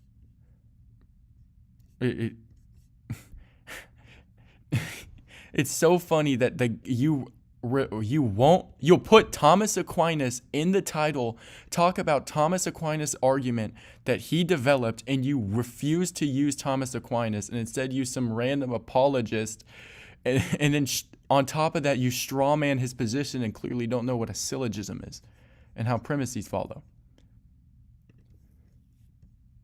Guys, this is the Roman atheist here. I'm at Catholic. I'm not listening to this, dude. The audio is too bad. Okay. Refuted. Okay. Evident to our senses is motion. What? The movement from actuality to potentiality, things are acted on. Whatever is moved by something else. Potentiality is only moved by actuality.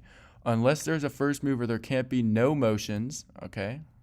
To take away the actual is to take away the potential. Thus, a first mover exists. The argument presupposes the existence of something possessing potency which is unexplained in a contradiction of premise 2. Wait, what premise? Wait, what premise contradicts premise 2? Whatever is moved by something else. Oh, this contradicts first mover. Okay. God is defined as a purely actual being. Motion is defined as actualization of potency.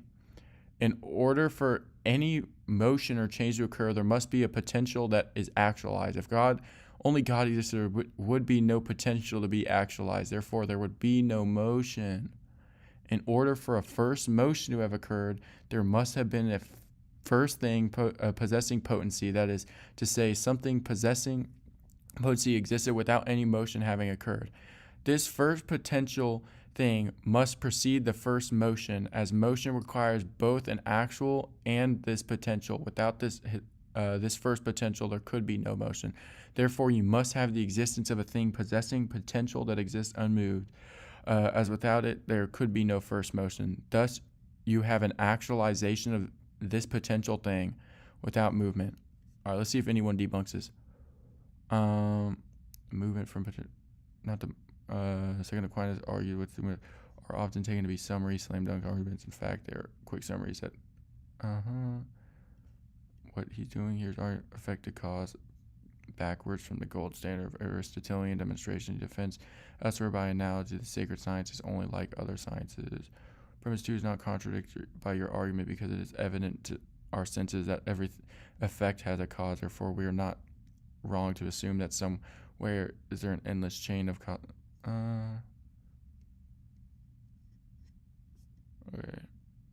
Wait, Brittany, I'll take a bite.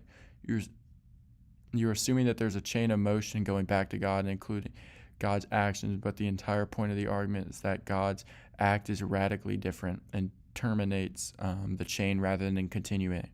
The unmoved mover does not simply actualize potency that already exists, but also creates ex nihilo, causing the potency itself as well as actualizing it. Exactly. To use some mythic examples, I mean, that's really all it is. He's basically just hold up. That rationally rules dude seemed to be just a propped up atheist meant to pander to the dumb masses and deceive people away from. Hey, what just happened? Oh, I mean, yeah, I'd agree with that. This guy's like, does he even post? Oh, he does. Do you know what's in your cheap protein powder? I mean, he really is like, it's just really low tier arguments, dude. I mean, at least he unlisted it. You know what I mean? There's some people like who will just post something blatantly wrong, get proved wrong, and then just keep it up. Or something like even with me, like if I post a video and I think I can do better. For example, I used to have a video on like proving God with tag, but then I thought using argument of motion was better. I just unlisted it and then made an argument for motion video to just improve my content. At least he unlisted it. So he has like some intellectual integrity. Exactly. I mean, if you can just hide a straw man or sorry, if you can just hide a fallacy, it'll deceive a bunch of people. Like that's what you see. Every single time we do one of these streams and we see like something get debunked, it's just a blatant fallacy. It's just hidden in there. And most people don't know about logical fallacies, so they just blindly believe you. It's just, that's just the nature of what it is. Like just this like right here, dude. he basically just makes up this definition or whatever, or just says that this is what this means. So therefore, since there's no potency to be actualized, etc., God couldn't create or something like that. I mean, there's more to it. The purpose of the argument is just to show that there has to be a first cause that's the source of this. But there's also more to that. He's just acting as if like this argument just argues that this is the case and there's nothing more to it or anything like that. That's just not the purpose of the argument. Let's see what else there is. Most of Aquinas' argument contradict the premise. Wait.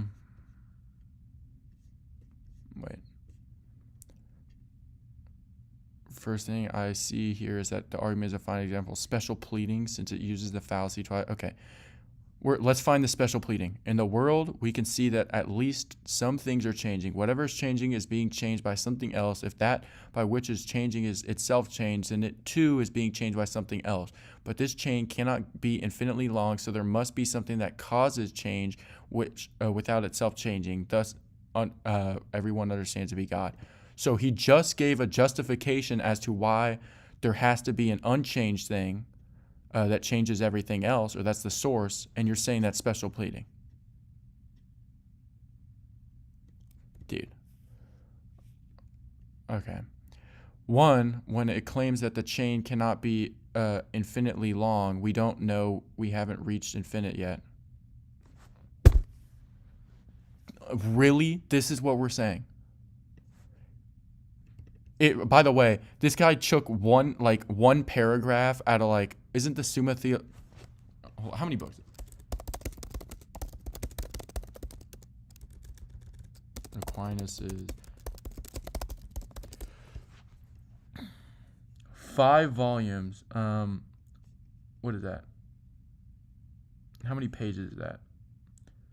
So out of a 5-volume book, look at this. He took one paragraph, not even how many sentences? 1, 2, 3, 4, 5. Out of a 5-volume book, he took 5 sentences, and he just said that that's basically his whole position, and he's attacking his claims based on this when Aquinas debunks these things. He explains these things.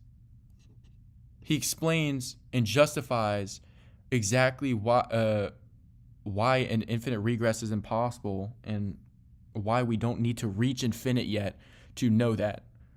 The Big Bang seems to put an end to the chain, but we don't know. And how does the Big Bang put an end to the chain? What? And 2, when it says that the end of the chain is God, why? For all we know, it could be Papa Smurf. What he's arguing is there's a first cause that created everything, and this is a conscious being, and that's what we understand as God. You can call it Papa Smurf, you can call it invisible pink unicorn or whatever. Ultimately, he's just saying that that's what he understands as God. So that's a great argument, great rebuttal there. So the flaws are the chain of cause effect is finite and linear in time. God exists. Okay. Or the 2 unsubstantiated claims. Yeah, it's unsubstantiated if you take 5 sentences out of a 5-volume, like probably, what are these? This is probably like 2,000 or 3,000 pages total. 10,000 objections and their answers. Oh my gosh, dude. Answers 10,000 objections, has 3,000 articles, 631 questions, 38 tracks, and you take 5 sentences out of all that and then say that's his whole position. He didn't substantiate this. Also, the argument shows God exists. He's literally substantiated in the 5 sentences out of the 5-volume book that you chose. You couldn't have chosen like a different one or remove this part so you can just like straw man or act as if you did something. That's a great argument. That dude even misrepresented Christ as well. Sacrifice himself to pay for your ancestors' sins. Diabolical. Cody. What's up, Cody? Hold up. First, Let's see. Let's see the criticism.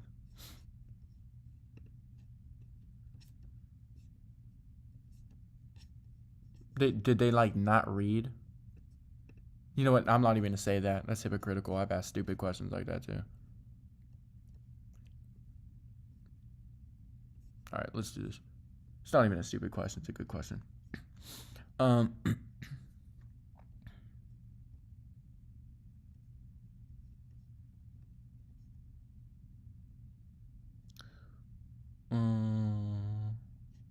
Oh, this guy's just literally dogging on rationality rules. The video we watched. Is it really this hard to like find people that like debunk it? Aquinas has been thoroughly refuted.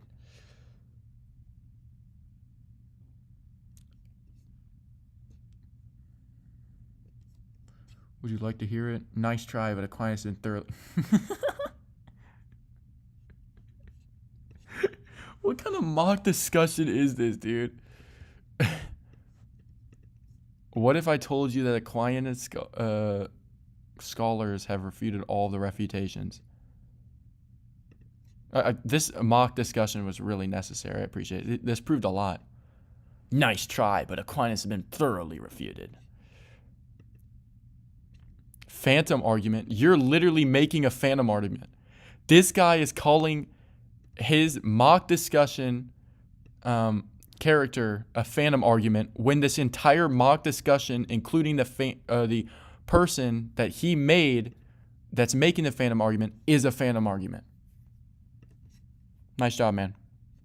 Interesting. Who has refuted him and what was their argument? I want to get to the truth here. Can you tell me what precise is wrong with his argument?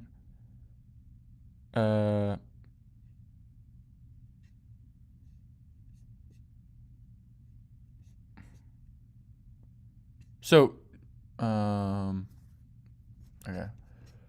W Mark, this guy's on our side. I just realized. I thought this said atheism. I actually might just not be able to read or something.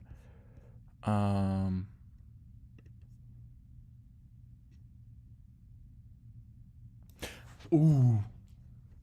Hold up. I got an idea. No, that's just a waste of our time. If no infinite regress, explain the dab that never ends. I don't even know how we would debunk that. This just debunked the argument for motion. If there's no infinite regress, then explain the dab that never ends. Side note, Quran means to read in English. I'm not really. There you go. Let's see. Oh, you guys can't even see. It just shows Sam Shamoon subscribed to me. That's so based. Yeah. Well, here's the deal. Tomorrow, for the live stream that's tomorrow, it may or may not happen. No promises. I have some plans, and I'm probably going to be gone all day. So, like, it might not happen tomorrow. But hopefully it does. And hopefully we can have, like, another good TikTok live like we had today. Maybe even better. Yeah. Incredible live. We got a 4-hour and 32-minute live. I thought it was going to be awful.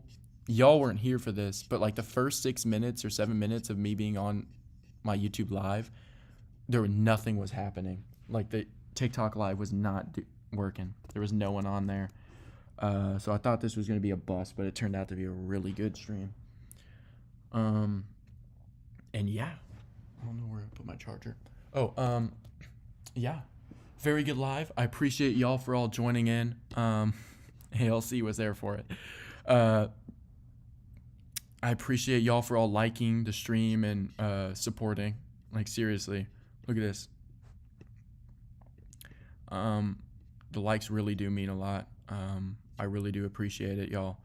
And yeah, I'm gonna end the stream here. Good, over 4.5 hours. And yeah, God bless y'all. I appreciate it. Hopefully we'll have a stream tomorrow. We'll see. Yeah. God bless y'all. See ya.